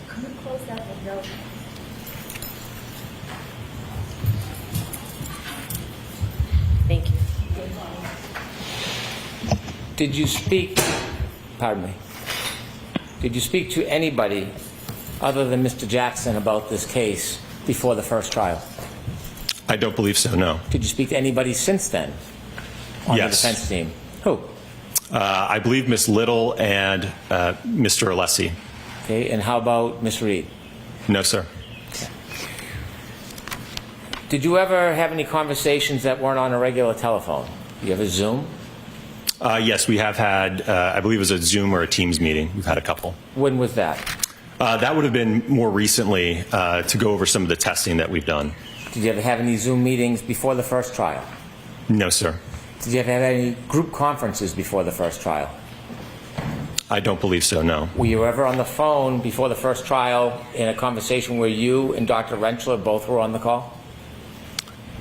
There may have been an instance of that. I just don't recall. Well, think back. I don't recall. At some point, you were contacted by Mr. Jackson and you decided or you learned that you may be part of this case as far as a witness? Yes, sir. When you learned you were part of this case, did you have contact with Mr. Jackson before you testified at the voir dire? Did I have communications with him? Yes. Yes. And in those communications, you spoke about your role? I think we spoke about logistics and coordinating my arrival here for the voir dire and certainly the trial. Well, when you spoke on March 20th, 2024, didn't you talk about more than coordination of logistics? I'm sorry, what was the date? March 20th, 2024? So I believe that would have been the very first phone call that I had with Mr. Jackson. Right. Was that more than about logistics? Well, I think we were trying to figure out what should we do. I will note that this was a very abnormal situation for me, being involved in a federal investigation and then ultimately being called as a witness. No. Well, I'm trying to answer your question. But you're not. Did you talk about more than logistics? So, are you finished with your answer, Dr. Wolf, or are you still answering? I was still trying to answer. Go ahead, finish. Thank you. So, as I mentioned, again, the situation was abnormal. I didn't know if we could get involved. I didn't think Mr. Jackson knew we could get involved. In terms of a path forward, would we be able to do more work? Could we review additional material? How could we work together moving forward? There was a lot of unknowns, so there was a lot of uncertainty. You done? Yes, sir. Did you talk about more than just logistics? No, sir. Did you talk about fees or structures? I described to him our typical procedure when we intake a criminal defense case, right? There's typically a contract and retainer associated with that. So I described our normal procedure that takes place, yes. So you talked about fees and scheduling and costs, what you charge. I did talk about, yes, the contract and the retention letter. When you talked about that contract, there was a discussion, wasn't there, about them hiring you, paying you, or retaining you? Potentially. Again, I prescribed our standard procedure. Why was it you were talking about fees and schedules if you didn't think that you were potentially going to get hired? Again, I prescribed our normal operating procedure. I had no idea how it was going to work moving forward, which is why ultimately, immediately after that phone call, I contacted the Department of Justice to get clarification on that. We'll get to that, but I'm asking you specifically, why were you talking about fees and scheduling and being paid at that point? Objection, Your Honor. I'm going to allow it. Again, because Mr. Jackson was interested, I believe, in calling us to testify at trial. So I explained to us the normal process. When a client reaches out and wants to engage us for trial testimony, that's typically, again, the procedure that we prescribe at ARCA. So that's why I had that explanation to him. So you were talking to him about details about potentially being hired. Isn't that fair to say? I don't know about being hired. I think, again, him utilizing us in the trial as expert witnesses. Well, what's the difference between him utilizing you and paying you for that utilization and him actually hiring you? What's the difference in your mind? Well, I think there is a difference because ultimately, after I got clarification from the Department of Justice, they indicated that they could not, the defense that is, sign any type of contract. There could not be any type of agreement or retainer. I'm not asking what you determined later. I'm talking about the conversation you had on March 20th, 2022, when you were speaking to Attorney Jackson. That's what I'm talking about, okay? Understand? I don't know that I understand your question then. Okay. When you had a conversation on March 20th, 2022 with Attorney Jackson, you discussed potentially being hired, paid, compensated by Attorney Jackson or the defense for this case, didn't you? We did, like I said, I did explain to him our typical operating procedure when a client reaches out for trial testimony. I went over that with him, yes. I'm not talking about a client. I'm talking about this client. Did you talk about them potentially hiring or retaining you for work in this case? That's the question I'm asking you on March 20th, 2022, not the 22nd, not the 24th. March 20th, 2024. Did you speak to Attorney Jackson about them potentially retaining or hiring you for this case? I spoke to him like I speak to any other client that would be interested in calling us as a witness. Okay. And so after you spoke to them, you spoke to representatives of the United States Attorney's Office, and you wrote an email back saying that you were going to put the conversation on hold. Is that fair to say? Correct, until I got clarification from them. And at some point it was on hold, right? At some point it resumed. Yes. When was that? That would have been towards, I believe, the end of April. Okay. The end of April. How was this relationship resumed? What was the contact, the conversation between you and anybody on the defense that resumed that relationship?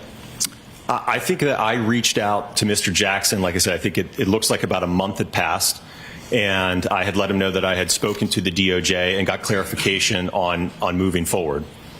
So in April of 2024, you reached out to the defense and said that you had permission or a green light to move forward in the relationship with the defense in this case. I had clarification from the Department of Justice, yes. And that clarification allowed you then to work with the defense on this case.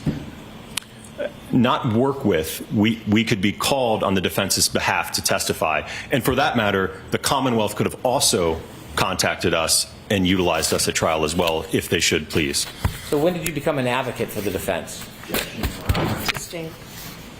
Do you feel like you're an advocate for the defense? No, sir. Are you sure about that? Sir, I'm on the science and the analysis that I've done. That's the side that I'm on. You sure are. Because after that 424 call letting them know that the United States Attorney's Office gave permission for you to be called as a witness, you called them again that day, didn't you? Or they called you on the main line? We may have exchanged a couple calls that day, yes. Well, you did exchange a couple calls that day because we have at least some records. And when you called later that day after telling them that you had permission they could use you as witnesses, what did you talk about? Do you have the records that I could take a look at just so I could see what you're referring to? Do you remember having calls after you called Attorney Jackson and said you had the green light from the U.S. Attorney's Office? Do you remember having further calls that day? I think we had a couple brief conversations, yes. Okay. When you think about it, do you remember them, or are you just saying you think but you don't know? I don't remember. I remember that there was one conversation, I believe in early May, that I had with Mr. Jackson in which we engaged in a conversation where I gave him more information about my background, who ARCA was as a whole. I think we even got to talk a little bit about my family, my 4 kids and things of that nature, but it was a call about background and qualifications. We're still back in April. You're moving ahead to May when you first started billing. I want to talk about back in April. Do you remember having conversations on April 24th with Mr. Jackson? Do you remember that? I'm going to allow that. I remember that there were conversations, yes. Specifically what they were to. I remember, I think they were brief, but I don't remember the specifics of them, no. Well, in the brief conversation, what do you briefly remember about that brief conversation, Doctor? Well, as I mentioned, I think I had finally received clarification from the DOJ, so I think I was letting him know that I had received that clarification. Well, sir, you said that that was the first call. There were more than one call. There was then 2 calls to the main line. What did you discuss with him during those calls? Well, to be honest with you, the call to the ARCA main line, I don't even know if I spoke with him. That's just to the main line, not to me directly. So he could have spoken to a receptionist who then tried to get a hold of me, right? So I don't know if that specific call to the main line was to me or someone else at ARCA. Well, this is a new relationship, right? You were working on a contract with the federal government. You have only spoken to Mr. Jackson, according to you, twice. You don't remember the early conversations with them and what they were about? I'm sorry, are we talking about now at the end of April still? Yeah, I'm still talking at April. April 24, 2024. Yeah, as I just discussed with you, from what I recall, it was relaying to him the clarification that I got from the Department of Justice. Right, but that doesn't take more than one call, does it? I don't know. He may have been in court. There might have been some phone tag. I don't know, sir. Well, there was a 9-minute call on April 24th, and then there's 2 calls to the ARCA main line, 3 minutes and 2 minutes. Do you remember any of those calls? Again, when you say 3 minutes and 2 minutes, that makes it sound like, in all likelihood, he contacted the ARCA main line, got a hold of a receptionist or my project manager, and couldn't get a hold of me. Are you just making that up, or that's what happened?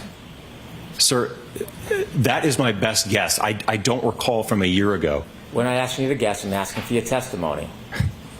That's what I recall, sir. Do you recall him calling a secretary on the main line? That's what you recall? He very well could have. I just don't know, sir. But you're making a representation that you recall him using a secretary in the main line. I'm asking what you actually did and actually said. Do you remember speaking to Mr. Jackson, Mr. Jackson or anybody on the defense team after that initial call back on April 24, 2024? Do you remember those 2 phone calls? Objection, Your Honor. So let's get an answer. I don't remember those phone calls specifically, no, sir. Next Do question. you remember the phone call on April 30th, 2024? Do you remember that one? I don't remember that call, sir. Okay. Do you remember the call on May 1st, 2024? I don't have the records in front of me, but was that a longer call by any chance? It was 40 minutes long. Okay. Yep. So then, yes, as I just described earlier, that would have been the call in which I went over with Mr. Jackson a little bit more about ARCA, my background, my education, qualification, the kind of casework that I do, things of that nature. And did you discuss issues regarding this case? No, sir. So during the 40 minutes you spoke, you never discussed any of your findings that had already been made? No, sir. You had never discussed any of your testing in this case during that 40-minute conversation?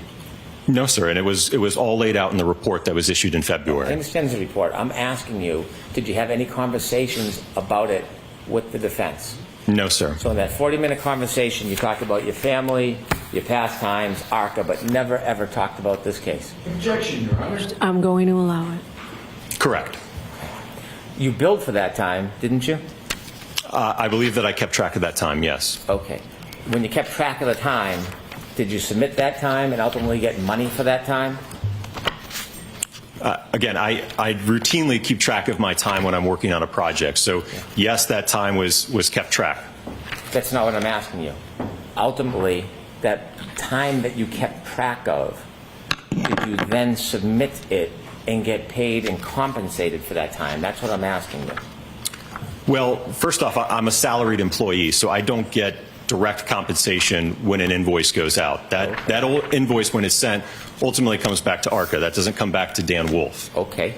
So in order to get paid for that, you would have had to submit that time through ARCA to then forward it, wouldn't you? Objection, Your Honor. Going to allow it. Is that true? Yes. I keep track of my time so that my boss knows what I'm doing. Yes. Okay. Your Honor, can we approach, please? Who asked me that? Me, Your Honor. Yes. Come on over.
Doctor, again, to focus you, we're on May 1st, 2024. May 1st, 2024, you had a conversation with Attorney Jackson. Correct. And at some point, did you submit the time you spent and forwarded it so that that could be billed? Yes, and I will note that all of that time was actually tracked under the same project number that the work that was done for the Department of Justice was under. So at the time you had that conversation, you were keeping track of hours, correct? Something I routinely do, yes. And do you know who ultimately paid that bill for that day, May 1st, 2024? I know now that it was the defense, yes. Okay. Now, when you billed, did you bill for the entire conversation? I don't know. You said most of the conversation was background, talking about ARCA, talking about your families? Yes. Right. Do you typically bill clients when you're spending time talking about families? Again, that wasn't the entirety of the conversation. I think you just briefly asked me about my family. Oh, now it's brief. Okay. All right. Objection, Your Honor. No comments, please. Do you typically charge when you're talking about non-related work matters in your billing? Sir, I think the majority of that phone call was related to, again, work-related topics. Work-related, it took that much time to talk about ARCA? And my background, certainly. Yeah, okay. And how much was the majority? Sir, I don't know that I can parse it out in individual segments or minutes for you. Mm-hmm. And so after that May 1st conversation, did you communicate with the defense before June 9, 2024? I don't believe so. I think from what I recall, next up was, I think, the voir dire. Either Alan, I think Alan contacted me letting me know that the court wanted to do a voir dire of myself and Dr. Rentschler. And you mean Alan, you mean Attorney Jackson? Yes, sir. Okay, so you became friendly. I guess first name basis, is that what you're referring to? No, I'm saying, did you become friendly? No, I wouldn't say that we were friends. I didn't ask if you were friends. I said, did you become friendly? I talked to him like I talked to all of the attorneys that I work with, sir. What would you call me if you were going to address me? Probably Mr. Brennan. Yeah. So, do you remember the next time you spoke to Alan? As I mentioned, it probably would have been sometime in early or mid-June. Going into June, you were keeping track of all your communications with Attorney Jackson or anybody from the defense, weren't you? I don't know if you mean, what do you mean by keeping track? Well, do you have a folder where you make notes when you have communications with an attorney and discuss issues? No, sir. You don't make notes? Not for brief phone calls, no. For your billing, do you save phone records or text messages so you have some collateral evidence about the billing? No, not when it's things about, again, logistics and traveling and scheduling, no, sir. And by the way, when you put together your phone records and text messages that you sent to the court in response to the court order, did you have actual records? What do you mean in terms of actual records? Well, I see like a summary chart that was developed. Who developed that summary chart? So that was, again, as I mentioned earlier, I was unfortunately unable to pull anything from T-Mobile. I just could not get access. Then what I did is I logged into my personal Verizon phone records, and I was able to go back for 3 months. I couldn't get back to December, and then I downloaded the spreadsheets, and I extracted those rows and provided that. Did you provide the actual records or just the spreadsheet? Well, I provided the spreadsheet, which was pulled from the records. I would have had to redact a lot of phone numbers if I was to put in the full extraction, if you will. So you didn't provide the full extraction? I provided the full extraction as it relates to all of the contact between myself and Mr. Jackson and Miss Little. Did you ever delete texts? From last year? Yes. Yes. After you had text messages with the defense, did you delete those texts? Yeah, after the trial concluded, I mean, that's something I routinely do. I'm not going to keep texts from Mr. Jackson, especially now that we're past a year. I would have no reason to keep those, sir. I'm not asking for the excuse. I'm asking if you did it. Did you delete texts? Again, it's something that I typically do. I communicate with attorneys all the time, whether it's for trial or inspections. I don't have a habit of keeping a text chain about scheduling or meeting or, hey, can we meet at this time or show up here. I just don't have a habit of keeping that type of text. So he's not my friend, sir. So you didn't delete texts? I think I just told you that, yes, I did delete the text. Oh, you didn't tell me, but you just did now. Thank you. Objection, Your Honor. So next question, no comments, Mr. Brennan. How many texts did you delete in communications with the defense? I don't know the number, sir. You don't know the number? I don't have the text. So you're asking me over a year ago almost about text messages. I don't recall how many there were. All right. Was it 10, 100, 1,000? How many were there? Of ones that I sent? No, not just what you sent. Either way, back and forth. Probably, I don't know, maybe around 100 or so.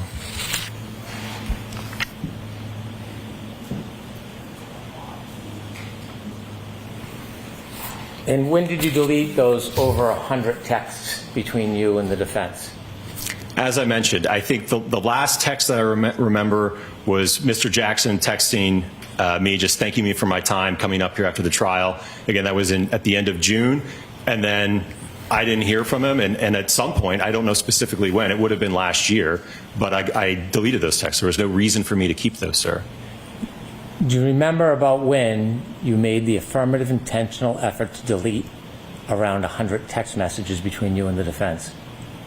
It would have been sometime after the trial, probably before I got my new phone in November, but it would have been probably in the month or two after the trial, sir. Where were you when you were deleting these texts? Were you at your office, at home? Do you remember sitting down and deciding intentionally you were going to delete over 100 texts? Where did that decision happen?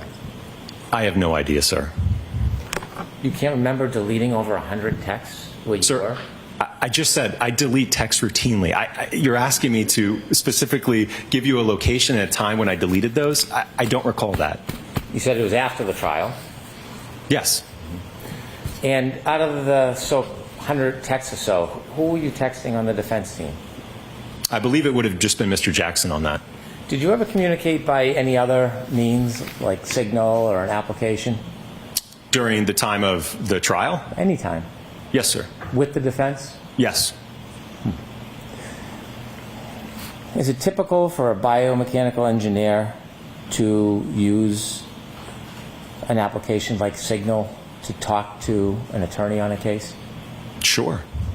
You know the benefit of Signal, don't you? I mean, it's a messaging platform, yes. Well, encrypted app, isn't it? What was that? Encrypted? I don't know, sir. It keeps no record of the communication when you use an application like Signal, does it? I don't know, sir. Well, you used it. Did you have it on your phone that you were using it with other people? No, I don't believe so. So the only time that you use Signal in your career is when you were dealing with this defense team? Yes, it would have. It was earlier this year. Mr. Jackson had communicated with me, indicating that it was his preferred method of communication. So yes, we did exchange some messages on Signal. But this was at no point in time during the first trial. Using the Signal app, was that your suggestion? No, again, I think it was Mr. Jackson that said it was his preferred method. Is that standard in your industry to use Signal when you're talking to clients? I don't know that there's a standard out there, sir. I'm asking about your standard. Is it your standard to use an encrypted app when you're talking to attorneys? If the client has that preference, I don't have a problem with it, sir. How many times have you done it other than this defense team? Again, as I just mentioned, it was the first time. How many conversations do you think you had with the defense team by Signal? Again, it would have been just Mr. Jackson, and like I said, it was really, I think, just in the month of March of this year, but it was brief. I know that I think we exchanged a couple phone calls, and I remember the call quality was terrible, so we really didn't use it that much. Okay, you're saying a lot of things. You're saying you think. I want to know your best memory. I don't want you to think. If you don't know, you don't know. How many times did you use Signal with the defense to talk about this case? Objection, Your Honor. Going to allow it. From what I recall, was probably a handful of times. When you say if what you recall, are you purposely being vague in case there's records, or do you not remember? I don't remember, sir. As you mentioned, it doesn't keep a log of it, so I just don't recall. Well, you don't have to rely on a log. You can rely on your actual memory. Right. I'm telling you that I didn't keep track of it, so I don't know the specific number. How many times do you think you talked by Signal? As I just mentioned, I think it was a handful of times. I don't know what a handful means. Probably 4 to 5. Well, was it 4 or was it 5? It was probably 4 to 5. It's the best estimate I can give you. How long were the conversations on Signal, the 4 to 5 times? I think they were pretty brief. I'd say probably around 5 minutes or so. You think each one was 5 minutes? Probably 5 minutes, yes. Were you putting it on a timer? Each one had to be a maximum of 5 minutes? No, I'm just giving you my best estimate, sir. Mm-hmm. How certain are you that the Signal calls were 4 to 5 minutes? Again, I just told you I'm providing my best estimate. How confident are you the times were between 4 and 5 minutes? That's the best answer I can give you, sir. I'm giving you my best estimate. I'm asking you how confident you are. Objection, Your Honor. Can you answer that? How confident are you, Dr. Wolf? I can't answer that anymore. Okay. When Next you were question. required by court order to provide all of the records to Your Honor, you knew that one of the important things you need to respond to were communications between you and the defense for Her Honor to consider, right? Yes. Okay. And Signal is a communication, isn't it? Certainly. You looked at all your records and knew it listed the text messages and the phone calls. You knew that, right? Yes. You knew that was going to be a representation that you were making to the court about your communications with the defense. You understood that, didn't you? Yes, sir. And you wouldn't want to mislead the court, would you? No, which is why I told you. I asked. You didn't put anywhere in your response to the court order that there were communications beyond text messages and phone calls. You never, ever alerted the court or anybody to that, did you? Again, because I have no record of it. I have no way of being able to tell when those took place or how many there were. The question I asked you is when you responded to the court order to provide all communications, and you responded by offering text messages and you responded by listing phone calls, you knew that your signal calls were communications, didn't you? I provide everything that I had in my possession, sir. That's not what I'm asking you. You knew the signal calls were communications, didn't you? Yes. Okay. And you never informed in your response that there were phone calls through Signal as part of your communications, did you? Again, because I didn't have any record like I do with the Verizon entries as well as the emails. I could not, there's nothing I had in my possession, sir. Mm-hmm. You've read this court order, haven't you? Yes. Did you understand when the court was looking for all communications, it meant all communications? And I've provided everything that I have in my possession, sir. Mm-hmm. During those 4 to 5 Signal communications, did any of these occur before the end of the last trial? I'm sorry, can you repeat that? Did any of these Signal communications happen before the end of the last trial? No, like I said, they were all this year. You sure about that? Yes. Now, at some point, did the defense send you a retainer agreement? For this year? Nope. Prior to the end of the last trial, did you ever get a retainer agreement? No, there was no contract and retainer for the first There wasn't a contract. Did you ever receive a retainer agreement? No, I don't believe so. Okay. When you came out to the last voir dire in the last trial, did you have an agreement with any entity that was going to pay for your costs? No, sir. So you had no agreement that you were going to be refunded or compensated for your costs? No. Did you have any agreement that you were going to be compensated for your time? No. So when you were asked to come out and testify in this case, tell me, did you think that the defense was going to compensate you for the cost of you coming out here? I had no idea who was ultimately going to pay the invoice, if an invoice was even sent.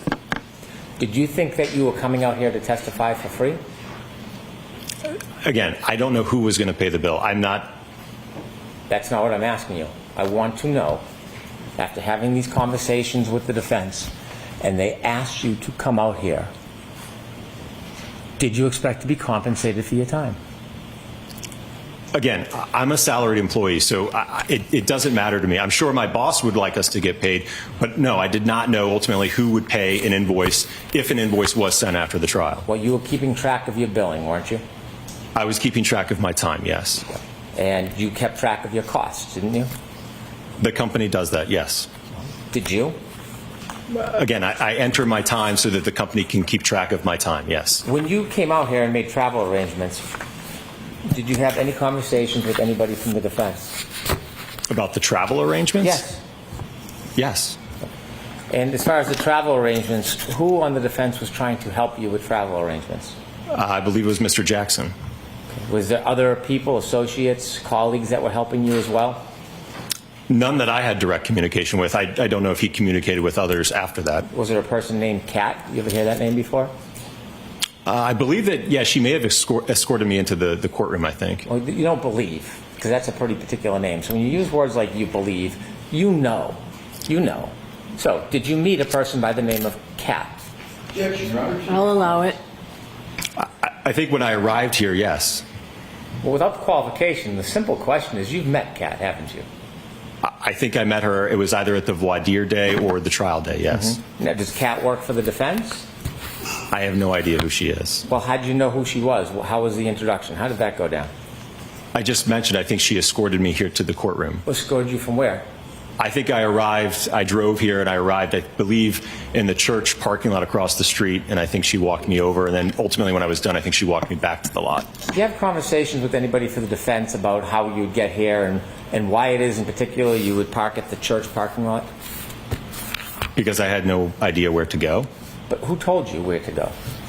Like I mentioned, I communicated with Mr. Jackson, who provided that information to me. Okay.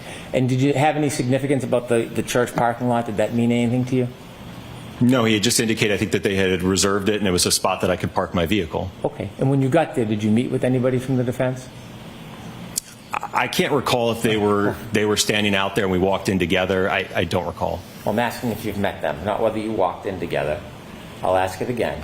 When you arrived after these plans were made, did you meet with the defense before you came into court? On the voir dire day, I don't believe, I can't recall if the defense was out there. I think on the day of trial, I think I met Mr. Jackson and maybe a couple other members of the defense team. Well, when you say you think, this was a pretty remarkable event coming to this trial, wasn't it? Objection, Your Honor. I'm going to allow it. It's a pretty remarkable event, this trial, wasn't it? It's unique, yes. Yeah, it's unique. And so when you came here, having had all these conversations with Attorney Jackson, you don't remember if you met him before you came in for voir dire or came in for trial? You don't remember if you met him? Well, like I said, I think for the voir dire, I think he was already, I believe, in the courthouse. So I think the first time I actually shook his hand and met him was the day of the trial, if I'm not mistaken. Okay. And tell me, is that near the church parking lot that you met with them? I'm sorry, what was your question? Was it near the church parking lot where you met with them? Yes. Okay. You shook his hand. This is meeting face-to-face, right? Yes. Yes? Yes. Okay. Did you have a conversation about the case? I don't believe so, no. When you say you don't believe so, do you think you had a conversation about the case? At that point in time, no. I was getting ready to take the stand, so I don't think we had a conversation about it.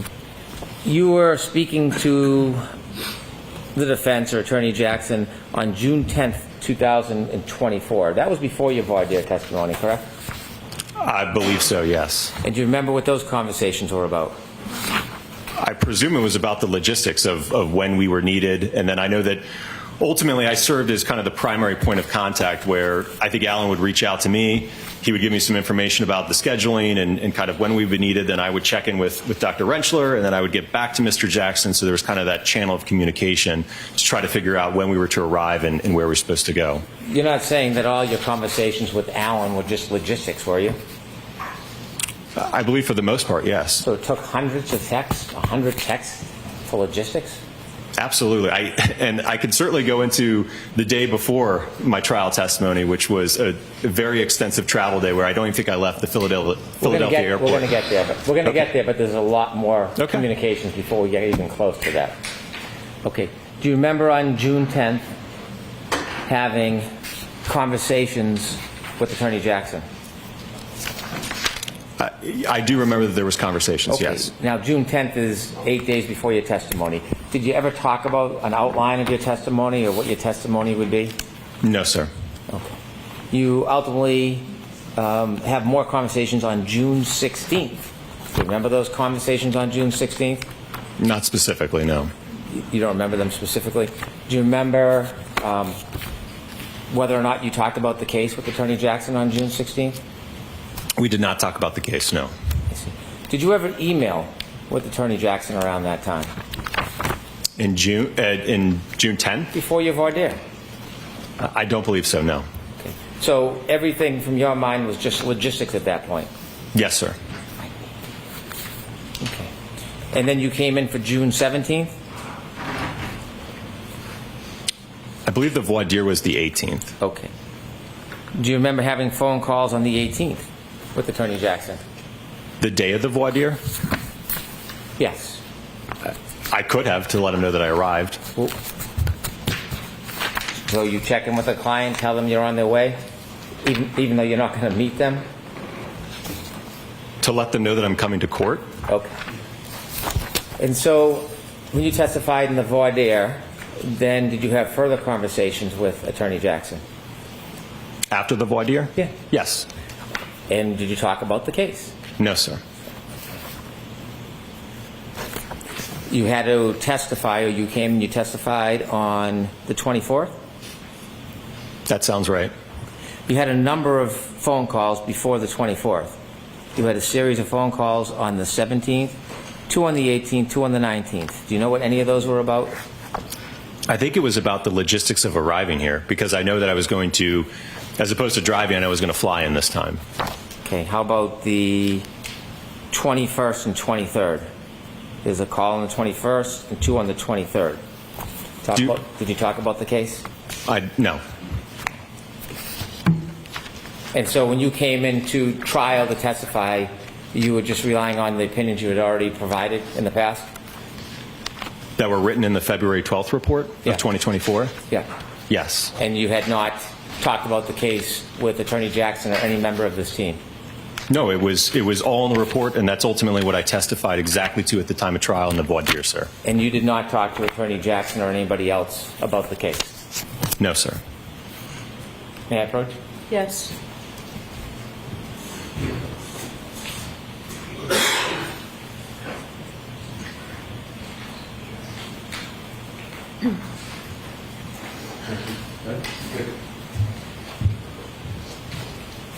Showing you an email. Do you recognize that? Yes. From you to who? To Mr. Jackson. Okay. And what's it labeled as? Wolf Direct. And that's before you testified on trial 24. It's at 6 p.m. the night before I testified, yes. So it's before you testified? Yes. Okay. Let me show you this document. Do you recognize that one? Yes. And what's that? That is the attachment to the email. Okay. You recognize reading that? Yes. Do you recognize discussing the case before you testified on June 24, 2024? I never discussed this with him. This is something that I sent to him, that I did on my own, and that I sent to him. But he never asked this of me, and we never discussed it. So you sent him what you thought would be the best questions and answers for him to ask you when you testified? So this is something I routinely do when I work with attorneys, okay? I prepare this on my own to prep myself and prepare for trial. Can I get that, please? There's an email with a document I'd like to attach this as an exhibit. Okay. Exhibit 1. Exhibit 1.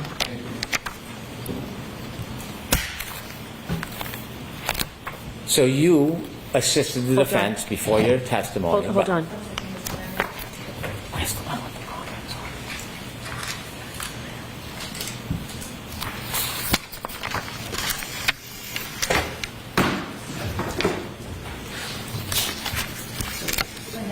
Thank you. So you assisted the defense in anticipation of your testimony by sharing with them the questions and answers you thought would be most helpful. Again, as I mentioned, this is something that I do internally to prepare. I sent that to him the evening before I testified at 6 p.m. I presume that he already had his direct examination done at that point. So I sent that to him, yes. That's a lot of answers other than the one for my question. The one for my question Hold the comments, please. My question was, you had communications offering information to the defense before you testified in a way that you thought would help the testimony, didn't you? Well, first off, I have no idea if he even read it or utilized anything from it. But that's not really answering the question I just asked, is it? Can you repeat the question? Of course I can. So when you sent a direct examination to Attorney Jackson before your testimony, you communicated with Attorney Jackson, providing information that you thought would best help your testimony in court. Well, I think ultimately it's to help the jury understand my report and my analysis. Do you think it's helpful not answering the question and just diverting every time I ask you something? Do you think that's helpful? Do you want to answer my question, or do you want me to move on? I think I answered your question. I don't think you did, so I'll ask it one more time. Objection, Your Honor. All right, no comments, please. Do you think that providing a direct examination to the defense before you testified is in any way assisting preparing for your testimony? Again, I don't know if he even utilized it, sir. And certainly if the Commonwealth had reached out, they could have gotten a copy of that as well. It would have been the same exact outline whether I testified on behalf of the defense or behalf of the Commonwealth. You don't want to answer my question? Objection, Your Honor. Sustained. Did you ever make any comments or discuss the outline that you provided to the defense to help better the testimony for the defense? I did put comments, yes. When I just showed you that document and you said you just sent it because this is a standard thing, why didn't you just tell us that you made comments that would assist the defense? Why didn't you share that when I just asked the question? I don't understand your question. You don't understand my question. I asked you about the outline, the direct examination you provided to the defense, and you gave me a response that this is something typical, but it's just an outline. You wouldn't answer whether it would help the defense or not, but the reality is you were assisting the defense, isn't it? Objection, Your Honor. I'm going to allow that. You were making suggestions to help the defense, weren't you? Sir, it wasn't to help the defense. It wasn't to help anyone but the jury understand things. As I just mentioned, that outline, if it was asked if I had sent one to the Commonwealth, you would have gotten the exact same copy. You didn't send one to the Commonwealth.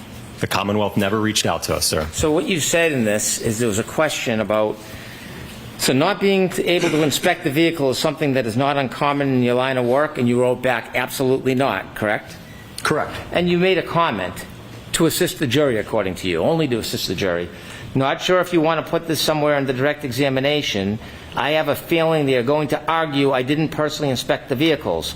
I had enough information from the material I reviewed, so it wasn't necessary. Need to show jury it doesn't matter in this case. Were those your comments to the defense before your testimony? Absolutely. And it would have been the same argument probably from the defense if you had called me a witness about not being able to inspect the vehicle. I wanted the jury to have an understand that for the analysis I undertook, it did not matter that I did not physically inspect the vehicle, sir. So when you're telling us here under oath before this court that you did nothing to assist the defense, you do not think that you making these suggestions on how to better the testimony for the defense, you don't think that's helping the defense? No. Okay. You said, not sure if you want to put this somewhere in the direct examination. So you're making suggestions to the defense about what you think could be helpful in the direct examination, correct? Sir, there were never any conversations between me and Mr. Jackson about what questions to ask, what not to ask. Again, I prepared that internally on my behalf and sent that to him. Whether he utilized it or not, I have no idea. Not my question. Not my question. What I'm asking you is when you wrote to the defense and said, not sure if you want to put this somewhere in the direct examination, Yes, slow down. sorry, when you wrote and offered, unsolicited according to you, to the defense, not sure if you want to put this somewhere in the direct examination, weren't you trying to help, sir? I don't believe so, no, sir. And then when you wrote, I have a feeling they are going to argue I didn't personally inspect the vehicles, who's they? Well, it would have been the prosecution in this case. But you're not taking sides, you're totally objective, right? Sir, that is a question that's routinely raised when I testify about whether or not we inspect the vehicle. So I know it would be a potential issue that would be raised by either side. So you were alerting the defense that you thought that this may become an issue, weren't you? It was more or less to make sure the jury had an understanding that because I didn't physically inspect the vehicle, it did not matter for my analysis, sir. I wanted to make sure the jury understood that. Don't hide behind the jury. I'm talking about your communications with the defense. I'm asking you specifically about your conversations with the defense. That's two questions. Ask one question. You wrote, I have a feeling they are going to argue I didn't personally inspect the vehicles. That's what you wrote, correct? Objection, Your Honor. The tone of the argumentation. Did you write that? Yes. Right. And when you said they, you're referring to the opposition, the Commonwealth, correct? Correct. Right. And you offer an explanation or a way to deal with what the Commonwealth may confront you with, don't you? You make a suggestion to help the defense, don't you? Again, it was to help the jury understand that because I did not physically inspect the vehicle, it did not matter for my analysis. That was the point I was trying to make. I had enough information from the material I reviewed, so it wasn't necessary. Need to show the jury it doesn't matter in this case. That's what you wrote. Right. Need to show the jury. Yeah. That's what I was trying to make sure that point was understood, to the jury. In your collaboration with the defense, that's not all you wrote, is it?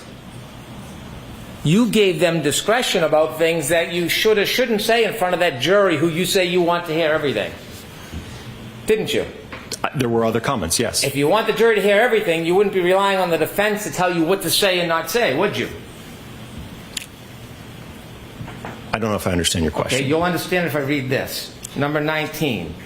Would it be fair to say that because you do a lot of nighttime visibility work, your cases frequently involve pedestrians? You remember that one? Yes. And then you wrote back, yes, unfortunately there is a direct correlation between the time of day and pedestrian fatalities. You remember that? Yes. Statistically speaking, most pedestrian fatalities occur during the evening and night hours. You remember that? Yes, sir. So my specialty in the area of lighting and human factors results in a lot of my cases involving pedestrians. Yes? Yes. Oh. And then, do you defer to the defense, not the jury, trying to give the full story to the jury, do you defer to the defense in exercising discretion on what you will or will not say to the jury back then? Well, allow me to explain, if you will. I'm asking you a question. Well, let me explain. No, I'm asking you, did you defer? Answer the question first. Did you defer to the defense on what information they wanted you to put in front of that last jury or not? I didn't defer to them. The reason for that comment is a few reasons, sir. Let me read it, and then you can give any explanation you want. Hold on. Next question, Mr. Brennan, then you answer, Dr. Wolf. You said, if you don't want me to say this, that's fine. Are those your words? Yes. Allow me to explain.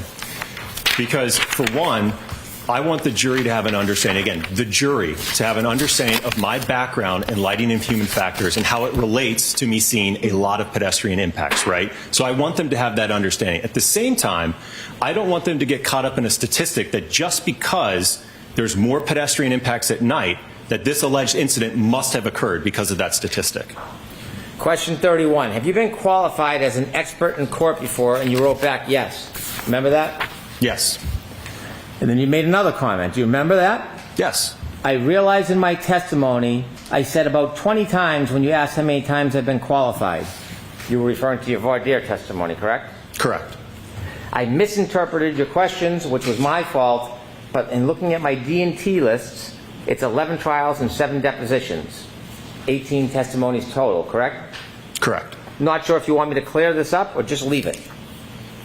Wouldn't you want to clear up a misstatement when you realize you had made a mistake? Wouldn't you want to inform the court, I stated qualifications I didn't have, it was unintentional, but it was a mistake? Well, that's exactly why I put the comment in there, sir. You put the comment, you didn't put the comment to the Commonwealth, did you? Again, you all never contacted us, sir. Did you comment to the court who you made the representations in front of? Did you let the court know that you made a representation that was inaccurate? Again, that's why I put the comment in there to... Okay. Did you inform the court about your misrepresentation? No, I did not inform the court. You relied on the defense and gave them the discretion whether they were going to clarify the record or not. Correct? But I provided the clarification, yes. Mr. Brennan, could you move along, please?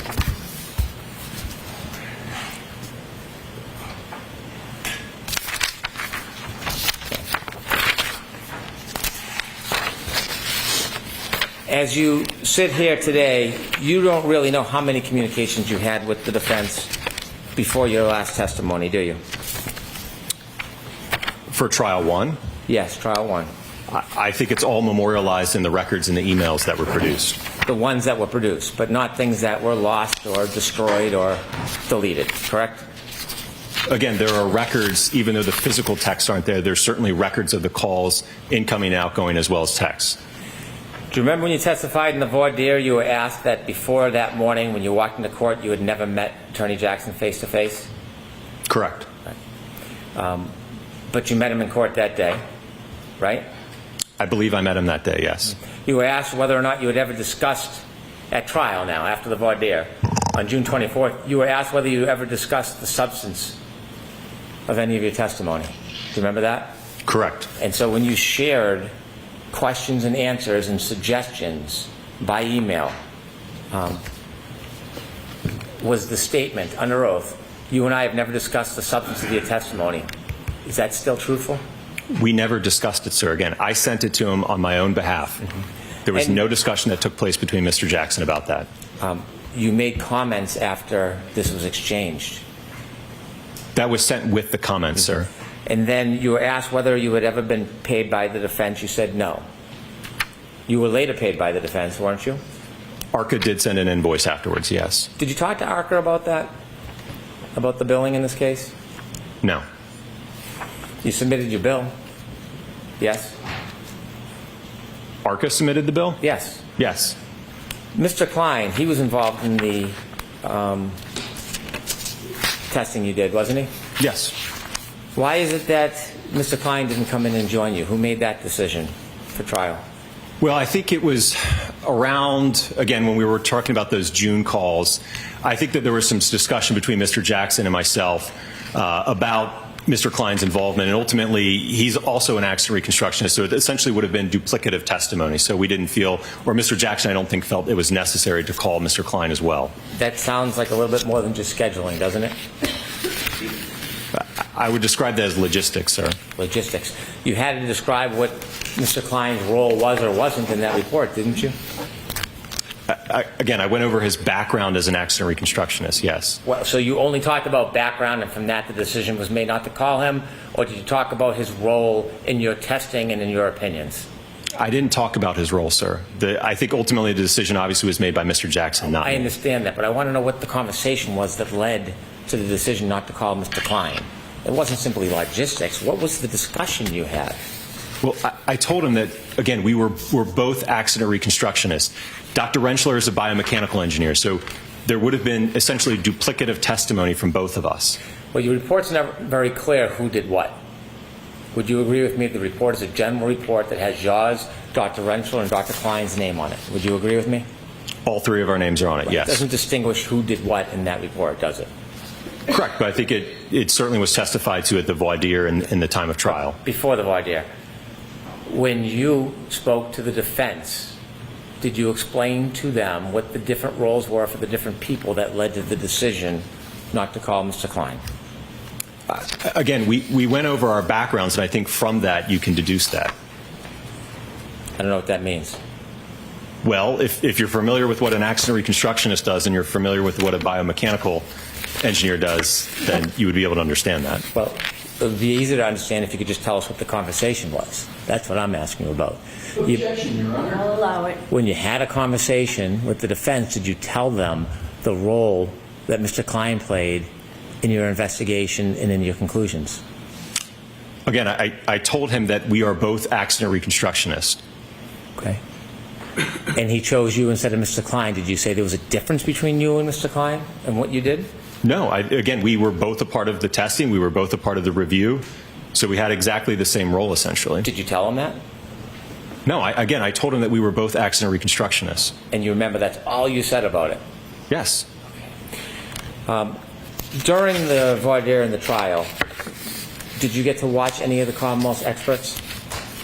No, I don't believe so. Did you ever communicate with the defense about any questions and answers that could or should be asked? No, but I will note that during the entirety of the first trial, the Department of Justice was closely watching it, and we had certainly a direct line of communication with them that they were giving us and providing us information about the trial as it was ongoing. Did you ever communicate with the defense about questions and answers to ask? No, sir. Did you ever see anybody's testimony at any time during the first trial? I might have seen a few news clips, but I didn't watch any specifically, no. Did you ever watch anybody's testimony? Did you ever watch any of the reconstruction's testimony? No, sir. Did you, after the trial, spend any private time with the defense? No, I left town. Okay. You didn't go to lunches or parties or anything like that? No, I went straight to the airport. And, sir, is there any other communications that you've had with the defense that you didn't tell us about outside the texts and the phone calls and the signal calls? Or any other communications that you can think of that you had with the defense? No, sir. I've provided everything I have in my possession.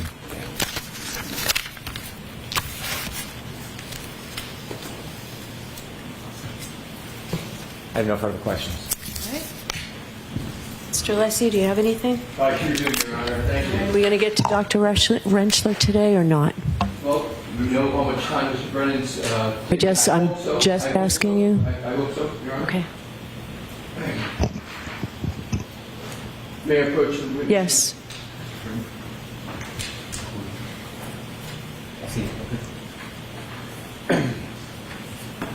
Your Honor, may I approach the witness for the document? Yes. Thank you. Dr. Wolf, I am providing you with a document. Do you recognize it? Yes. What is it? It is the order for production of records. And is that an order from this court? Yes, sir. And is this the order that you were provided with in response to recent matters with regard to this court and what you should or should not be keeping in terms of records and what you should be producing with regard to records? Yes. Could you please read the, excuse me, at this time, Your Honor? I have it in front of me. Okay, well, I understand. So if Your Honor has it, I would like to be part of the hearing record. We can mark it. Yeah, that's exactly. Thank you, Your Honor. Exhibit 2. Thank you.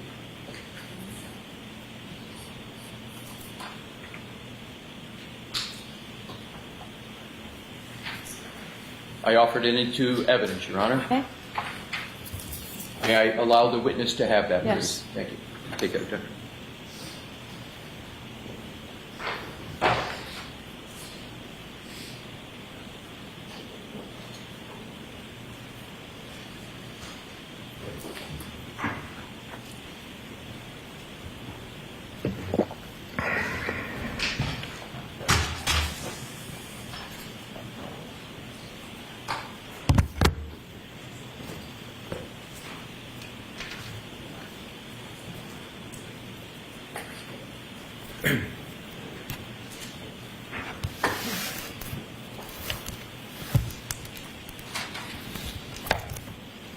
You're with me, Your Honor.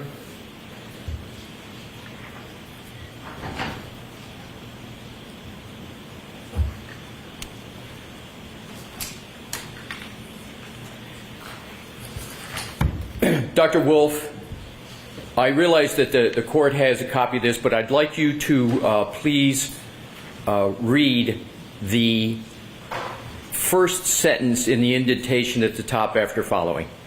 Okay. All records within ARCA's or its owners, partners, employees, or representatives' possession, custody, or control in whatever format kept that reflect or in any way relate to work performed or contemplated and related in any way to billing, payment, compensation, and or reimbursement of any kind in connection with Commonwealth versus Karen Reed. Did you, and to the best of your knowledge, everyone associated with ARCA comply completely with this order with regard to the records that are requested in it? Yes, everything I had in my possession and that ARCA had in our possession, we produced.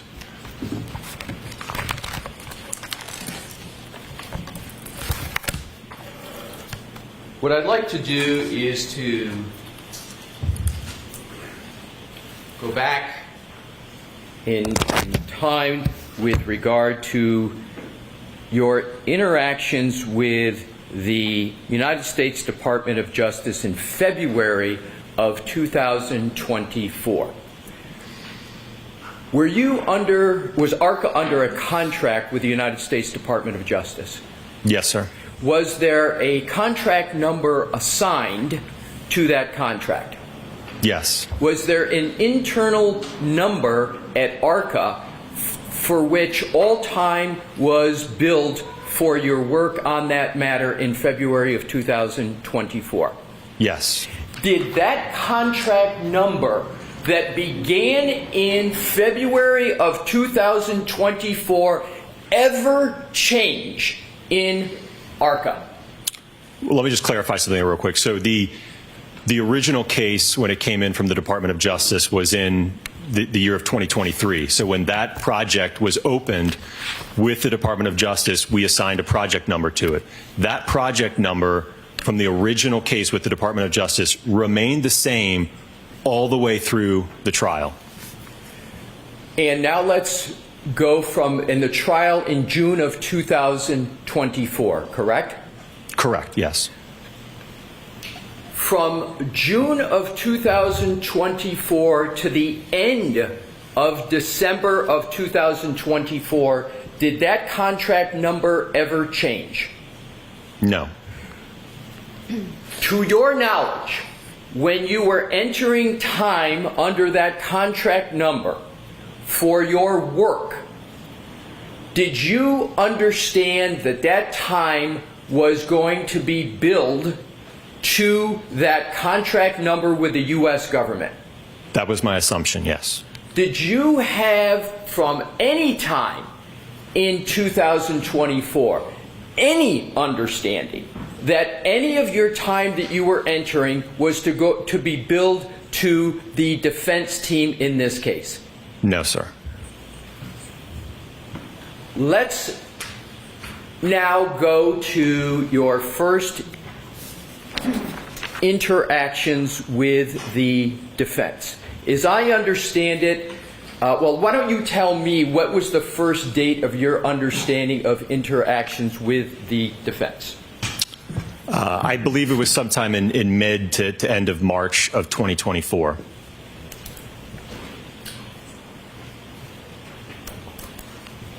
Again, that would have been over a month from when we issued our report to the Department of Justice.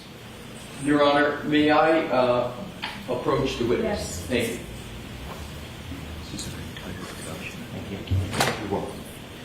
Your Honor, what I have is the entire production that ARCA made. I think it would ease in terms of the... Sure, he can have it. Thank you. Use that pursuant to the subject of the Honor's permission to answer any of my questions if you need to. Okay. Now, in March of 2024, had your final report been issued, the final report that you prepared for the U.S. government? Yes, that was issued on February 12th of 2024. From February 12th of 2024 until you sit here today, has there been any change whatsoever to that report? No. Have the conclusions in that report stayed the same since it was finalized for the U.S. Department of Justice in February of 2024? Yes, and that was testified to at the voir dire and certainly at the time of trial. Did the defense at any time have any discussions with you about the substance of that report to the United States Department of Justice? No, we had no idea who the defense was or the Commonwealth for that matter. And when you took the stand in the voir dire testimony in the first trial, before you took the stand, did you have any discussions with any member of the defense about the substance of that report? No, sir. Did you have any discussions with any member of the defense before the voir dire testimony other than discussions about background and qualifications? Other than, again, some logistics about how to get up here, where to go, things of that nature. But beyond that, no. Other than logistics, how to get up here, when you were coming, background qualifications, did you have any discussions with any member of the defense of any kind with regard to the report to the U.S. Department of Justice? No, sir. Did the defense ever try to get you to improve or change any aspect of the report you had issued to the Department of Justice? No. At the time that ARCA was working for the United States Department of Justice, do you know whether ARCA could have been retained by any other party for any aspect related to the February 2024 report? I'm not sure I understand your question. In 2024, did the federal government prevent ARCA from entering into any contract with any other party with regard to your report of February of 2024? So we were, again, because we were still under contract with the Department of Justice, we could not have any other formal agreements, contracts, retainers, anything of that nature, because we were still under contract with the Department of Justice. Now let's go to the emails that were discussed with you, starting with March 20, 2024, and then the subsequent email of March 22nd, 2024.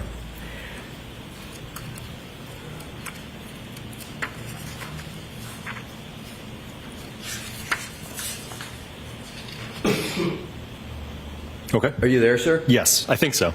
Okay. Well, let's test to make sure. March 20, 2024, 10:49 a.m. from Alan Jackson to Daniel Wolf. Do you have that? Yes. And that email states in substance, thank you so much for taking the time to get on with the phone this morning. Pursuant to our conversation, please feel free to forward an engagement letter to this email address. I will get that countersigned and returned to you forthwith along with your retainer as required. As of March 20th, 2024, was there any understanding that ARCA would be compensated by the defense for any aspect of current or future work? No. Was there any understanding or discussion that ARCA would receive any reward or payment or compensation for any contemplated work with the defense? No. The discussions that you had with Mr. Jackson that are the subject of this March 2024 email, were there any inducements to ARCA from the defense? No, sir. After that email was received by you, did you have any understanding or expectation of any kind that ARCA would be compensated for any work associated with this case? No, sir.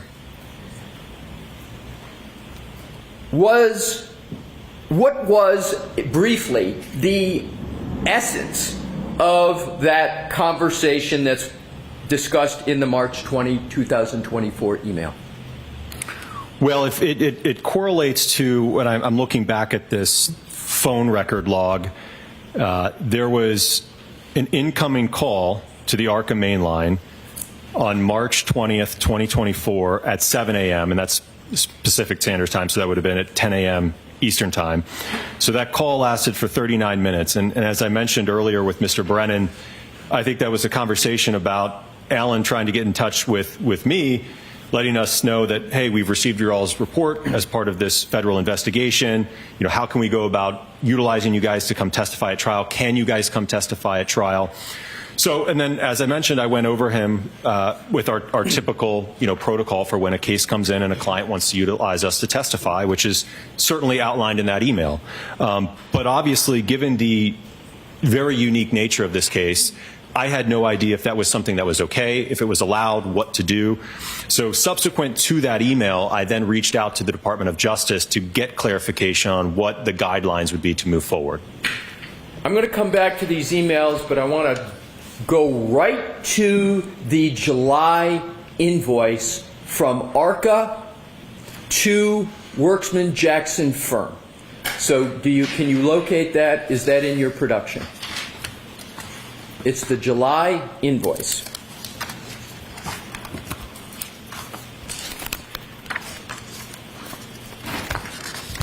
Yes.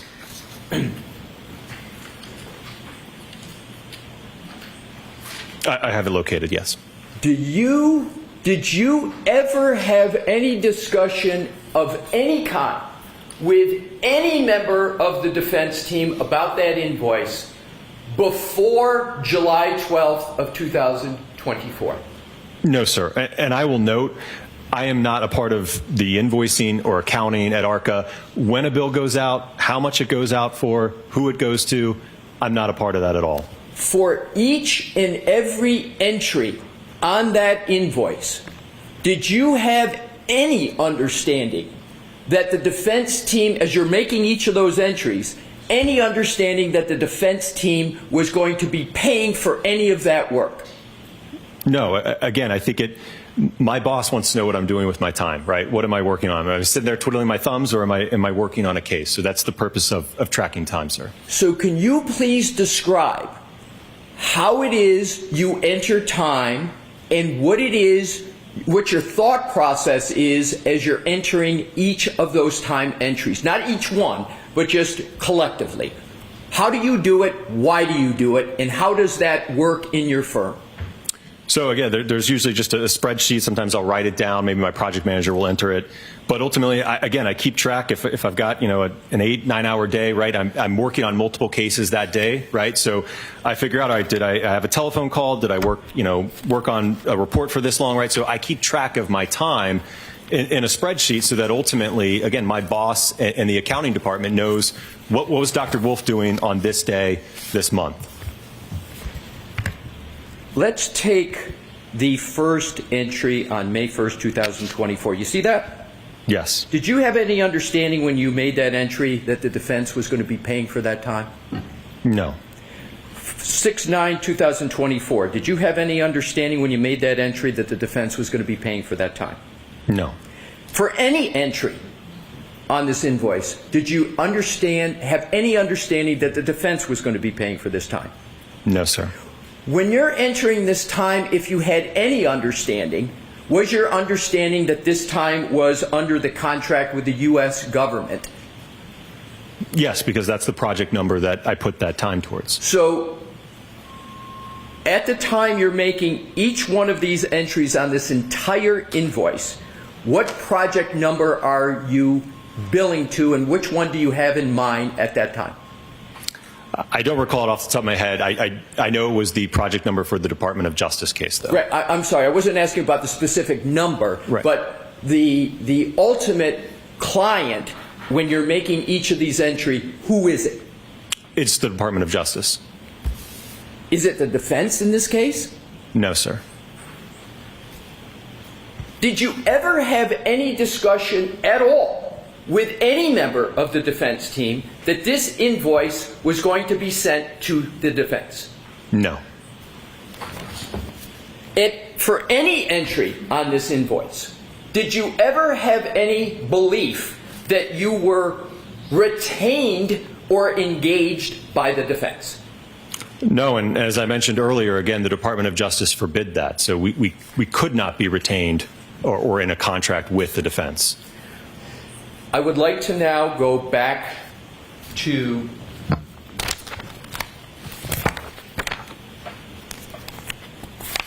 the emails we were talking about. Specifically, we left off with the March 20, 2024. I want to now go to the March 22nd, 2024 email. I'm just going to shorthand that, refer to it as the pause email. What had happened between March 20th, 2024 and March 22nd, 2024? Do you have the tab for that, the email that you're looking at? Sorry. Tab 1, please. Tab, okay.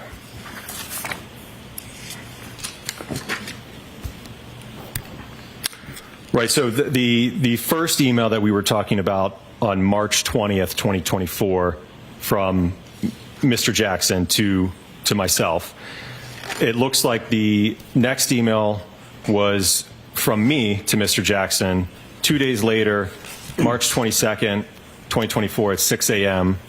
I sent an email saying, "Hi, Alan.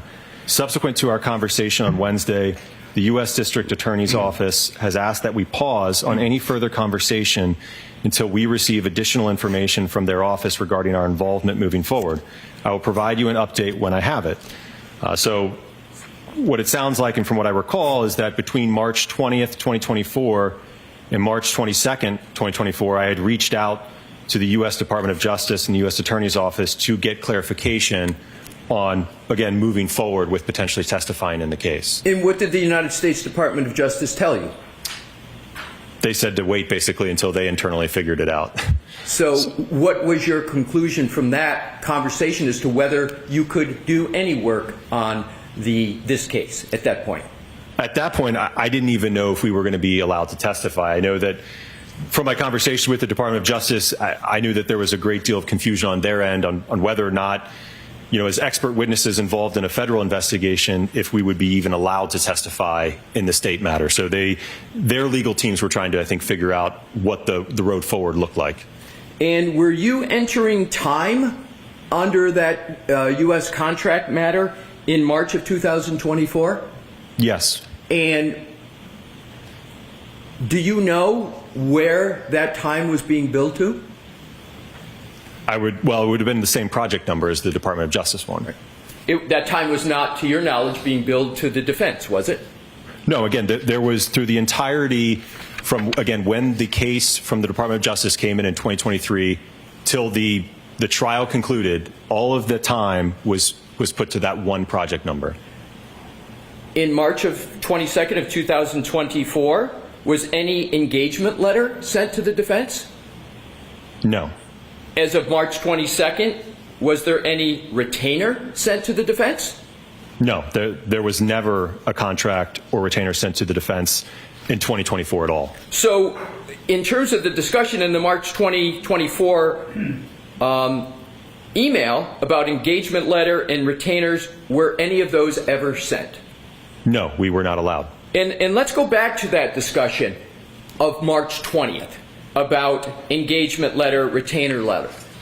Was that discussion where you were talking specifically about what you were going to do with the defense in terms of that relationship, or was it a general specific type discussion of the policies and billing procedures of ARCA?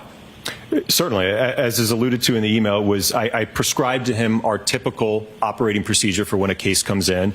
But again, I remember a part of that call, there was a great deal of confusion about what do we even do from here. So as of March 22nd, 2024, can you just briefly describe whether there was any further activity at all by ARCA with regard to the defense? No, I don't believe so. I don't think that there was no communication, I don't think, until about a month later in April, after I had received that clarification. Now let's go to April. Let's go to the voir dire hearing of April.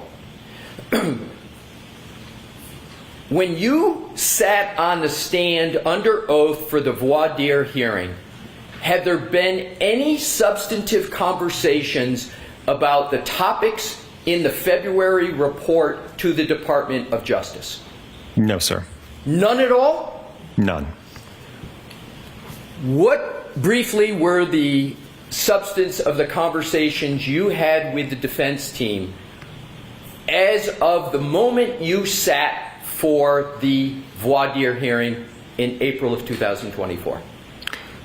Again, they were all scheduling, logistics, and when I look at these records here, I see a phone call for 3 minutes, 5 minutes, 6 minutes, 6 minutes. There's a few that are for 1 minute, which I think, again, we were maybe just playing phone tag. But again, these calls are very short in nature. So again, it was just trying to figure out, obviously I know that this was a large trial, a lengthy trial, a lot of witnesses, things are fluid. So I know that Alan ultimately, I think, would reach out to me.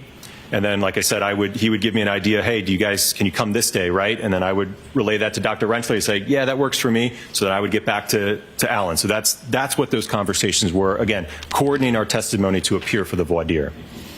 It might appear to some that there were a number of conversations before in communications with the defense before you sat for the voir dire hearing. Were those conversations about logistics, background and qualifications, or did those conversations entail other topics? No, it's what we've covered. Again, that March 20th, 2024 phone call, the very first one of 39 minutes, again, was us trying to figure out what the heck to do. The May 1st phone call, which was 40 minutes, again, was me going over my background, the work that I do, my qualifications, education. Other than that, there are very short phone calls, like I said, of 6 minutes, 3 minutes, 1 minute, 9 minutes, right? And again, that was in preparation to appear in terms of scheduling, logistics, timing for the voir dire.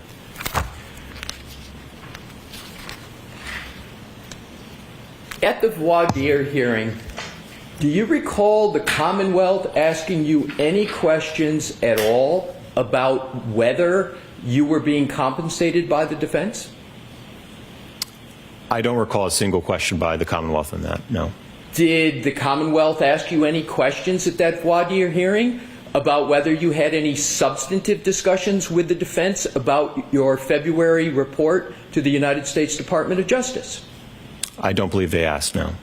Did the Commonwealth at that voir dire hearing ask you any questions about whether you had any promises or inducements from the defense before you sat down for that voir dire hearing?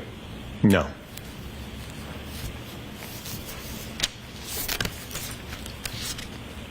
Now let's go to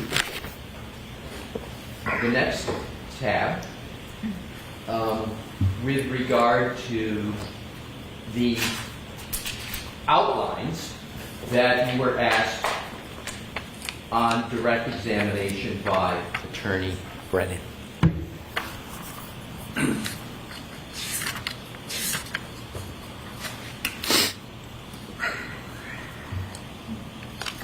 You've described this situation, well, you described how it is you viewed this situation. Have you ever been in this situation before where you're under contract with the federal government, there's rules of the road, so to speak, as what you can do, what you can't do, and then you've got a private defense team. Have you ever been in that situation before? No, I think it's truly one of a kind, and I don't know that that'll ever happen again. And have you ever been in a situation like that since? No, sir. Did that cause you to have more or less communications with Mr. Jackson to figure out what it is you were going to do or not do? Sure, yes. In terms of your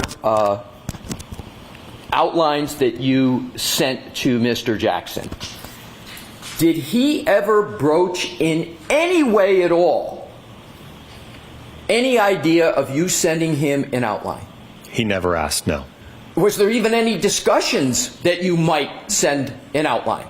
No. As I mentioned, it's something that, for me, is customary as I'm preparing internally for trial, right? I'm not going to come to trial, not review anything, not look over my notes, right? It's something that I do internally so that I can have an understanding how do I want to try to answer questions that might be posed to me such that I can have the jury understand how did I arrive at my opinions. Was it important to you, before you sent that email with those outlines, was it important to you that the jury got a fair and accurate presentation of the work you had performed in association with your February report? Yes, I think that this is my job. Was there any other motivation that you had in sending that outline and that email to Mr. Jackson other than making sure testimony was elicited that would make your perspective clear to the jury? No, that was the only reason. Were you trying to, in any way, favor the defense, give the defense any favor with regard to that trial? Absolutely not. What was your goal, both with sending the outline and the testimony at trial? What was your goal? Again, as I mentioned, I think it's to help the jury understand the report, the analysis, what I did, what I reviewed. Did the defense ever ask you to communicate to the jury about any aspect of your report in any way? No, sir. And did you, in fact, communicate to the jury what it is you intended to effectuate the goal that you just explicated? I think so, yes. And with regard to the comments that were in those outlines, what was your intention in putting in those comments? Again, is to provide the jury, again, like for example, with the nighttime pedestrian statistic, right? It was to have them have an understanding that, I wanted them to have an understanding that I do a lot of nighttime invisibility work, right? So therefore, I see a lot of pedestrian impacts. But again, I don't want them to take that statistic and say, well, we have this alleged incident, there was bad weather conditions, it was nighttime, therefore, we should give that more weight.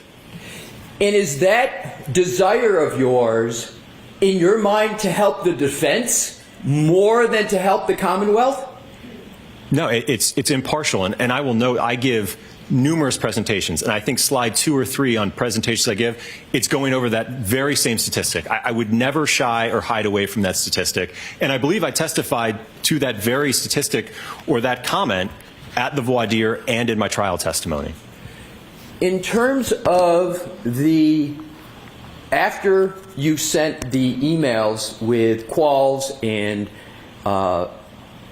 issues pertaining to direct testimony, did you ever have any communication of any kind whatsoever with the defense team? No, he didn't. Mr. Jackson didn't even respond. And I think when I sent the direct outline, it was Sunday evening before I hopped on a plane. And I think by the time I got into Boston, it was like 1 a.m. So I didn't even have a chance.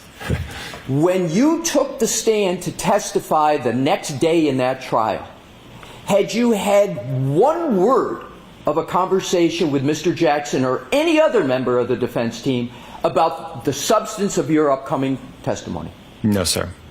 So you went and sat during that trial and gave testimony to the jury without ever having talked to a member of the defense team about the substance of your February 2024 report? Correct.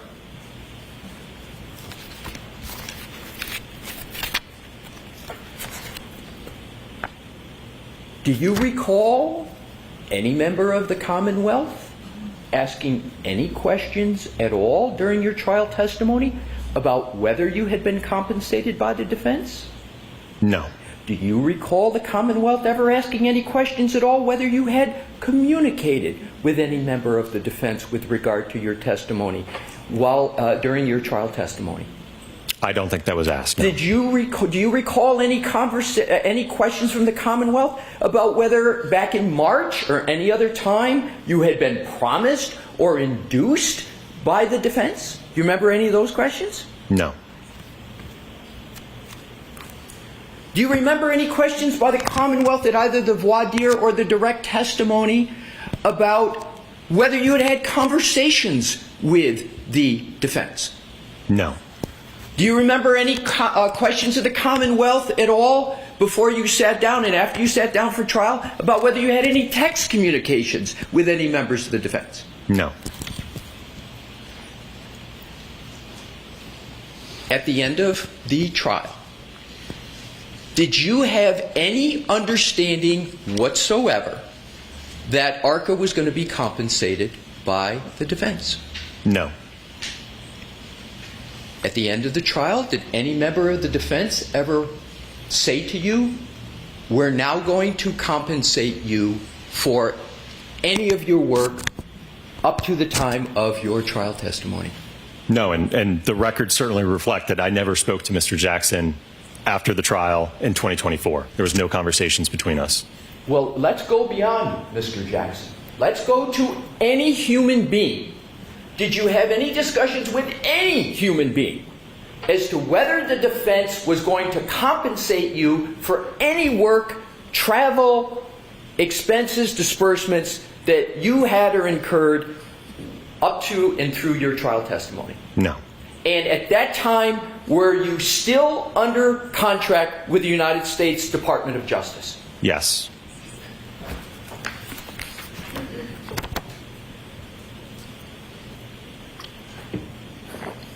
Now let's proceed to December of 2024. Were there any conversations from the end of the trial until December of 2024 other than logistics? Was there any conversations of any kind? And please summarize briefly what they were. Or texts. The only communication that I had with the defense was Mr. Jackson. After I took the stand, I think that he sent me a text just thanking, again, for my time traveling up here. I said it was, it was great, and then we left, and that was it. I did not communicate with Mr. Jackson for the remainder of 2024.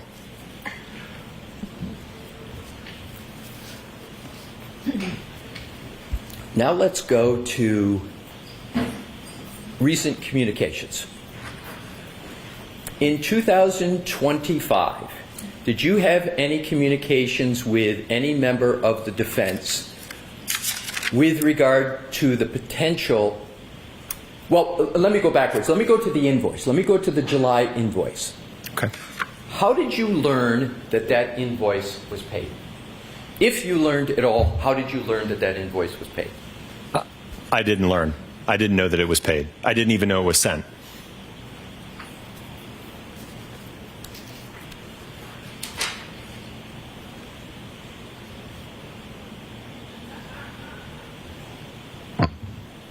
Now let's go to this year.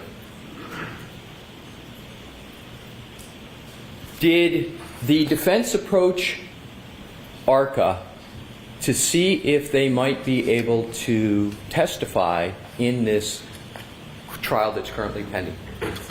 Well, I think that the first communication of 2025 that happened between myself and Mr. Jackson was in February 13th of 2025.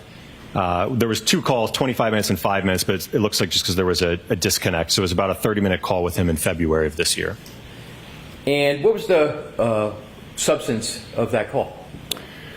Well, I think back to that time frame, I became aware that I think that there was a motion or two regarding ARCA and potentially excluding our testimony for the upcoming trial.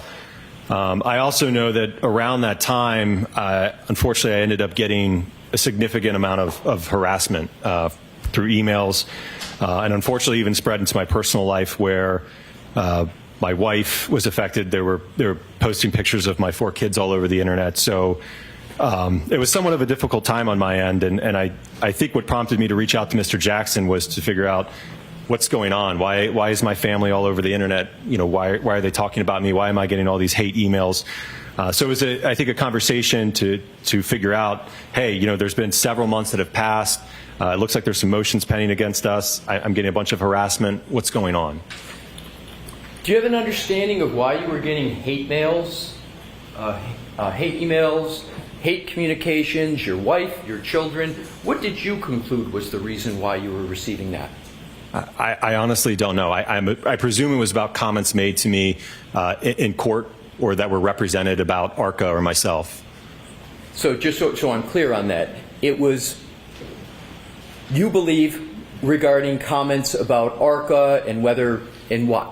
Can you be a little more specific what your understanding was? Well, I know that I received several emails that, insinuated that I perjured myself on the stand. Like I said, and a lot of hateful comments just about me and the work that I do.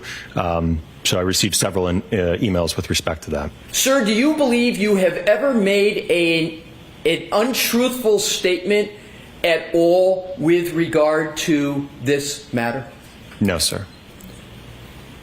Have you done your best to try to provide accurate and truthful information in this matter? Yes. Now to the last part, which is, did the defense contact you with regard to potential further work? I want to separate out now and move on from the work that you did with regard to the U.S. Department of Justice, your February 2024 report. We went all the way through the trial in that matter. We went to the end of 2024. Now I want to come to 2025 in a different subject matter, which is communications with the defense about doing further work for this trial. Yes. What was the nature of the communication? And so we can move through this rather quickly, but importantly, I want to get it complete and accurate. Just describe what the communications were on a timeline basis, subject matter, and with regard to your understanding of why you were contacted. So subsequent to that February 13th call, as I mentioned, Mr. Jackson had indicated that he preferred to utilize Signal to communicate. So we exchanged a few messages and phone calls on that. Like I said, they were rather short. I'm going to interrupt you for there a bit. Was there any discussion about the reason for Signal because the prosecution had been subpoenaing the phones of Mrs. and Dr. Reed, subpoenaing and seizing the phone of Ms. Reed, that phones of defense attorneys had been requested to be looked at? Was there any understanding in your mind that there was a need to go to Signal to protect the defense and the integrity of the defense? I didn't know that was happening, but like I said, I did not have a problem with communicating. To me, it was just another messaging app. I know people use all different types of applications, so I didn't have a problem with it. Was there anything in your mind nefarious or underhanded about using Signal? No. And my understanding is this is the first time you used a Signal app with regard to a matter professionally. Is that correct? Correct, yes. Did you get any understanding from communications with the defense that there was anything at all untoward about communicating through Signal? No, I was not aware of any issue with using that communication. Was there any communication whatsoever that you can recall on Signal that you have any concern about as you sit here today? No. And what were the majority of the communications, as best you recall, with the defense on Signal? Well, as I described, I know that at that point, and like I said, it was primarily confined to a pretty short window in March, but Mr. Jackson had indicated that around that time, I think ARCA was being litigated by this court in terms of our involvement in the case. I know that they had started to, I think, receive discovery as it relates to the Commonwealth's accident reconstructionist and biomechanist. So they were, I think, interested in utilizing us potentially in the second trial. So I think that they had submitted a letter to the U.S. Attorney's Office to try to be able to work with us. I said that on my end I could reach out to them because I hadn't heard from them in months. So I think it was around mid-March I had reached out to the U.S. Attorney's Office to try to get my own clarification on whether or not we could move forward. All right, so I want to stop you there. I apologize for interrupting you, sir. But what was the date that you reached out to the U.S. Department of Justice to see if you could participate in the second trial? Probably around mid-March, maybe March 18th, March 15th. Did you have an understanding at that time that the Commonwealth had retained an entirely new firm and expert in the area of accident reconstruction? I think Mr. Jackson had indicated that there had been some material disclosed, but I think it was just a simple report or something of that nature at that point in time. Was it a report, just like a page and a quarter or so of findings and conclusions and then a slide presentation? Is that what it was? Yes, that sounds right. Was any of that information at all helpful or meaningful to you in your ability to respond to that and to determine what was done and what ARCA might want to do in response? Well, certainly not the report. The report was very, very brief. The PowerPoint, somewhat hard to follow, but again, it really didn't provide a complete picture. And in terms of scans, electronic data, etc., do you recall when you finally got that information?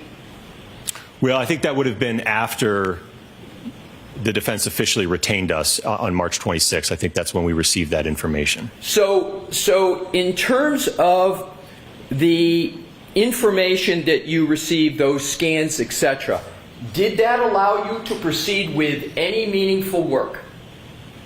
Well, it gave us, again, a better insight into the foundation or the basis for the analysis, yes. Could you have proceeded with a contract with anybody, not just the defense, but anybody, with the level of information you had before you got the scans and the data? I think it would be very difficult to do so. Could you have even created a scope of work based upon that report and that PowerPoint presentation? Most likely not, just because some of the areas that Dr. Rentschler and myself are particularly interested in are extremely vague in that report in PowerPoint.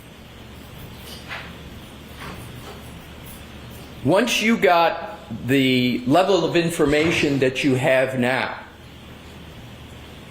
what is the ordinary time it would take in the regular course of ARCA's business to evaluate that information and prepare your own report, analysis, and finding? In the ordinary course, how much time would it take ARCA to do that? Well, certainly for the nature of this case, as I mentioned, we were officially retained by the defense on March 26, 2025. As I mentioned, I myself just got word from the Department of Justice just a day or two, I think, prior to that we could move forward. So immediately, once Mr. Jackson, I indicated to him on the 26th that we did have authorization to move forward, he immediately asked that I send over, again, our typical procedure with the contract and retainer. And I think that same day, the 26th or the 27th, his office sent over, I believe, links to notices of discovery, I believe 1 through 62, which I think encompassed about 800 gigabytes worth of information and data. How much in relative term, 800 gigabytes? Is that a little data, medium amount of data, or a lot of data? Voluminous, a lot of data. So we immediately started to review that. And again, I feel like maybe I speak for most experts. One thing we always want is more time, right? So in a case like this, I mean, ideally we would be talking months to be able to sift through all of that information, be able to do analysis, be able to do testing, be able to write a report, right? So I think certainly we are on the order of months, not weeks. What did you do, however, if anything, to try to expedite the work and get it done as quickly as you could once you got the level of information you had from Aperture? Certainly. So I certainly understood that the trial was imminent. So I worked as quickly as I could, along with Dr. Rentschler, to review that material, and certainly in parallel try to determine, okay, what testing do we need to do to effectively evaluate and potentially come up with opinions for this case. Did you put other work aside at ARCA to work on this matter? Absolutely. Work and personal things. And personal things. What did you put aside? Just one example. So the other week, my wife and I, we celebrated our 10-year anniversary. So it affected his personal life, I understand. Okay, I'll move on, Your Honor. With regard to the work, you performed it on an expedited basis, as you said. You shortened the time period down as much as your firm possibly could. Is that correct? Correct. You said you would like to have had more time, correct? Correct, but I understood Your Honor's order, and I wanted to meet that deadline, so I worked as quickly as I could over the last week to ensure that, again, we could respect that deadline, and we completed our testing. And with regard to the testing now that you've worked on, that you just described, does that testing relate to any previous work, or is it all in response to the new expert for the Commonwealth, Aperture, and the new information from Aperture that came in iterations through the month of February? It would be in response to Dr. Welcher's work. Certainly, much of what was alluded to in his report in PowerPoint was not discussed in the first trial. Could you have done any of the work you've been working on the past month or so? Could you have done any of that work without receiving the Aperture report and slides and scans?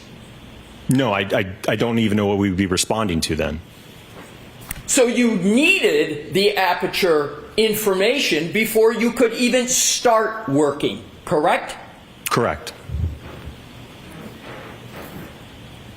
Do you have in mind, or does ARCA have in mind, any further testing that you need to do, or have you completed what ARCA needs to do with regard to fairly and properly responding to the new work of Aperture?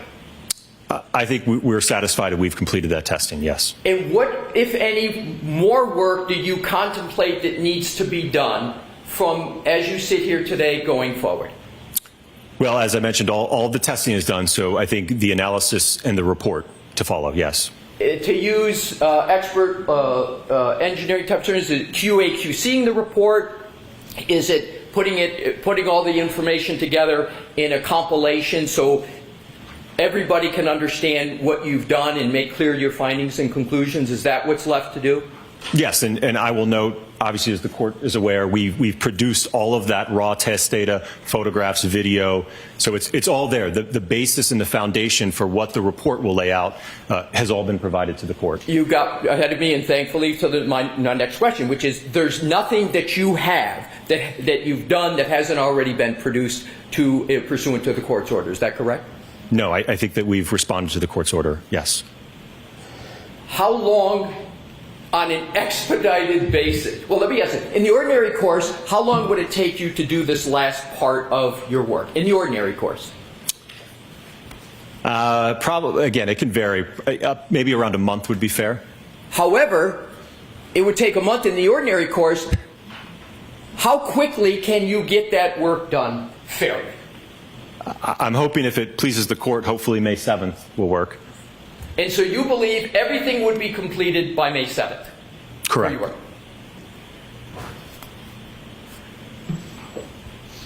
That's all I have at this point, Your Honor.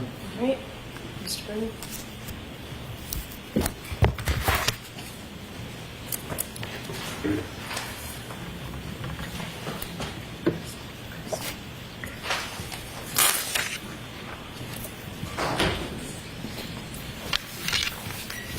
Doctor, you're suggesting that it's going to take until May 7th for you to complete your reports in this case? And the analysis, yes. Do you know when this trial started? I think like a week or so ago. You provided raw data last Friday, Yes. but you would agree you still have not provided any reports. Correct.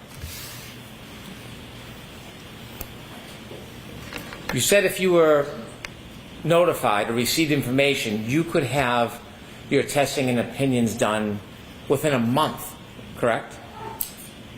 Potentially. Again, it would also depend on when we got authorization from the Department of Justice, which, as I mentioned, was at the very end of March. I understand that. We're going to talk about that separately. I'm talking specifically about how long it would take if you received the information. You said that you could have the testing and reports done in 1 month, correct? I don't know. I said the testing, the reports, and everything. Would it take longer than a month? Ideally, I think it depends on what kind of a report that we're talking about. I think if it's something along the lines that Dr. Welcher produced, I think it could be pretty quick. You said March 26th is when you received authorization, and you're going to have things done by May 7th. So that's a month and a week? Sounds about right. Okay. Do you know when the Commonwealth in this case turned over Dr. Welcher's information to the defense? Do you know? I don't know, no. Did you know that it was turned over in a report on January 30th? Just the report? Yes. I didn't know that, And no. the file in its entirety was turned over by February 5th? Did you know that? Objection, Your Honor. Do you know that? I don't, Your Honor. And if you had a month from February 5th to complete your testing and report, you could have been done by March 5th or even the second week of March, couldn't you? Presuming we had authorization, the defense had authorization from the Department of Justice as well as ARCA, yes. Putting aside the authorization, I'm going to ask you about that. But just the time you need to test, if you knew or received the information by February 5th, you could have been done by March 5th or mid-March, couldn't you? Potentially, yes. Well, you're going to get it done that quickly now, so wouldn't that be an accurate guide to when you could have done it then? It's certainly not ideal, but we certainly are working as quickly as we can. I know it's not ideal, but isn't it the same time frame? Whatever it's going to take you from March 26th, you could have done from February 5th. True? Again, I don't know the timeline in terms of what exactly was produced when from Dr. Welcher, so I'm not aware of that. But I'm not asking about the timeline. I'm talking about the time needed to deal with this information. You said you could have done in around a month. I think a month or more, yes. So your contract with the federal government ended, ARCA's did, in June of 2024, didn't it? I believe it was sometime last year, yes. Do you know the Commonwealth notified the defense that they were going to have a new expert back in October of 2024? No. Are you aware of any effort by ARCA or the defense to try to facilitate an agreement that the defense could use ARCA as witnesses back in October or November of 2024? No. Are you aware of any efforts by the defense to try to notify the federal government to be able to use ARCA in December or January? No. And so as far as you knew, this came out of nowhere in March, that the defense wanted to use ARCA, or specifically you and Dr. Rensselaer, in late March of 2025? No, I think, again, it was, like I said, around February of 2025. I know that, like I said, when I spoke to Mr. Jackson, that he had indicated that the ARCA issue was being litigated. And I think that, like I said, there was, I think, multiple motions pending against us, and he didn't even know if he could move forward with us at that point in time. Do you know why the defense waited until February 2025 to even seek permission from the federal government to retain you and Dr. Rensselaer so you could review the materials? Objection, Your Honor. Do you know? Do you happen to know that? I don't know, no. Next question. You shared with us communications you had with the United States Attorney's Office. Were you receiving information in this case since the last trial from the defense or from the United States Attorney's Office? What do you mean with respect to information? Evidence, discovery, information. From the Department of Justice? Anybody? No, not until recently, no. So you haven't seen any discovery until after February of 2025. Isn't that fair to say? Correct. Okay. Now, when you were involved in this case before trial last year, we talked about your communications and conversations with the defense. Was anybody giving you information as an intermediary? Was anybody updating you on the defense of the case or giving other information to you? Yeah, I think I previously testified that the Department of Justice was closely watching the trial and providing us information. What information were they providing you about the trial? I think that they provided information regarding the some of the witnesses that had testified with respect to, I think, the reconstructionists, and I think some of the evidence. So when the Department of Justice was giving you information during the trial about witnesses, what witnesses do you remember they were giving you information about? One that comes to mind was, and I don't even recall his name, it would have been the accident reconstructionist. Is it a coincidence that when you were receiving information from the Department of Justice about particular witnesses testifying in this case, is it a coincidence that your phone calls and text messages are more frequent? Is it a coincidence? Yes. I presume so. Well, when you were receiving information from the Department of Justice about witness testimony in this case, was that part of the catalyst for you to either call or text the defense and ask questions? No. Did you ever share any of the information you received from the Department of Justice with the defense? No. When you were receiving information from the Department of Justice about witness testimony, that was before you testified, correct? Correct. And part of that, when they were giving you information, did they ever give you any live video? No. It was just verbal communication. And they were giving you updates and summaries of testimony? I wouldn't say summaries. They just pointed out some key things I think that came out. What were the key things they were talking about with the reconstructionist testimony? What were they telling you? I think it was, as it relates to the arm being outstretched, and I think some of the kinematics of the pedestrian. I also think there was some mention of potentially some DNA evidence. And is that how at trial, even though you had no evidence that was produced as part of your report, or to consider for your report, that you knew that there was DNA evidence because of the intermediary? Because of the Department of Justice? Yes. Yes. Did you know there was a sequestration order in this case that you were not supposed to consider or review other witnesses' testimony or information? Did you know that? I was never made aware of that. Nobody made you aware about a sequestration order in this case? No. But you did, in fact, receive information about other witnesses' testimony before you testified in this case in front of the jury, didn't you? From the Department of Justice, yes. What other witnesses were you advised about their testimony and issues in this case before your testimony in this case?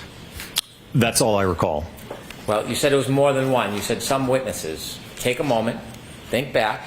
What other witnesses stand out that you were offered information from the Department of Justice about this case before you testified? As I mentioned, I don't know which witness provided the DNA information, but I would presume that that's the other witness, yes. So you heard information, you learned that there was information and testimony about DNA. Yes. And certainly when you took that information before you testified, you considered it when you testified, didn't you? No, because again, our report was already solidified, so it didn't change my opinion in any way. Well, not about whether it changed your opinion. You testified about DNA, didn't you? I don't believe that I did, no. I'm going to approach, if I may, Your Honor. Okay. This is your outline with your comments. Do you recognize this? Yes. I'd like to introduce that as an exhibit, please. Thank you. Exhibit 3. So, as an expert, when you receive information, you need time to look at the raw data, don't you? Potentially, yes. You need time to look at the report of another expert, don't you? Potentially. And then you got to consider whether or not you think that their testing is accurate. You can test their testing, can't you? You can, yes. And you can also generate new tests based on what you've read, if you think that there is some explanation needed. Yes? Perhaps, yes. And then you can write a report. Yes. So it's fair to say when an expert introduces new information, testing materials, it takes about, if not at least a month, to process through that information, vet it, and then consider your own testing. Well, if they've already authored a report and done their own testing, that should be solidified and memorialized already. Well, if there's new testing, if a new expert does something new, and an expert wants to look at it, you would agree to sift through that much information and consider and vet it and then do independent testing. It could take over a month, couldn't it? If it's necessary. Well, and it would be the expert that determines whether or not that was necessary, wouldn't it? Sure. And if your report is not due until May 7th, is that what you said, May 7th? Yes. May 7th. It could take an expert, if they wanted to do testing based on new testing that you provided, over a month, couldn't it? It depends. I can't answer that.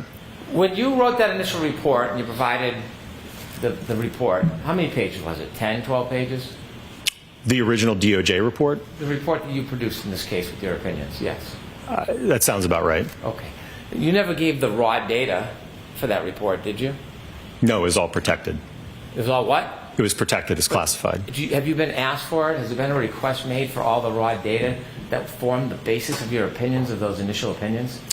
My understanding from communication with the Department of Justice is that all communication and work product is protected and cannot be disclosed. So that raw data that's necessary to you for your evaluation and your testing, that wasn't provided in this case, was it? For the first trial? Yes. No. And videos of the demonstration, you built like a potato cannon, right? I'm sorry, what? Potato cannon. If that's how you want to characterize it, sure. Okay. Did you take videos of it when you were doing your demonstrations and tests? Yes. Never turned over those videos, did you? Again, we're talking about trial 1. As I mentioned, for trial 2, let me finish. Trial 1, so okay. no, I want you to focus on. Okay, no, that was 1. not produced, no. Never turned over any of those videos, did you? Again, we were not able to. And was there any failed testing the first time around? No. In addition to videos, I'm sure you had other raw data, notes, photographs, right? Yes. And so when you look at a report, so for example, you saw Dr. Welch's report and you had access now to his file and data, correct? Correct. You reviewed that, didn't you? Yes. Because to be fair, you need to review not just the report, that's just someone's opinion. You need to review the raw data, don't you, to get an accurate understanding of an opinion?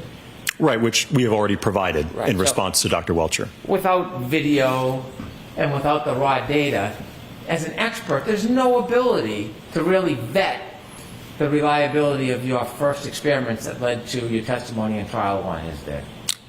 I think you might be confused. Again, our role for this round... I don't think I am. Objection, Your Honor. You should be allowed to answer this. I don't think I'm confused. I'm talking about trial 1. Right. You had a 12-page report. You provided no video, no raw data, no notes, correct? Correct. But for this trial, sir, we are being asked to respond to Dr. Welcher. That's not what I'm asking We have you. provided everything that he would need to evaluate the testing that we have done. That's not what I'm asking you. What if he wants to evaluate the testing you did the first time? Are you going to come into court? Do you hope to testify about the opinions you gave the first time? About those 4 opinions? I don't know what the defense's plan is for us. My understanding is that it's to evaluate and respond to Dr. Welcher. All right, with that, I need to see counsel attack.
You're all set, and let's bring Dr. Rentschler in here, please. Thank you, Your Honor. Okay. Follow me, sir.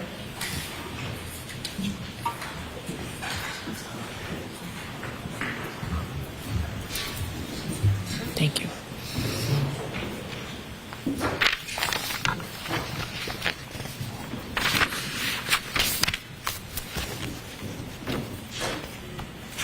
Follow me, sir.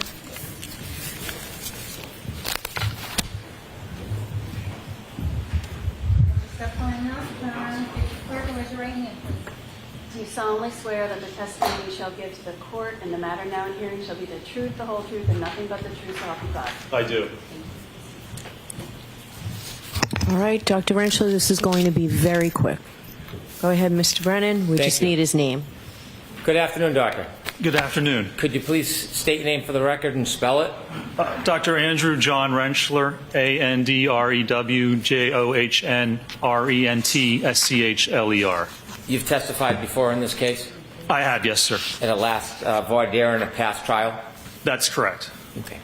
Did you have conversations and communications with the defense before your last testimony? I did, yes. Did you use text messages to communicate? I believe there was maybe one text message. Okay. How about phone calls? There was maybe one or two phone calls, I believe. Okay. Would it be fair to say there was 6 text messages for you? Yeah, I believe I sent one, and then there were 5 sent to me. And were there 23 phone calls? No, I don't believe so. Have you looked at the records outlining the phone calls that supposedly you made to the defense? I looked at the records from the defense, but then I looked at my own records, which indicate a different number, only 3 phone calls, I believe.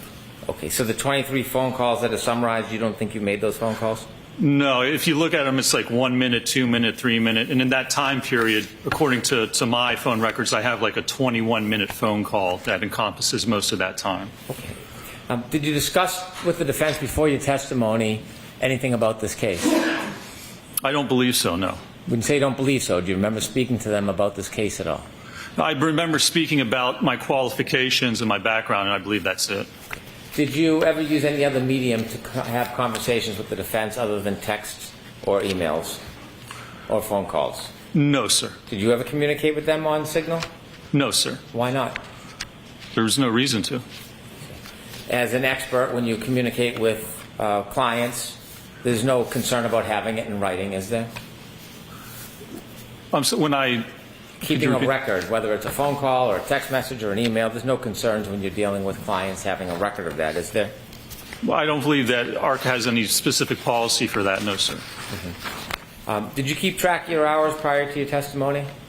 I did, yes. And before you testified, did you have conversations with people from the Department of Justice about this case? Yes, I did. Did they inform you about witness testimony? They did inform me, yes, about testimony and situations and events that came forth in the trial that I was not aware of. Who decided whether it was going to be an issue worthy of talking about before trial? With the DOJ, you mean? Yeah. Well, certainly that would have been up to the DOJ. I mean, I would have had conversations with them. I don't believe that I asked or requested anything, but they were called to update us about what was going on. Do you know why they were calling and raising certain issues with you? I do not know, no, sir. And by calling and raising issues and telling you information, even if you weren't requesting it, it helped prepare you for your trial testimony, didn't it? It would certainly help prepare me to understand what was going on during the trial, yes. Did you know there was a sequestration order? That there was supposed to be no discussion of testimony and issues that were occurring in the courtroom before you testified? I'm going to allow it. Were you aware of that, sir? No, I was not. Okay. After you testified, before you testified, did you get a chance to meet anybody from the defense? Just when I came at court, I think for the voir dire is the first time I met anybody. Did you just spend time with the defendant and the defense after your testimony?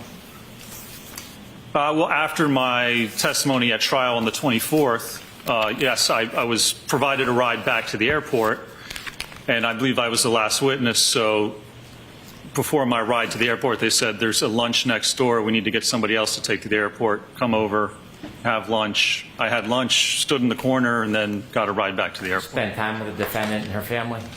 Oh, they were certainly there. Did you talk to them?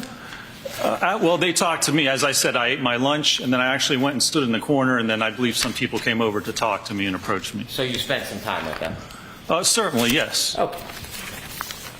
And, sir, I understand the report is not going to be ready until May 7th or after? I believe currently that's what the estimated deadline is, yes. And so in evaluating Dr. Welch's materials, you wanted to look at the raw data, the conclusions, the findings, the PowerPoint, all the materials, right? Yes, you'd like to review all the materials before coming up with an opinion. You make a decision on what you think is appropriate to contest or maybe agree with, and then do your own test if necessary, correct? To be able to respond to what those opinions and allegations are, yes, sir. And it's taken you at least a month to fairly do that, hasn't it? Well, I believe that's what we've had, a month. I don't know if it's taken us a month. That's basically all we've had up to this point to do that. And it's still not done? No, not yet. That's correct, sir. All right. Is that it, Mr. Brennan?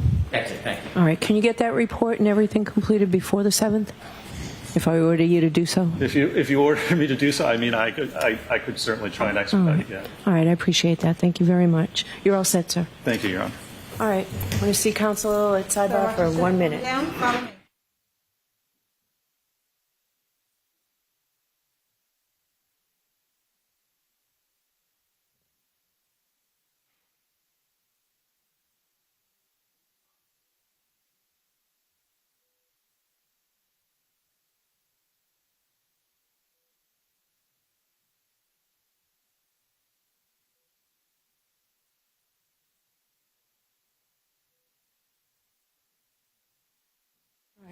That's it. Thank you. All rise to the court, please. Goodbye.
BZ's MVP of the week takes us to Acton Boxborough. WBZ's Nick Giovanni introduces us to the senior who's a star in net and an inspiration to his team.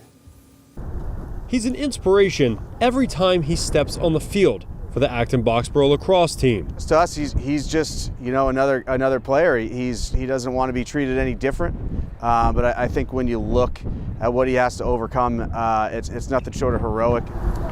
Goalie Luke Kilfoyle is a senior captain for AB, who stood strong in the face of much more than a ball being hurled 80 miles an hour at him. The type of cerebral palsy I have affects my whole left side, so it affects my left arm, my left leg, my left side of the brain.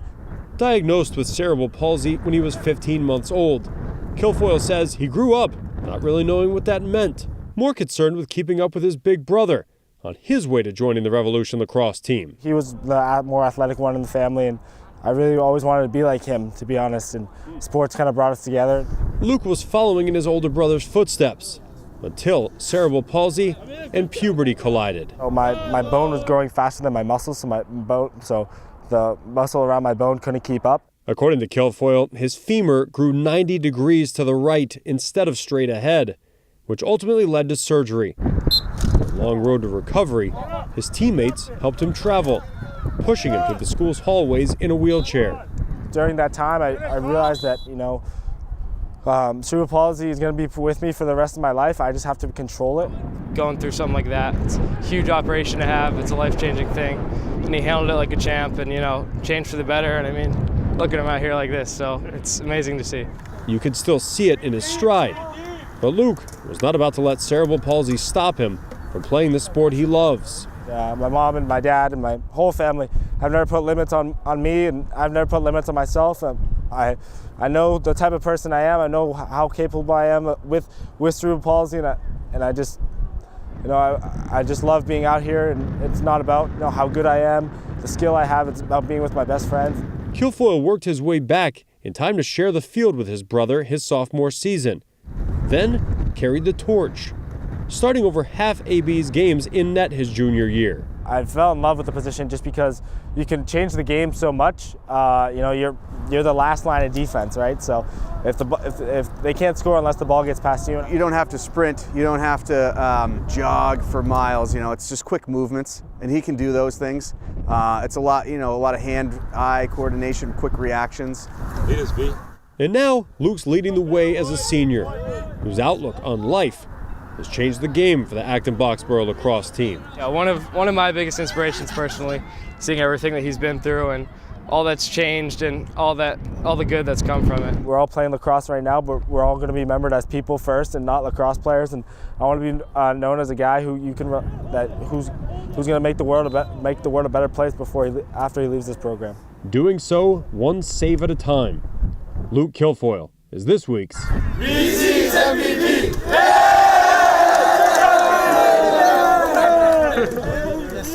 Do you know a student athlete or coach adding value to their community? Send us an email, newstips@wbztv.com. We'll be right back.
Thanks for joining us. The news continues streaming on CBS News Boston.